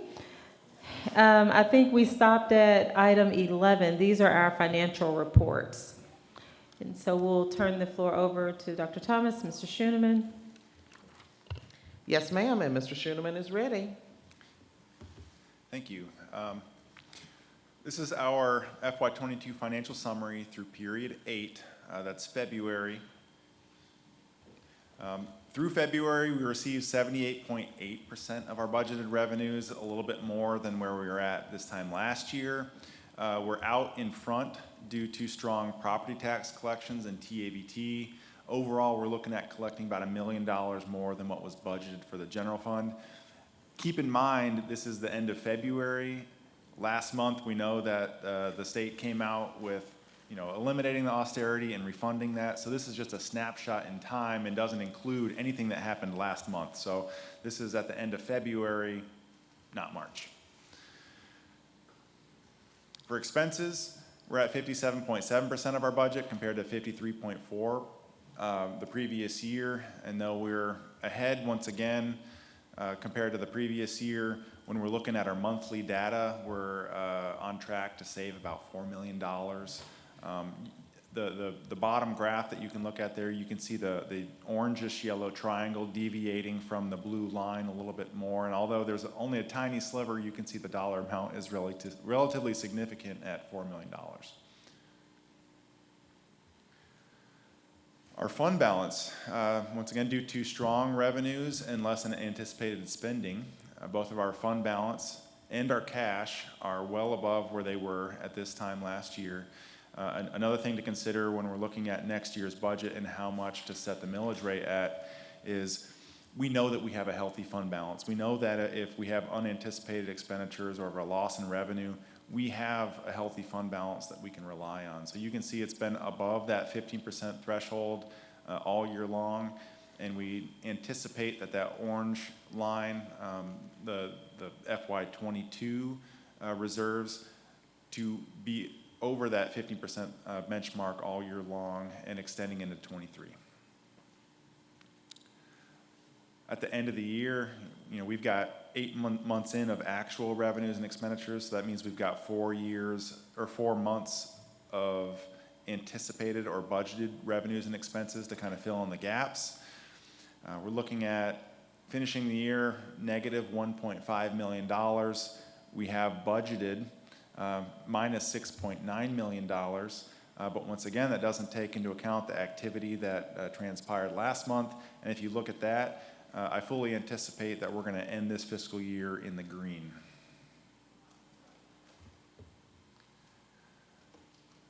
Our supplemental reports are Senate Bill 68, the all funds reports, is attached to the agenda. Board member travel in the supplemental reports, we spent $1,500 of our $18,000 budget. Our attorney's expenses are $64,120 of our $223,000 budget. And I've also included in there a listing of all invoices paid in February that exceed $10,000. If you have any questions or concerns, please feel free to contact me. And then there is the link, once again, to the CARES ARP budget dashboard, which has been updated through the end of February as well. And I'll pause there, and if there are any questions, I'll be happy to answer them.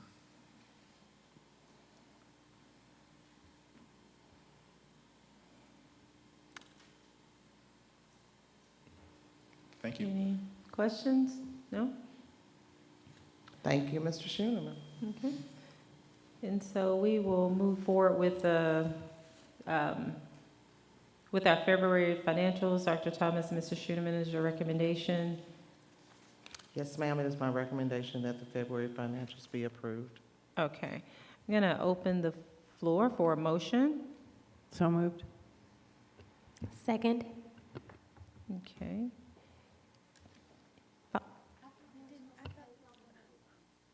I was wondering, that's why I paused, but then I was like, I don't know if we've enacted the new.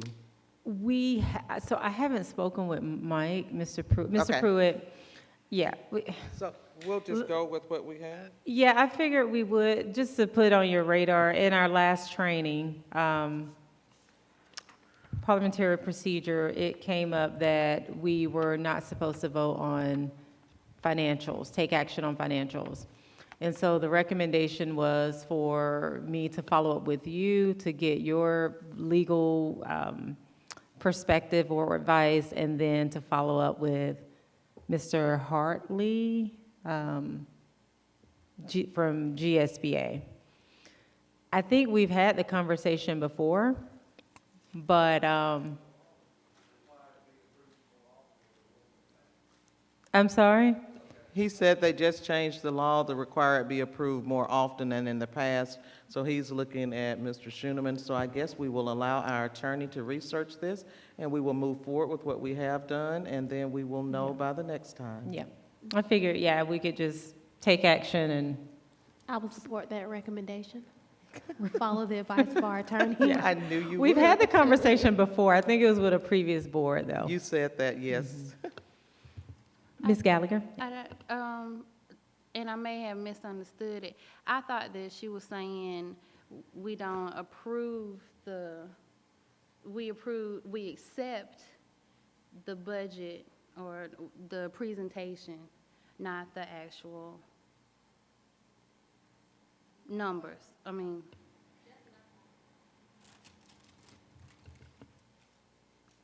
So maybe, because you may be right, Ms. Gallagher, maybe what we'll do, if you all are comfortable, is going ahead and taking action, voting up or not. If you're not comfortable, don't vote.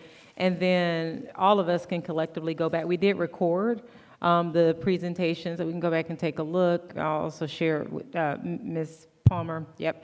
You can share the presentation, and then that'll give Mr. Pruitt some time to research, and we'll figure out what we can do as a board. Yep. Or if there's anything we need to do differently. Is that okay? Okay. All right, so any other questions before we take action? Dr. Thomas, you'd like I'm just looking like, so what do I need to recommend? Well, we already have a motion on the floor. Keep it like it is, right? Yeah. Okay. I'm saying, yeah, I'm not the attorney, but yes, we haven't really, that would, I think, give Mr. Pruitt a chance to research it again and see, yeah. I think the biggest change was accept and not approve. That was the biggest change. And so that would mean that, accept would mean that there would be no action taken on it, right? So I'll change my friendly amended motion to, I move to accept the financial report as provided, as opposed to approve.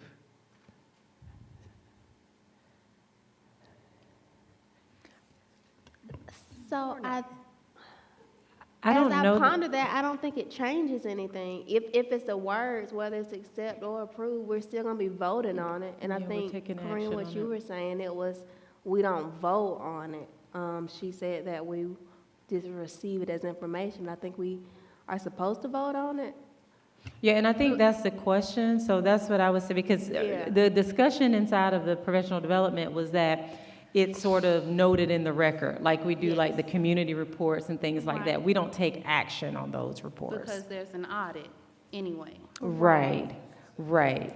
And so what I'm suggesting is that we go ahead, because we do have a motion on the floor to approve the financials, and that we, as a board, take action on that, vote up or down, and then this will allow Mr. Pruitt a chance to go take a look, and if we need to remove this next month or going into the fiscal year, I mean, we're at almost towards the end where we've taken action on all of the financials, and so I think that may give us a chance to have a little bit more information and operate within the advice of our attorney. But yes, you are right. It was more of a noting for the record. Ms. Hall. It's been seconded. Okay. So we called a question. Any other? Okay. So all in favor of approving the February 2022 financials, if you would raise your hands and say aye. Aye. Aye. Any opposed, the same sign. Okay, we'll move forward. That motion, okay, all right. So we have, how many of us is it up here? We have 8, no, Linda's not here. 7-1. That's right, I forgot that. 7 in favor and 1 abstaining.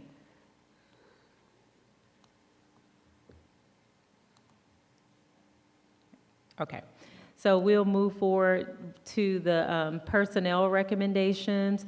There are several items under the personnel recommendation, the personnel board report, the contract list, the 2 job descriptions, and then another addendum. Dr. Thomas? Yes, ma'am. So it would be my recommendation that we would have a motion for items 1, 2, and 5, maybe to go together for convenience, and then items 3 and 4 could be taken separately. Okay, so there's a recommendation that we approve items 1, 2, and 5. Am I understanding that recommendation Yes, correctly? ma'am, that's correct. Okay. Okay. Mr. Davis, you're making a motion for 1, 2, and 5? That's correct. Okay. Is there a second? I'll second. Okay, Ms. Gallagher. Follow-up questions or discussion? All in favor of approving items 1, 2, and 5, if you would raise your hands and say aye. Aye. Aye. Any opposed, the same sign? Okay, Dr. Thomas, item 3. Is there any additional information? Oh, I'm sorry.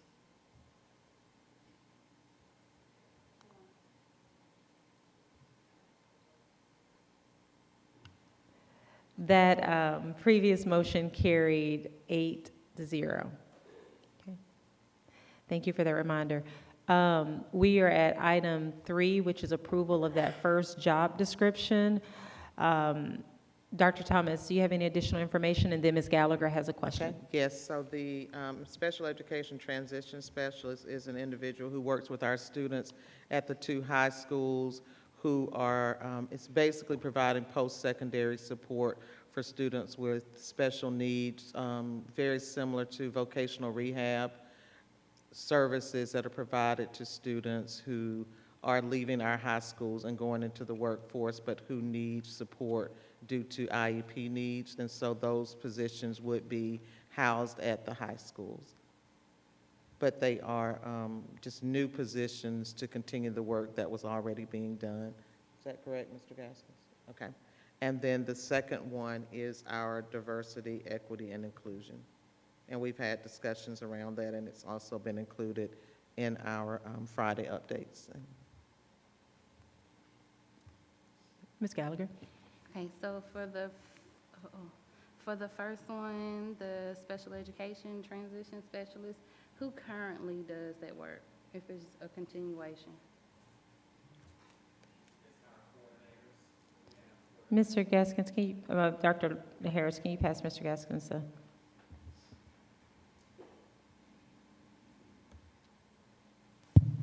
So our high school special education coordinators, they currently support that, but it is big work. That's why we are recommending the additional position. How many coordinators do we have In our district, that do this work? we have two. One at the two comprehensive high schools. They're coordinators. They don't just do this work. They do like all of special education, case management services, working with students, doing IEPs, making sure psychologicals are done, and that special ed services are done. So those individuals have been also supporting the students in addition to their other case lead work with our serving all the students at the high school.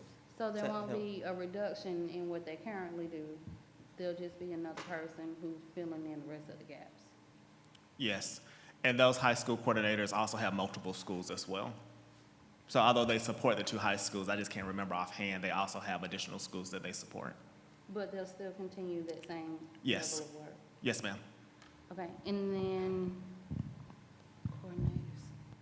And then the other one, diversity, equity, and inclusion. Yes, ma'am. That one, so I was reading through the job description, and I don't know how to word it.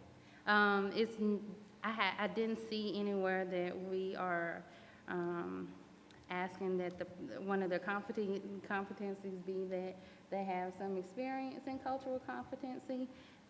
Cultural competency isn't listed anywhere, and I can't imagine us doing anything equity, diversity, or inclusion with someone who doesn't understand cultural competency.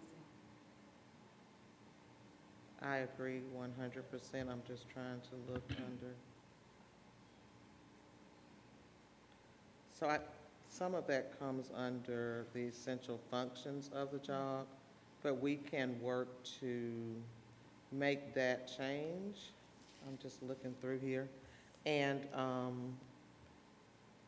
make edits and get that out to the board to review, and if there are any other pieces of feedback, if you all can let us know, and then we could wait and put that on the table for approval for the 30 days next week. If there are other pieces that we need to add. If there are no other changes, we can approve it with that change, and I can add that into, I'm looking at Dr. Blankenship, we can just make that add into the core competencies. But if people need additional time to look at it and would like to make other additions, then I can leave that up to you, Dr. Gant. We can approve it with the addition of cultural competency added, or if it is you all's desire, then we can table it. Defer to the board. Have we had a conversation about what the reporting structure would be for this position? Yes, that person would report to the superintendent. I didn't hear you, Dr. Thomas. Report to who? Superintendent. Yes, ma'am.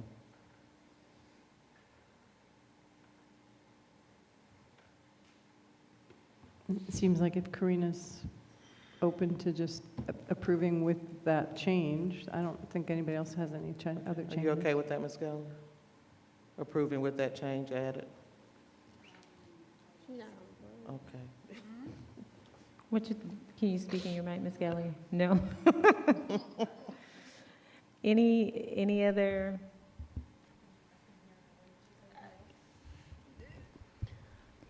Can you state a board version? Okay, so there's another part, and it says, generally, the job requires 80% sitting.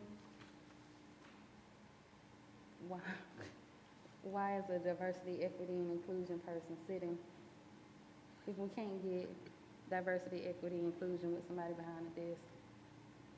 And It's just some not of those the- are just legal, general requirements that are standard in job postings, not, they don't usually have a sliding scale of sitting and standing time. I'm sorry, I know you're looking at me, and I understand, but some of those are pretty scripted in terms, is that right? In just general, Can you pass Dr. Blankenship the microphone? I understand what you're saying, they're just basic job description descriptors. Right, those are generally, I mean, there are labor standards that job descriptions are built around that that kind of information is pulled from. And so because this is generally a desk-oriented position, these people are in meetings, they are, you know, they're not, it's not like a principal who's going to be out monitoring a building in classrooms, who's going to be walking around a lot, standing a lot. This person is going to be sitting either at a desk, in a meeting. So even if they're at a school meeting with staff, they're meeting with people in the community, they're meeting about diversity and equity, they're meeting about the disparity study. I guess it's not a physically labor-intensive job like that of a custodian would have something different, or maybe a bus driver's would be different, but it's kind of under the category of the job. Right, that's what those particular descriptors are really meant for. It's really related to workers' compensation. So I'm sure mine says that, but I've been running around the school all day. All day.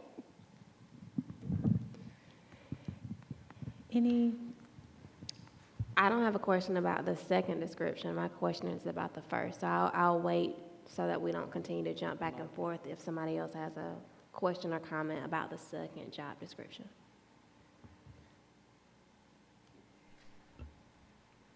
Is that the diversity, equity, inclusion? Okay.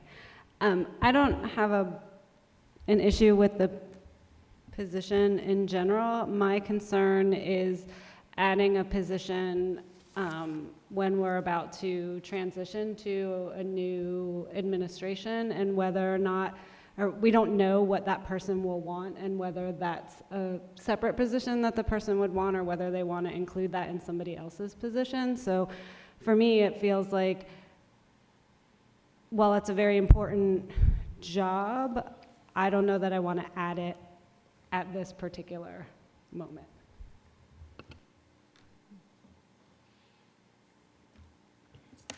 So I have questions about the special education transition specialist, and I want to make sure I understand the function of that person. This would be the person who helps to develop the transition plan in an IEP?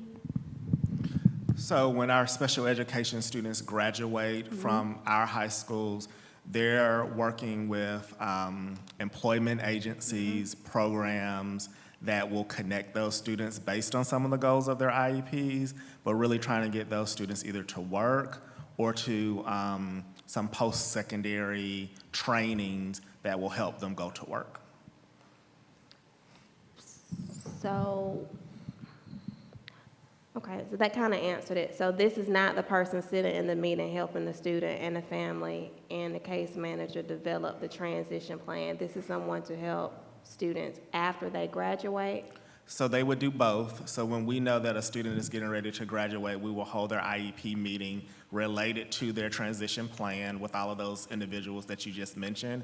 But then this person would actually follow that person post-graduation. So when you think about that first and second year out of our comprehensive high schools, they will still be working with those students. Is there a period of time in which they will work with them? Is it for a year, for 2 years? Do we know? I'm sure there's an answer to that. I will have to follow up with you on that. Thank you.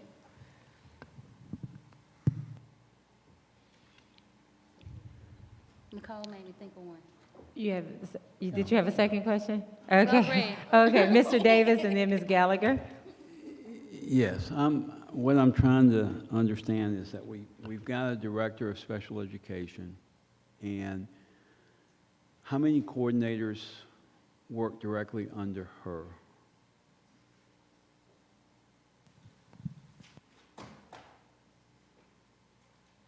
There are six coordinators that work under her.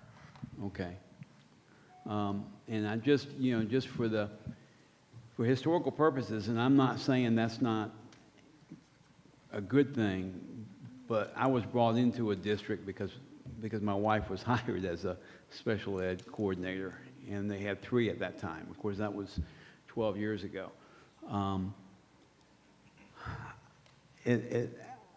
When I remember when I was a CTI coordinator for 1 year, and I don't think we have that program anymore, but I was at Clark Central, is that the teachers had a big role in working with their students transitioning from graduation.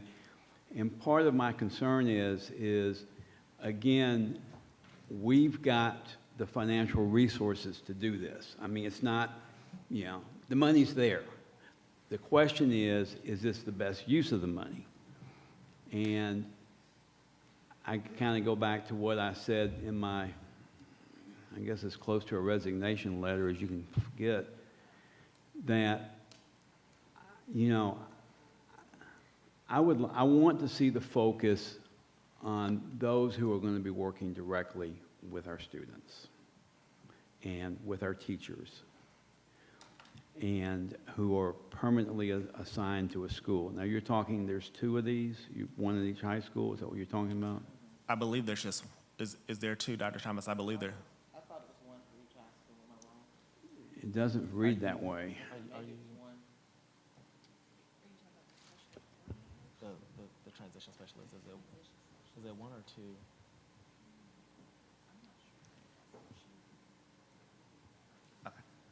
We might need to clarify. I think that is 1, but Okay, it might I could be be 2. wrong. Okay, so But they are housed, I'm sorry to cut you off, but it would be housed at the school. The transition specialist would work directly with the 2 comprehensive high schools and Classic City. Okay, well, I'm still classifying that as, because I know Dr. Thomas asked me to clarify in an email, what do I mean by central office? And I guess in my definition, this would be central office.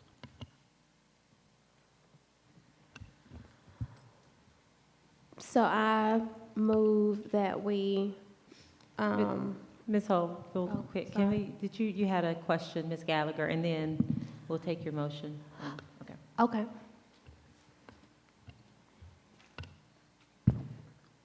I know I asked at another meeting, but I don't remember the answer. If we have graduation coaches that still follow students, and if we do still have graduation coaches, are we going to also expand the number of graduation coaches so that we serve all students? And what pot of money is this coming out of? Because I remember at another meeting, Mr. Gaskins, you said we don't follow students post-high school. We focus on, because we're K-12 and we stop at 12. So why is this different?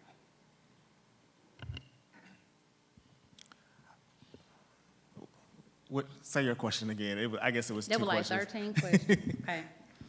What pot of money is this coming from? Are we expanding graduation coaches if we have them so that we serve all students post-high school? And what changed from the meeting last year where we only focused on K-12 and didn't serve students after high school? Okay.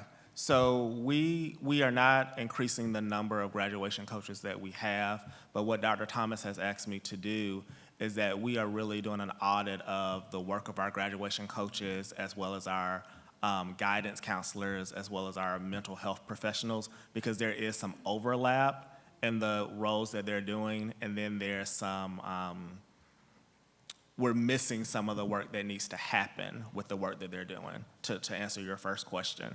The second question is, I believe that this will be out of our Medicare funding. We do have funding that we generate through charging Medicare for some of the things that our students receive, such as speech-language pathology and things of that nature. There is a need, which we're working on, just not with our special ed students as they transition, but going back to our school guidance counselors actually working and following students once they graduate from college. So I think the question is, how long do we support them? So our counselors, we're working to have our counselors support students through the summer and like that first semester when they graduate. And then to follow up on Ms. Hull's question, supporting our special education students longer than that. So it is possible that we support students after they graduate. It's just the time frame that is limited. And also, Mr. Gaskins, please correct me if I'm wrong, and I can look at Attorney Hull, but for students with special education needs, some of them can be served to age 22. And so those needs expand, and that's really what this is more about, is some of those students with more extensive needs. So that to me is part of the difference when we talk about serving students post-graduation. These students are technically still on our caseload depending on what their disabilities are. So that kind of qualifies some of the difference in versus a traditional K-12 student versus a student with an IEP. And our numbers for that need of service is high enough for us to need 2 additional positions. Well, and it could be one, so I thought it was one per high school, but it could have been one to serve both high schools, and that's what he's getting clarification on. I would, and I don't want to because it's late, but I would think we really do need to have some conversation around, in my mind, there are 2 sets of people that work for schools. There are people that teach, and there are people that support those who teach. And what supporting those who teach looks like is very, very extensive. And to assume that students are only touched directly by a classroom teacher, I think is going to be problematic as we look at staffing.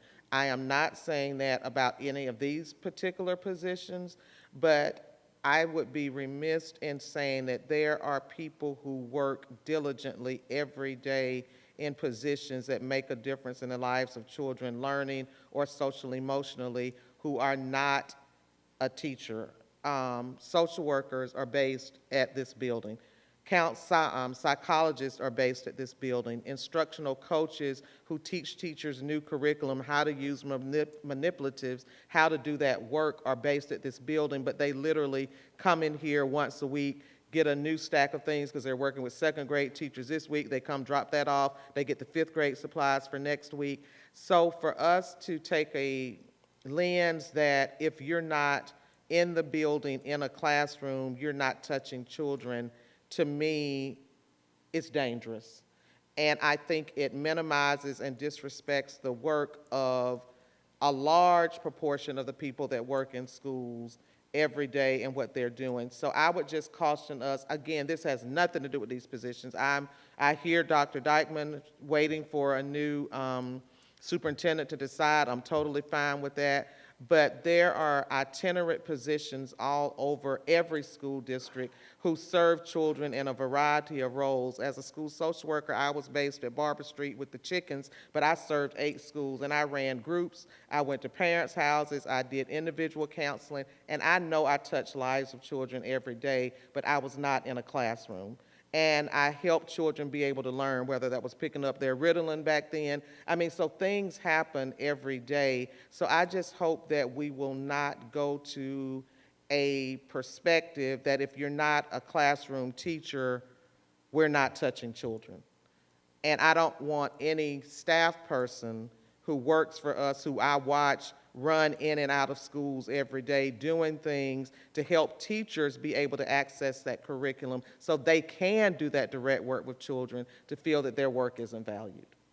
So I would just be remiss if I didn't say that on behalf of support people, because there are support people in every school that have to have a place to put their things down and pick up, and they house curriculum materials, science people, they have to come get things for science experiments and take them out and show teachers how to do that. So I just want us to remember the value of those individuals as well. So I'd like to make a motion that we approve the job description entitled Special Education Transition Specialist. Okay, so Ms. Hull made a motion. Is there a second? Second. Dr. Yeager made a second. Any follow-up comments? Yes, my comment will be that I don't understand if we just had presentations about having one social worker per 1,000 students, one school psychologist per 1,000 students. Teachers aren't being paid while we would look to hire any additional positions without doing that. So that is my comment. I made the motion in accordance with our training for our parliamentary procedure to get it done, but that is my comment before we call a vote. Okay. All right. Thank you. So we have a motion, we have a second. Ms. Hull made a comment. Any additional comments? Could I just make one quick comment? I feel like it might be important when we are presented with introducing position descriptions, that there's a demonstration of need that's added to that narrative. So whether it's just having a broader understanding of the total amount of students that are currently being served and where the gaps are in that service would have been really helpful, I think, for maybe the board members to have a greater perspective of what the need for this position, these particular positions are. So maybe that demonstration of need might be a helpful way to avoid some of this extended dialogue, if that makes any sense. It's an excellent idea. Thank you, Dr. Anderson. Okay. I'm just suggesting that we're voting on something that we don't know what we're voting on, because we don't know if we're voting on one position or two. Okay. But I don't think we're voting on how many positions. We're voting on the description of the job, right? Yep. Dr. Yeager? And I would just like to make a little history. I mean, since I've been on this board, I've heard a lot from parents of special ed kids that the board does not pay any attention to their kids. And what I heard from Mr. Gaskins is that we have a need for this person to help take some of the extra load off of the other people that are working so much with the special ed kids. And so it sounds to me like we're responding a little bit to that need, and so I appreciate that. Thank you.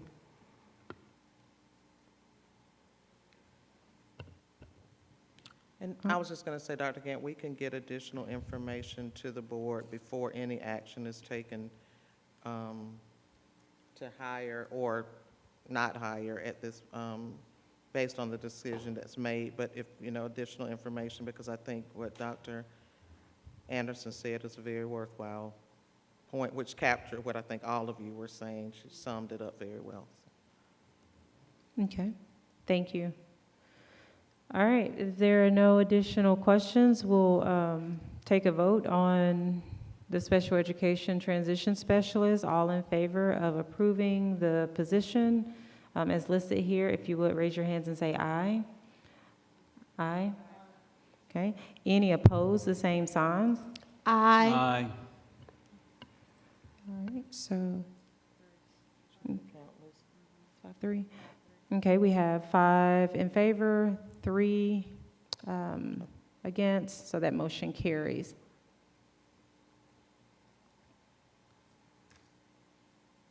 All right, we still have another position here, the job description for the Chief of Diversity, Equity, and Inclusion. Dr. Thomas, we'll circle back and start with you.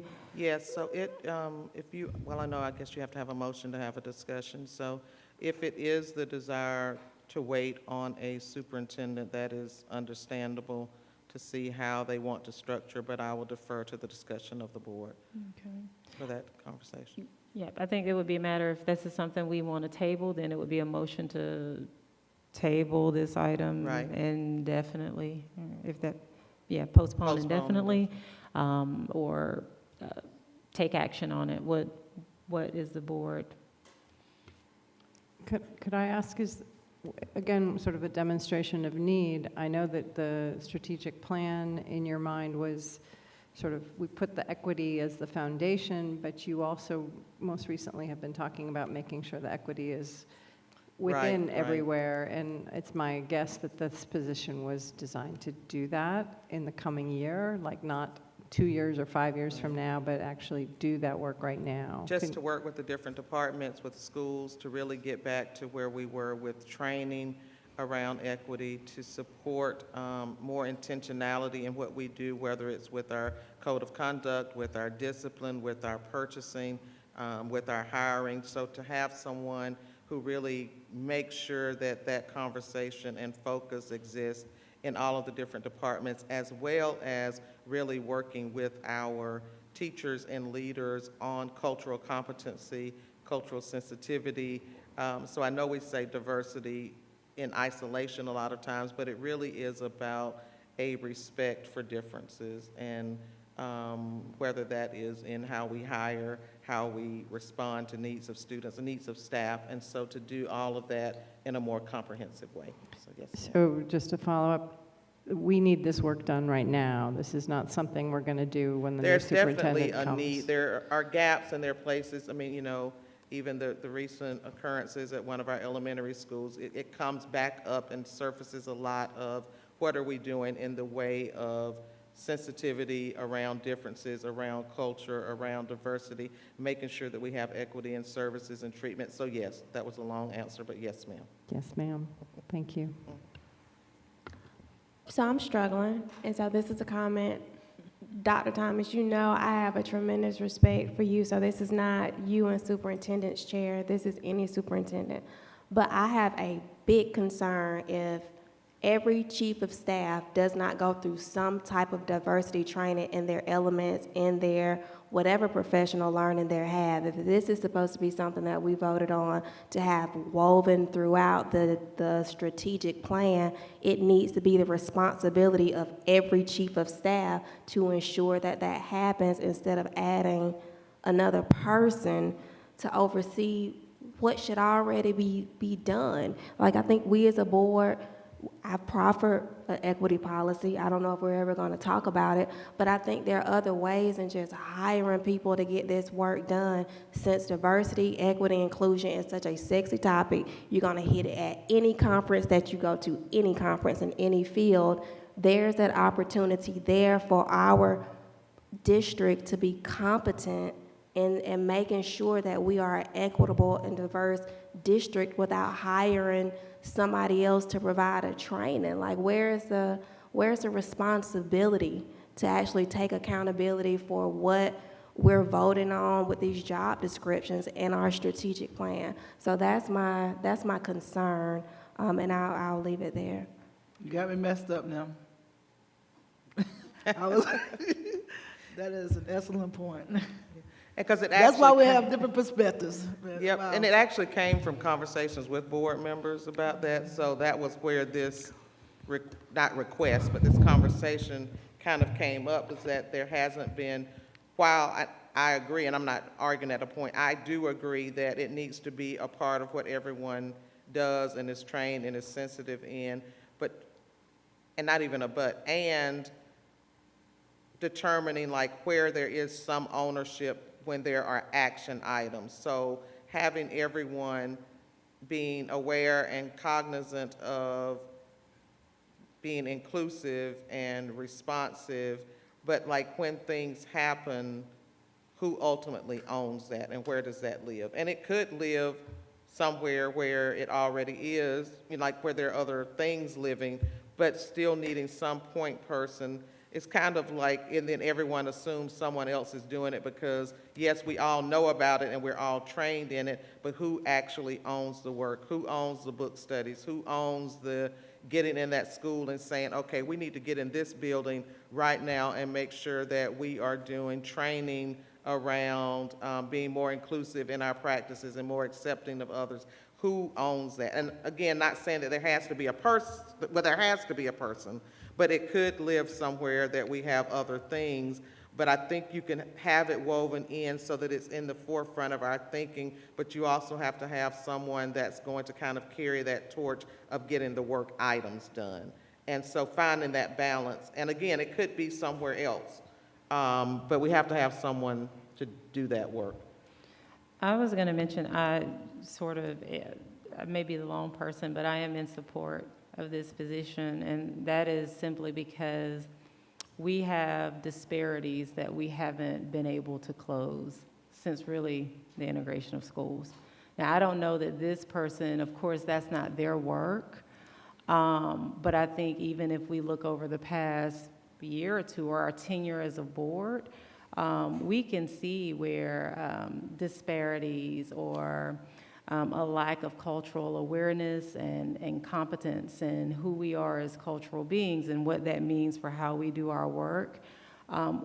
That's not work that people intuitively adopt. If it were, we would be further along. Neither is it the work of one person. I don't think it's an either or, but I do think organizations have to be intentional. We don't default to awareness. We have a tendency as humans to think of differences as deficits. That's not an opinion, that is what we do. And so unless it's not that I don't trust people, but it's we are human. And I don't think people sort of naturally are inclined to say, we're going to take on this torch and we are going to be sure that equity is woven in everything we're doing. Because we are also a microcosm of our community, and we live in a community that tends to think we are good at equity. And we are doing a wonderful job, and the truth is we're not. And so I'm not deceived to think that this position will solve all of the problems, but I do know that this is a heavy lift for a superintendent. I think we've seen that. And it's delicate work and it's strategic work. There are districts that have their own strategies around diversity, equity, and inclusion. And so I don't think it's a magic, it's not a magic bullet. And I do hear too, like whether the timing is right, I'm not sure. But I do want to just sort of voice my support, for this position. I also support the position. That was a good point, though, because I believe that we are right now. I just don't think that we are urgent enough in the way that we are moving forward with some of the things that are going on in our district, and something has to happen. And I do believe that it's a lot to put that on the superintendent herself. And even if that position is not one that stays for years, just like we have these other positions that are 3-year positions that are temporary to get the work grounded, to get the foundational work done so that everyone can get trained and the system can be in place, I don't think that we have an option right now to wait until a new superintendent is here. We need to get someone in here right now, like yesterday. So I do agree a lot in part what you said in terms of making sure that the expectation is from the top down and that it needs to be woven through, but those executive positions, they definitely need to be on top of it after a while, but someone who has that expertise can come in here and get it started, and then the superintendent that comes in, we need that work done, so I just don't really see why a superintendent would not want that. But however they want it done, they might change that up. But I believe we need to get this started. Just one more point. I'm sorry. Mr. Davis and then Ms. Hall. I think we're looking for a quick fix. We've got 1,500 staff people. 22, gosh, I lost count. And I think that what we don't, I'm looking at it from the opposite point of view, because if someone has that position, they are Miss or Mr. Equity, okay? That takes it off of my plate because they're doing that job. I learned that when I first started teaching. I know y'all love my teaching stories, but when I started teaching, I said, I don't have to do the counseling stuff because we've got 3 counselors up there in the high school, in the front office. They're going to do the counseling. I'm doing the teaching. That didn't get me too far because the kids had problems that I was trying to teach, and I had to become a counselor before I was even trained to be a counselor, because each of us had that responsibility. Now, we've got folks in the school system who are not sensitized to diversity, equity. They need to become sensitized to diversity and equity. And by having someone paying them $80,000 or $90,000 and say, that is your department, you make sure that the proper people get the proper training at the proper time, lets everybody else off the hook, in my opinion. So I'll be brief because it is getting late. But I'll say 2 things. The question was asked, who is responsible for that? It's the superintendent. In my humble opinion, my expectation as a board member would be the superintendent having conversations and making demands and expectations of every chief of staff to show me, what are your strategies, what are we doing, how is this being addressed, because this is a part of our strategic plan. And I would say, as a fairly new board member, as a baby board member, this feels again like equity and inclusion is a very important issue, but we're passing the buck, because what happens when or if this person is hired, we don't get to ask questions, we don't get to collect data, we don't even get all the information because it becomes operational. And so again, we are kind of sitting lame duck on that issue because it becomes a person, it's an office, and then I anticipate, based on past experiences, it's going to be too heavy for one person to serve every school in the district. So there has to be a coordinator, a secretary, an assistant, a co-person, and we create all these positions, and we as a board have still not created or taken any responsibility for making sure that it is done. And our role as a board is to direct the superintendent on what is important based on our strategic plans that we've already adopted. So that is my concern. It feels like this is us repeating ourselves, and we're going to be back next year talking about an internal audit of 10 new positions, and we're still going to have the same equity conversations. And then I'll be quiet. The question can be called. Can I say? I absolutely agree with Attorney Hall. I think we are jumping the gun on this decision without having first done what we've been asking for the last 6 months plus, which is an institutional audit of the district to see who's doing what, where's the redundancy, and how can we improve on our current operations and how we do things before we make a determinate decision that these are positions that we now need to fix this other problem. We have to start following some sort of process, right? Instead of just putting Band-Aids on top of things. And this is not a process. This is just like trying to find a quick fix because we had these 2 really big issues come up. Of course, we didn't know how to deal with those issues because we aren't DEI experts. But I'll tell you this, what was happening at the district level isn't going to go away by hiring a DEI person. Those problems will still be there.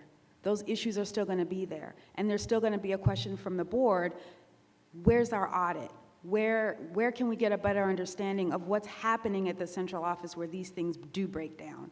So can we think about possibly a process, and can we also think about having a superintendent in place who then hires this person, because that person is a direct report to the superintendent, and having that relationship being built from the hiring process, and having that closeness developed through coming up with a plan together is a really important aspect of having a direct report. And if no offense to Dr. Thomas, I think that her hiring strategies would probably be amazing, but it might not work for the next superintendent. And we need to give that person the authority to say, I have a rapport with this person that I'm developing on my own, and I'm not having to adopt it from somebody else's decision. We have to more clearly think through these things and have a process before jumping to decisions that are just Band-Aids. So kudos to Attorney Hall for that. If I may just put in one last plug for the sake of debate. I think similar to the diversity study, disparity study, this is something that's sort of come up and down before Oglethorpe, before any of the big things this year.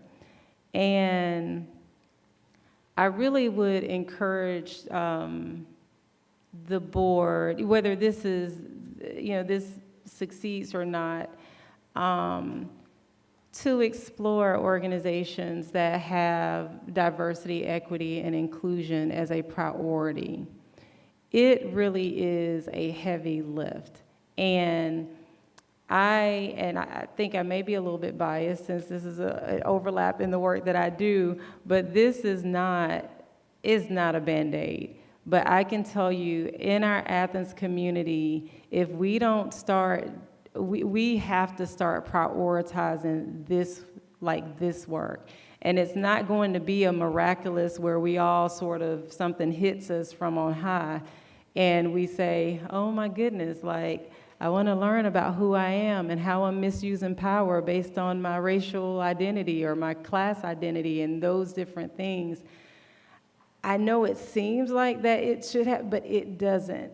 If it did, schools would be further along, organizations would be further along. We see in the news all the time, these situations popping up.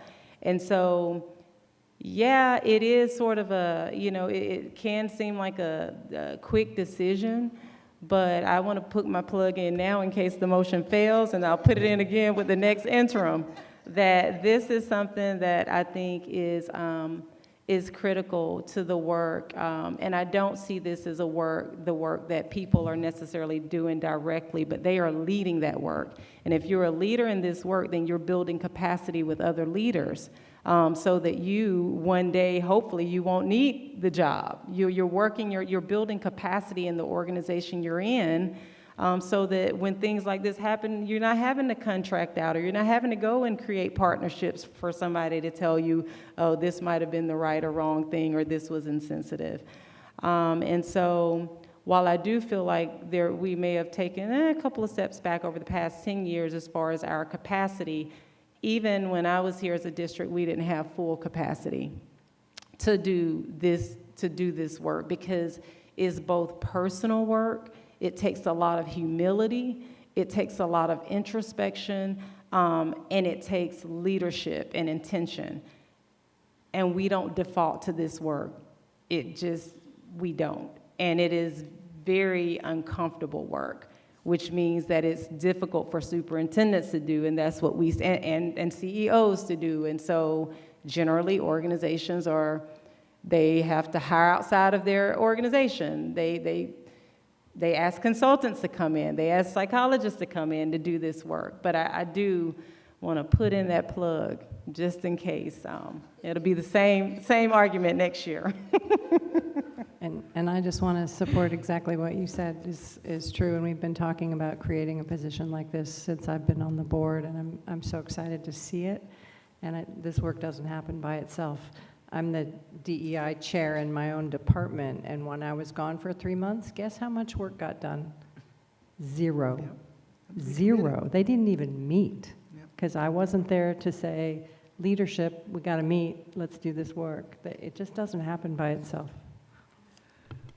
Ditto. And the other thing, I definitely want to go back to what Dr. Anderson said about the audit. Some type of way, in my head, I'm trying to combine all this together, okay? But making that commitment and that request to the superintendent that we get that audit done, and still having some levels of steps and agreeing to this position all at the same time. But we need this position. We need this position.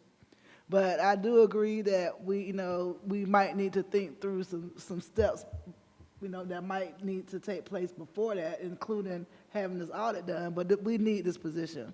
We can't wait. We need it. And I have met with Dr. Blankenship, and we have a proposal from a company to begin the audit that I shared this evening with Dr. Anderson and Dr. Gant for them to look over in the next week and then share with the board on recommendations for that. So we have moved forward with that work. Dr. Dykeman and then No. Mr. Davis. Sorry, one more thing. And my thing is just that I agree with everybody, and I think that we all really agree. It's very happy. Because I do think that we do need to do the work, but my concern is having a position which we then have to keep forever, because our positions don't really work that way. We're like, oh, we're gonna hire you for 2 years and then you don't have a job anymore. So that concerns me, and then also the idea of hiring somebody now and then having a new superintendent, which I already said. So not that this is something we need to decide right now, but I wonder if there's a way to have like a consultant start the work now, like not hire someone in-house, so that we could start the work and then, but not be committed to keeping them on staff forever and then seeing what happens. So that's my pulling it all together. I think that would be a good compromise. Again, we say we want to audit, but what you're going to do is have this explosion, which we've already are witnessing, of staff, and then someone comes in and says, oh yeah, well that person's redundant, that's not going to happen. That's not going to happen. So I go with Kara if we need to get some because, like Lakeisha said, maybe you need a psychologist trained to come do it. I should just quit now and come do it. Yeah, but I mean, All right, so thank you. anyway, Okay, well. Can I move to approve job description number 4? Just make a motion. Second. Okay, so we have a motion by Dr. Yeager, a second by Dr. Maddox. Okay. Before we take a vote, just for the good of the discussion, no, any additional discussion? All right. All in favor of approving the job description, if you would, raise your hands and say aye. Aye. Aye. All opposed, the same signs. Aye. Darn it. Okay, all right, so that motion was 4-3? 5-3. No. Was it 5-3? So it did not pass. That's right. All right. Was it 4?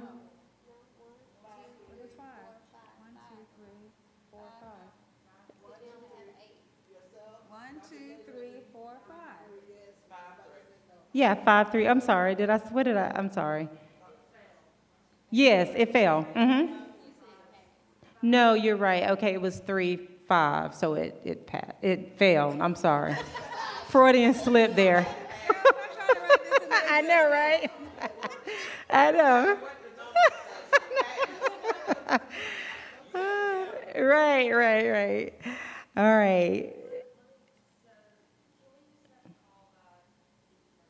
Sure. No. No. I feel bad about my no, because I've been advocating for it, but not really, because I like the arguments that were made. We can put it in future business. Okay, so that was a no, yes. No. Yes. No. No. Yes. All right, yeah, okay. Thank you. Very good discussion.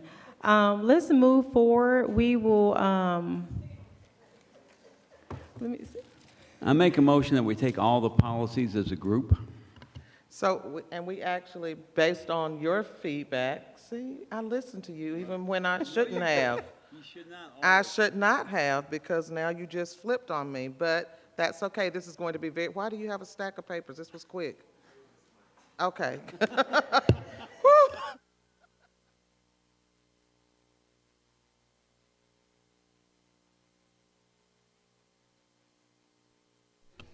Can I ask for clarification for this before he speaks? Are these to put up for public comment? No? We were, but now we're not, just Thank you. because of Mr. Davis making us realize something. Oh, so But now he was but gonna- we're not voting to accept them right now? No. No. And it wouldn't have been for public comment, so the new policy process is that the board gets the first review, and then you all get to ask questions, get feedback prior to us taking it back to make your revisions, and then we put it out for public comment. So you get 2 rounds. But actually, thank you to Mr. Davis. As y'all know, this is a new process.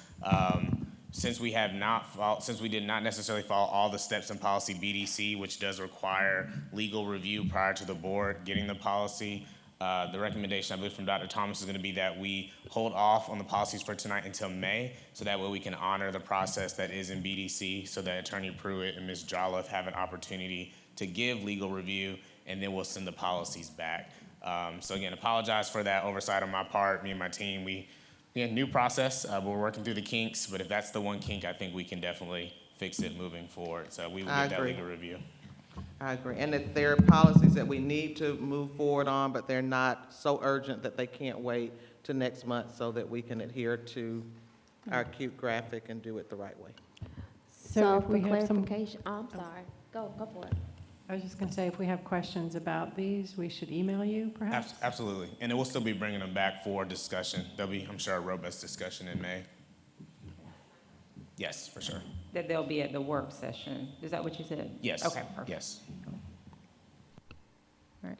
So do we need to, it's an action item, do we need to vote that it's tabled until the next, oh, it's not an action item? Okay, all right. Okay, all right.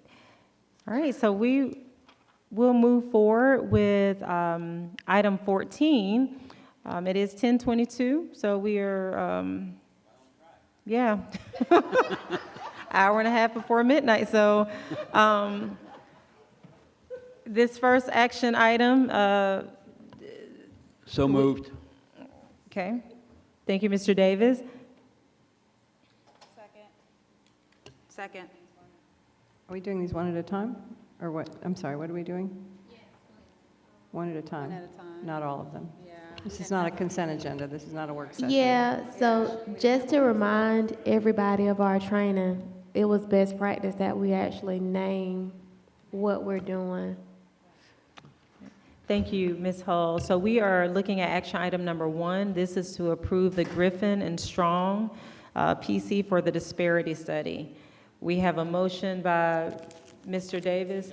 Second. And we have a second by Dr. Maddox. Oh, okay. Did Dr. Anderson already second? Okay. Sorry. So we have a motion by Mr. Davis, a second by Anderson. Any follow-up questions or comments about this before we take action on it? It's tired. All right. All in favor of approving the Griffin and Strong disparity or PC for disparity study, if you would raise your hands and say aye. Aye. And any opposed, the same signs. Okay, that motion carries 8-0. All right, we'll move forward with the item 2. This is to approve the purchase of Hands to Mind K-5 math intervention for summer learning. I move that we accept. I second. Okay, we have a motion by Mr. Davis, a second by Ms. Hull. Yeah. Any follow-up discussion or questions, Mr. Davis and Ms. Hull and others? I'm just asking out loud. This is for the manipulatives? What did you say? I didn't hear what Karina said. I asked, was this for the manipulatives to send home with students? Over The summer? math manipulatives for the summer school programming, and they'll be able to have take-home kits to go with the students who are in the summer school. And this is for 1,000 students, so both schools are gonna have 100% of their students show up to get all of this stuff. Yes. Okay. Mr. Davis has joined the staff. Any additional questions or comments from this side? All right, all in favor of approving the purchase for Hands to Mind intervention, if you would raise your hands and say aye. Aye. Any opposed, the same signs? 8-0. Okay, thank you. That's 8-0, that passes. Item 3, approve the staff computer purchase. I move that we approve, I make a motion that we approve the staff computer purchase. Second? Okay. So we have a motion from Ms. Hull and a second from Dr. Yeager. Any follow-up? We'll start with Ms. Hull and Dr. Yeager. Any follow-up questions or concerns? No. Okay, Ms. Gallagher? I do. So, I got a question. Right. So the price difference is not that great in between the staff computers and the student computers, but we're getting substantially more student computers. What is the difference? The staff computers are Windows laptops. There's one over there somewhere from Dell. The student computers are Lenovo Chromebooks. And can I also add something I learned at the COC meeting, which was that this is not just the price of the devices, but the support and the service contracts that go with them for the time period that they're expected to last, which I think is 5 years for Correct. staff. Correct. So if it breaks, they get a replacement. That's correct. That's why the price is a little bit higher than you pay for at Best Buy. Yes. 5-year warranty on both. For students and for staff? Yes. But staff computers cost more because they're Dell? Because they're Windows Dell laptops, yes. Their laptops, students have Chromebooks, so they run on Chrome. Students have Chromebooks, so they run the Chrome. You can explain that better than I can. With the staff ones are laptops, so they can actually do different, what's the real technology word? It's different versions of the operating system, Thank Windows operating system versus the Chrome operating system, which is on the Chromebook. It's like the Chrome web browser, but that is the operating system. This is very close to the last conversation. I'm just talking about the price. And since we've already bought the software, it's not a lot for a whole bunch of money. So I think it was like $3 million for a little bit of computers, and then $3 million for a lot of computers. Yes, correct.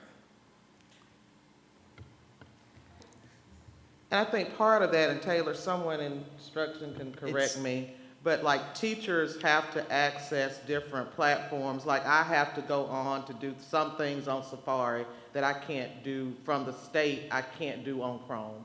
I can only do on Safari. So some teacher applications, software for instructional materials, we can't be locked in. With students, we can give them assignments that are strictly Chrome-based.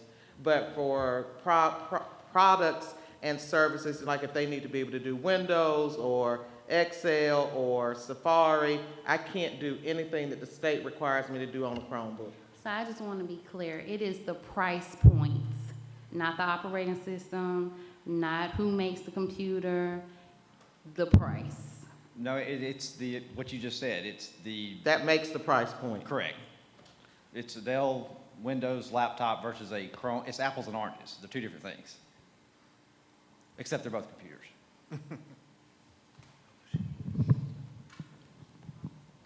Any additional questions about item 3? So we have a motion by Ms. Hull, second by Yeager.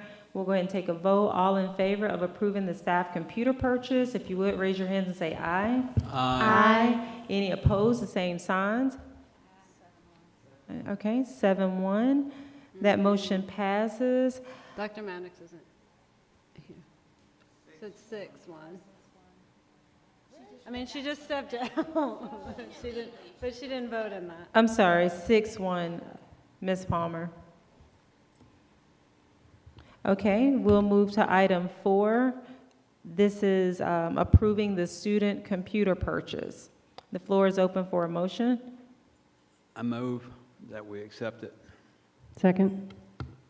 Okay, so we have a motion by Mr. Davis. Was it a second by Dr. Yeager?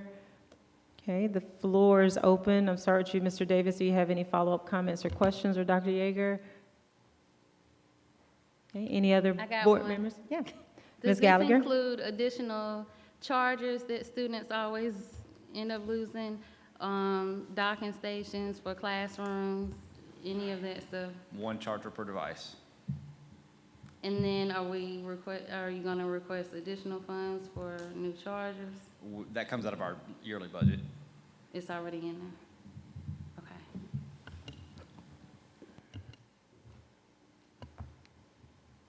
All right, all in favor of adopting or approving the student computer purchase, if you would raise your hands and say aye. Aye. Aye. Any opposed, the same signs? Okay, that passes 8-0. All right, we'll move to item 5. This is the phonics adoption. The floor is open for a motion. I move that we approve the phonics adoption. Second. Okay, we have a motion by Ms. Hull, a second by Dr. Maddox. Ms. Hull, Dr. Maddox, any follow-up questions or comments around this motion? No. Okay, other board members? Mr. Davis? We've been teaching phonics, right? We're not just starting it. Yes, we've been teaching phonics. Our current curriculum has a phonics component. Based on feedback from teachers, it is not a strong phonics component. The other components of our resource are strong: guided reading, shared reading, big books. But the phonics portion of that resource they felt was not strong, so that's why we did an RFP for a stronger, more explicit, systematic phonics approach. Because I can't spell because I never had phonics. Greg, may I tell me if I'm wrong, Dr. Gaskins, this helps determine a student's reading level? Yes. That's one of the components of it. So that's not just phonics? Yes, not just phonics. So it also includes spelling, it includes writing, and the majority of the cost is related to the manipulatives. So like magnetic letters, shaving cream that helps you with your writing, handwriting, sentence strips. The majority of it is for those non-consumable materials that our current resource lacks as it relates to phonics instruction.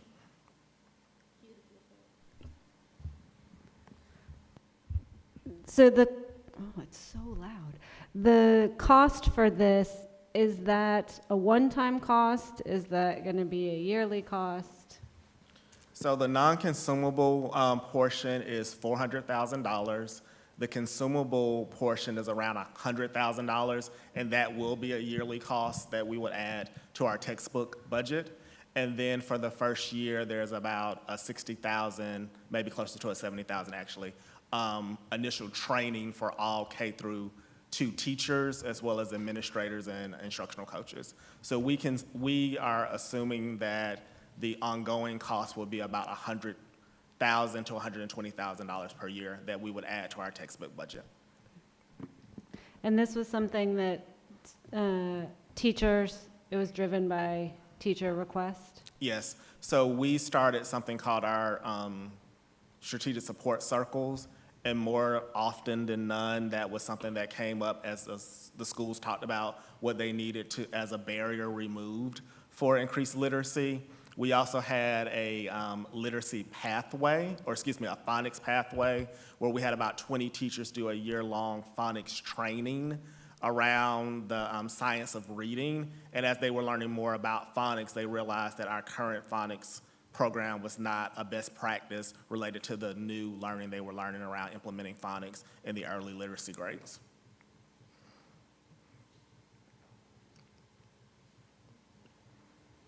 Additional questions or comments?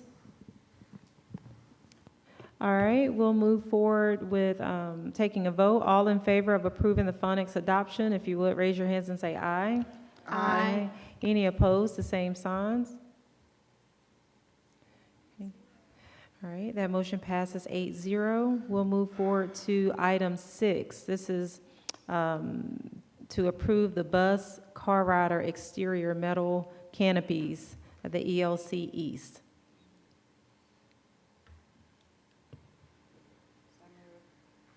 Okay. Dr. Anderson made a motion. Second. Is that Ms. Hull? All right. Follow-up questions or comments? No.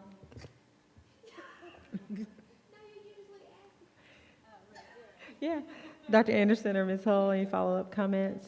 Okay. Any additional comments from board members? All right. All in favor of approving the canopies that are listed in item 6, if you would, raise your hands and say aye. Aye. Any opposed, the same signs? Okay.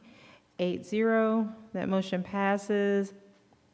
We'll move forward to 7. This is the action to approve field trips. So moved. Second. I like field trips. Can I ask a quick Can I ask just a quick clarifying question? Okay, hold on one second. So that was Dr. Maddox, right?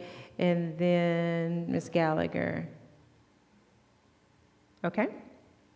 I've just seen some parent concerns that the field trips pose a financial barrier where students who can't afford the more expensive field trips aren't able to go. Is that a thing that's happening? Or is it a thing that needs to be mitigated? And this might be beyond this conversation. It was just a question I had. I have never heard of a student being denied an opportunity to attend a field trip. Now, there may be issues where parents aren't comfortable, and that's something that schools can do a better job, and I'm looking at Mr. Gaskins on that, but I know that in many situations, schools have reached out, they do fundraisers, teachers pay, churches pay, we've paid, they'll reach out to us and say, we have 5 kids that can't afford to go on this field trip, do you want to adopt a kid? And, many of us will step up and help to pay those costs in addition to fundraisers that the schools will do. But I think hearing that suggests that we need to be sure that schools are really reaching out and connecting with parents to say, don't allow finances to be a barrier to, so I think maybe sometimes people are embarrassed to say that and won't share that information, but we will always make a way for a kid, even if that means coming to you all and taking up a collection on Thursday nights to say we need to get a kid on this trip. So I don't know, did I leave out? That's exactly correct. Part of our field trip request that we look at before we approve is that there must be a portion that they address students that cannot afford to go. So part of that is when we read it, we look for that. And I think there was a suggestion, we did not do it this year because post-COVID or mid-COVID, but I think that there was a request, I believe it was Mr. Davis, around the actual percentage of students that are going on field trips, to Dr. Thomas's earlier point. Even though we offer every student to go, there may still be some in certain communities or certain schools that are not going because they don't know that. And then once we know that, I think there's more action that we can do. But any kid that wants to go on a field trip is afforded the opportunity to go, and we ensure that schools have a plan of fundraising that Dr. Thomas approves almost daily around fundraising to make sure that that happens.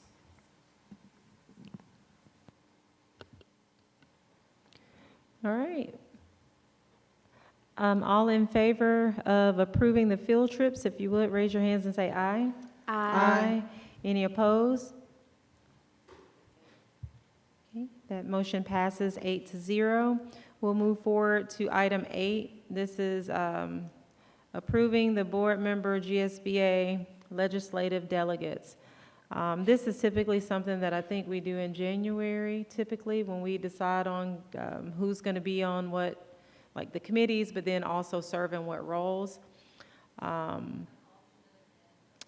Okay, yep, so we need one person and an alternate in case that person cannot make it. And basically what you do is you attend the conference and you go to the assembly and you vote on behalf of the board.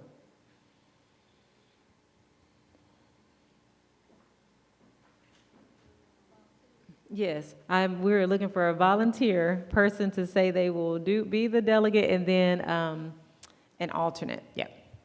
And what this means is that you will, I mean, most of us, or many of us are going in June.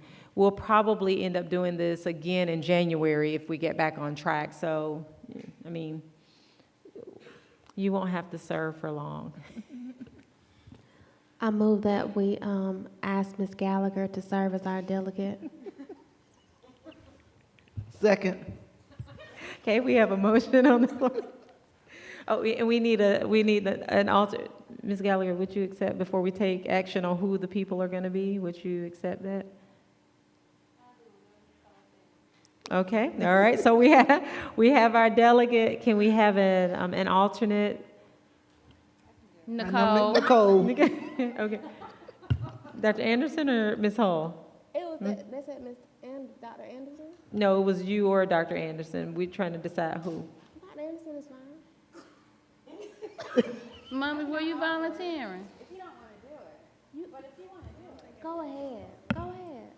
Live your best life. I'm banking on her doing it. I think y'all should rock, paper, scissors it out. All right, so we we have Ms. Gallagher and Dr. Anderson. So I'm going to open the floor for a motion again. Ms. Hall, can you? I move that we allow Ms. Gallagher to be our delegate and Dr. Anderson to please be our alternate for the board member GSBA legislative delegate. Second. Okay, so Ms. Hull made a motion, Dr. Maddox made a second. Any follow-up questions or comments? How many meetings? It's just that one, typically, right, Mr. Davis? I Okay. normally didn't go to the one in December. I only went to was I supposed to be at the one in December? Ms. Davis? Oh, yeah, I remember that.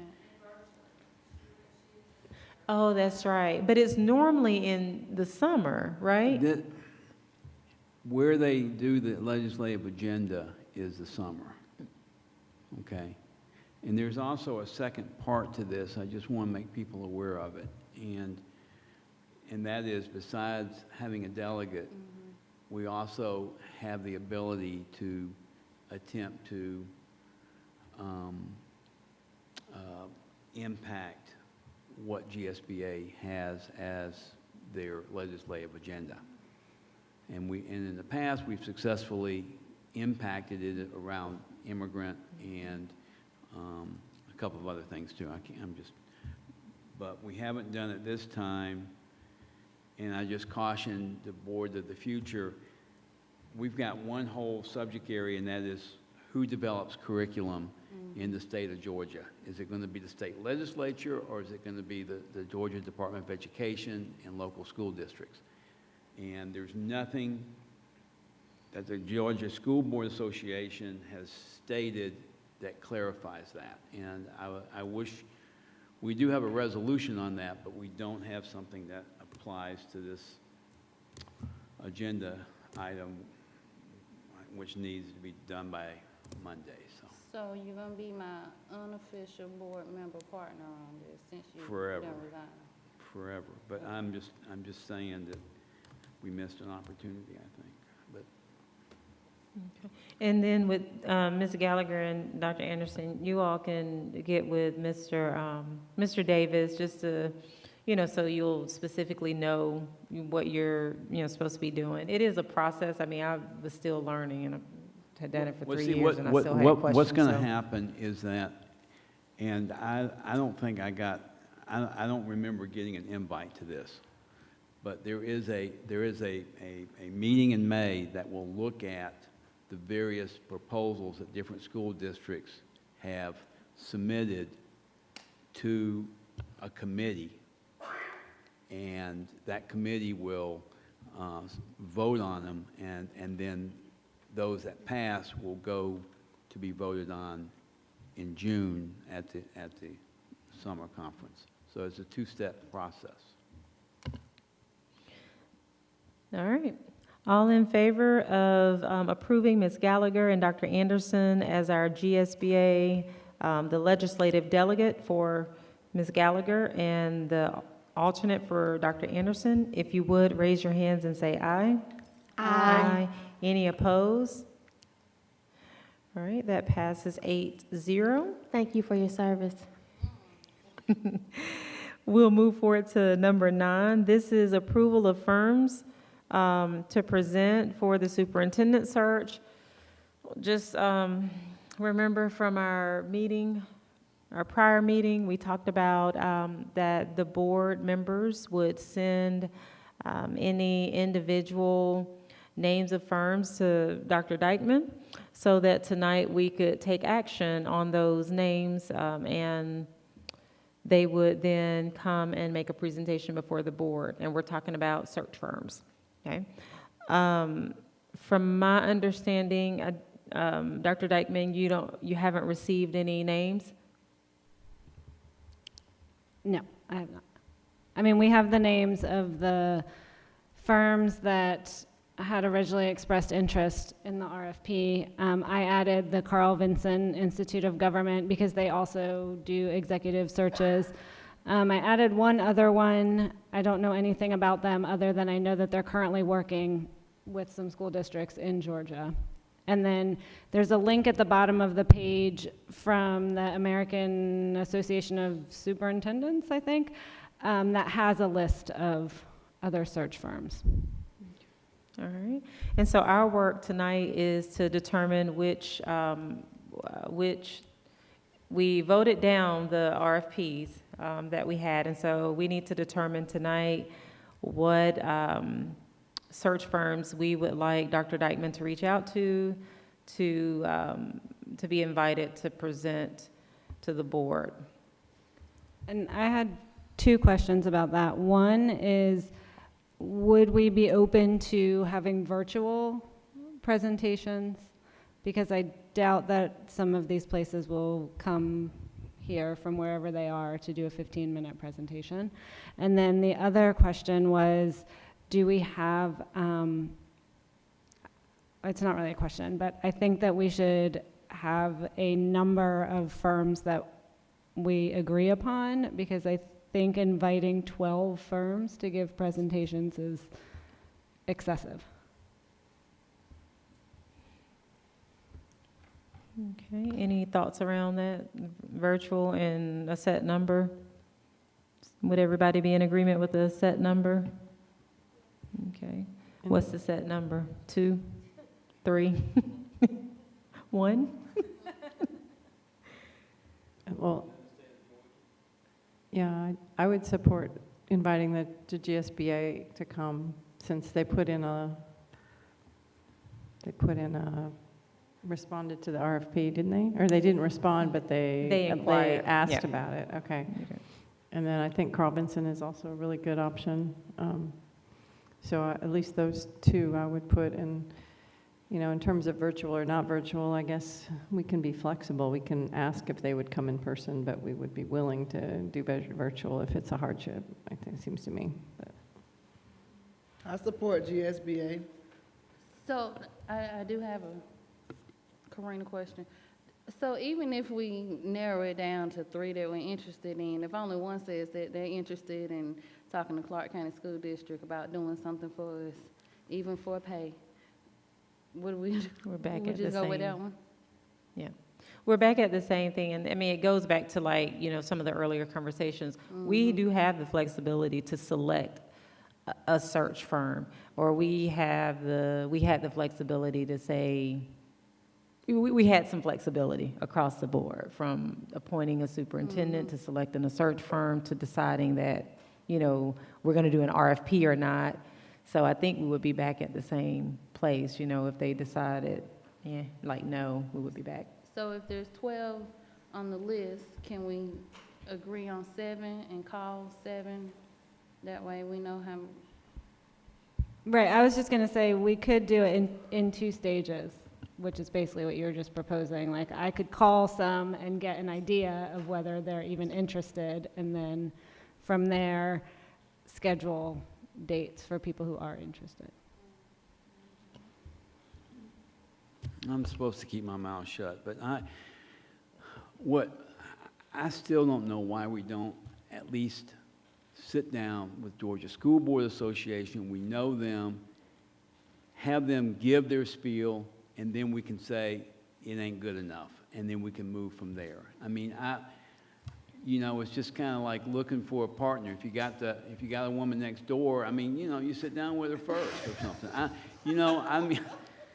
That is my proposal, is that we first sit down and have a serious discussion, whether it's virtual, or I think that they would come now that it's a different time of year and talk. What do you do to find a superintendent in the state of Georgia?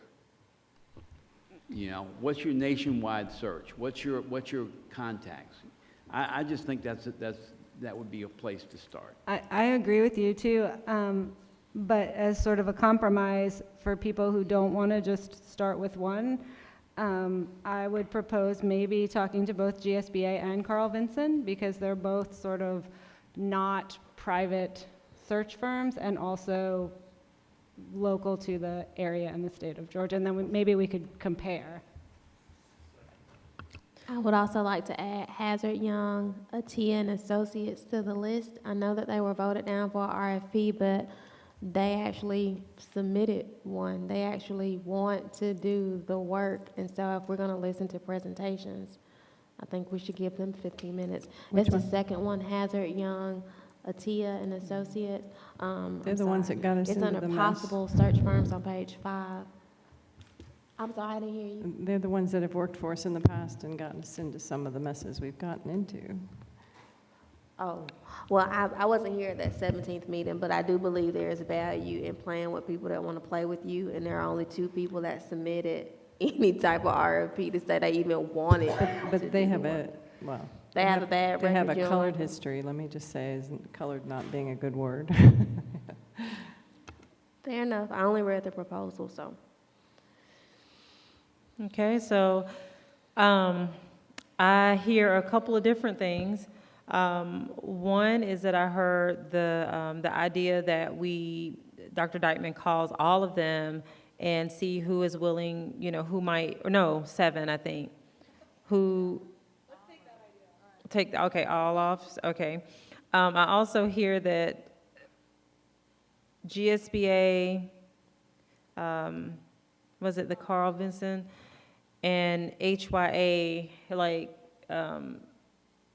reaching out to them, having Dr. Dykeman reach out to them to see if they would be willing to come and give a presentation. Is that what I'm understanding? Is there?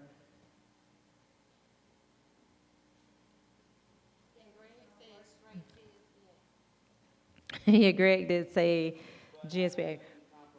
Okay, all right. Okay, so we have these 3. Dr. Dykeman, you'll reach out to them and ask them. I think we need to approve them. Is this an action item, I think? So the floor is open for a motion. I move that we ask Dr. Dykeman to contact HYAA, the Carl Vinson Institute, and the Georgia School Board Association to have initial conversation about them presenting to the board on the superintendent search. Okay, thank you, Ms. Hull. Second. Okay, and Dr. Maddox made a second to that motion. Any additional questions or follow-up comments for the record? When do we think that we would like to have them present? In an ideal situation, I have no idea whether they'd be available. For them to present or to be called, I can help call if you need help calling places so we can get that part done. I didn't hear you. Oh. What did you say?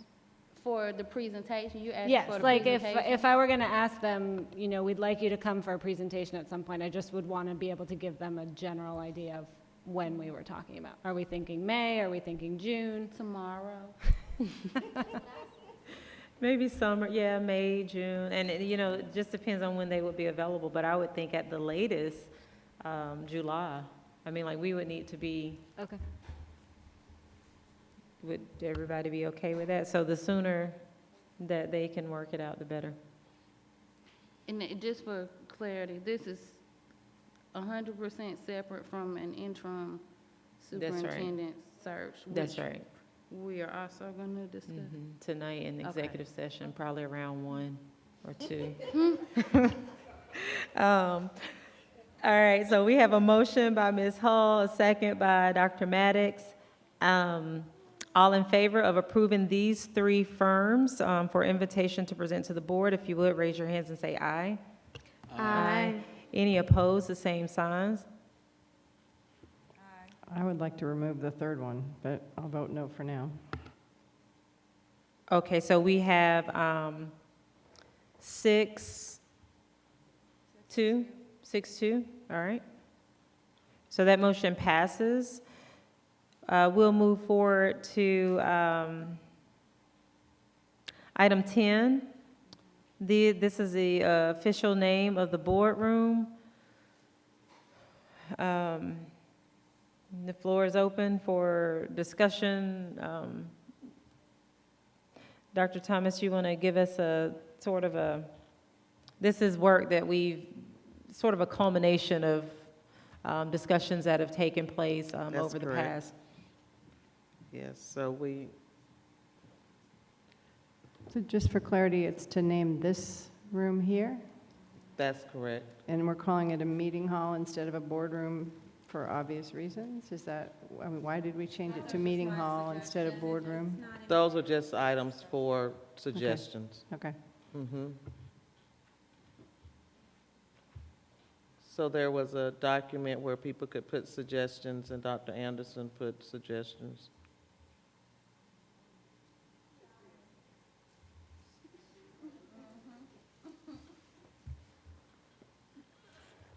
I approve and promote it. And I do think the meeting, I would like this to be a community space, you know, for whatever purposes, maybe a play, maybe a singing group, maybe a church choir, all the churches in the whatever. Good, good. So I think I think having it called a boardroom is kind of pretentious.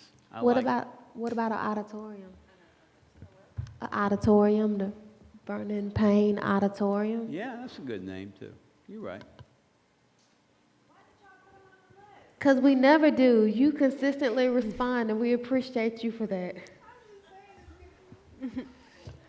I like either one. I agree with Mr. Davis that boardroom is too limited in, because it will serve a lot of different functions. So I like meeting hall or auditorium. I could go with either.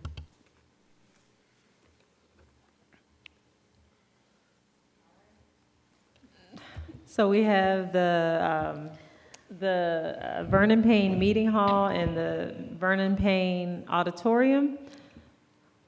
I withdraw auditorium for Dr. Anderson. It can be the meeting hall. We can make a motion that it's the Vernon Payne Meeting Hall. Second.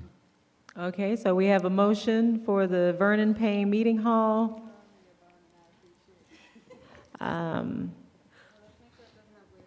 And who was, second, okay. Okay, it's right, we have a motion on the table for the boardroom to be called the Vernon Payne Meeting Hall. We have a second by Dr. Yeager. Any follow-up questions? Okay, all in favor of approving that motion, if you would, raise your hands and say aye. Aye. Any opposed? Same signs? Is that 8-0? Here you go, okay. Okay, 8-0. All right, we are at item 11. It's 11 o'clock. We're probably not making very solid decisions at this point, but This is approval to move the June 9th board meeting due to the GSBA conference, so it overlaps with when we would be checking in. And just a reminder too, be sure you put the dates that you're going to be checking in the document that either Ms. Palmer or Dr. Anderson sent out. But the floor is open for a motion to move the June 9th board meeting. With a date, with your motion. Do we have a work session on the 2nd? We Yes. do, okay. Can we just have the board meeting like we're doing tonight because we're so good at it? 5 hours. 6 hours in, 5 hours in. Right, I mean, I would. Okay, so the question.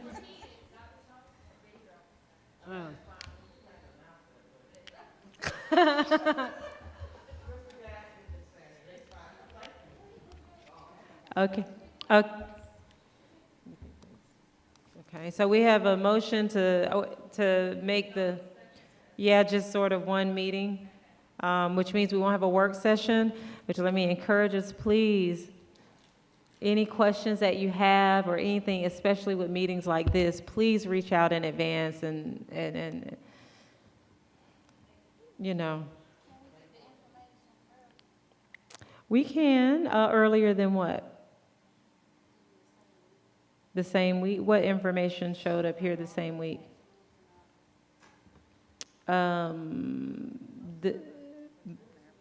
Yeah, most of it was here. If there was, but if.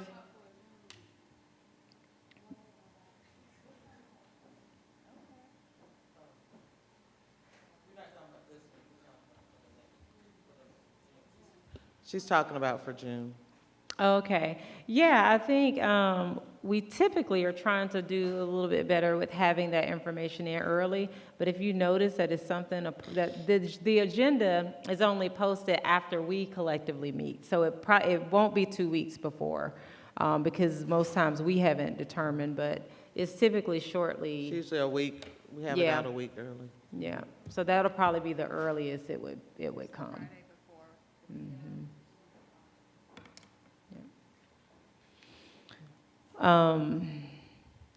So what's the date of that? June 2nd?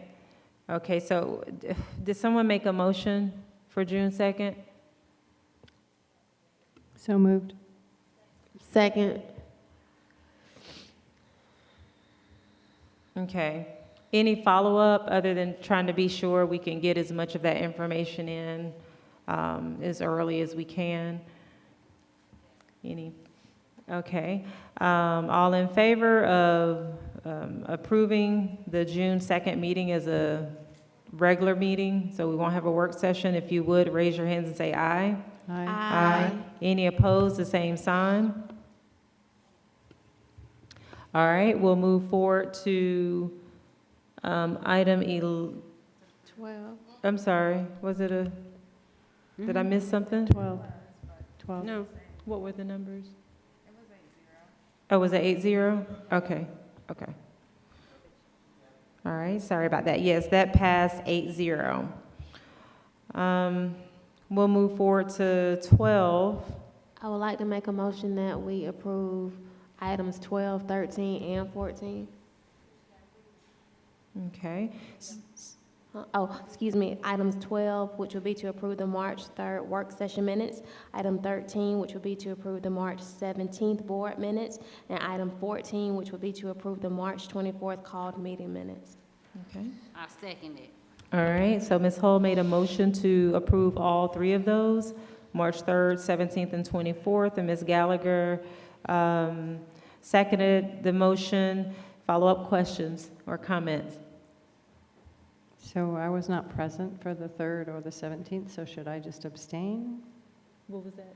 I was not present for the 3rd or the 17th, so should I abstain from the vote? Did I read the minutes? I am allowed to vote even though I wasn't present? All right.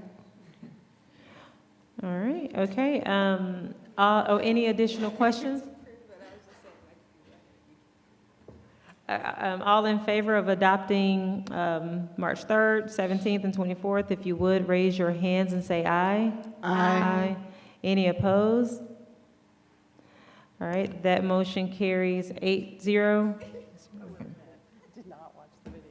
All right. Item 15, the approval of 2 board members for it says SPLOS, it should say TAD, okay? So the TAD committee. This is a part of the TAD that was approved last year, or maybe even the year before last. Part of that conversation was that we would have a committee and 2 board members would be on that committee. Have I missed anything, Mr. Pruitt or Dr. Thomas? I think Okay. that's it. All right, so we need 2 members. So for discussion, I think that, for clarification, this would be the TAD project off of Atlanta Highway by the mall. Then I think that I would be conflicted out because I stand possibly a financial gain based on that, where my office is located.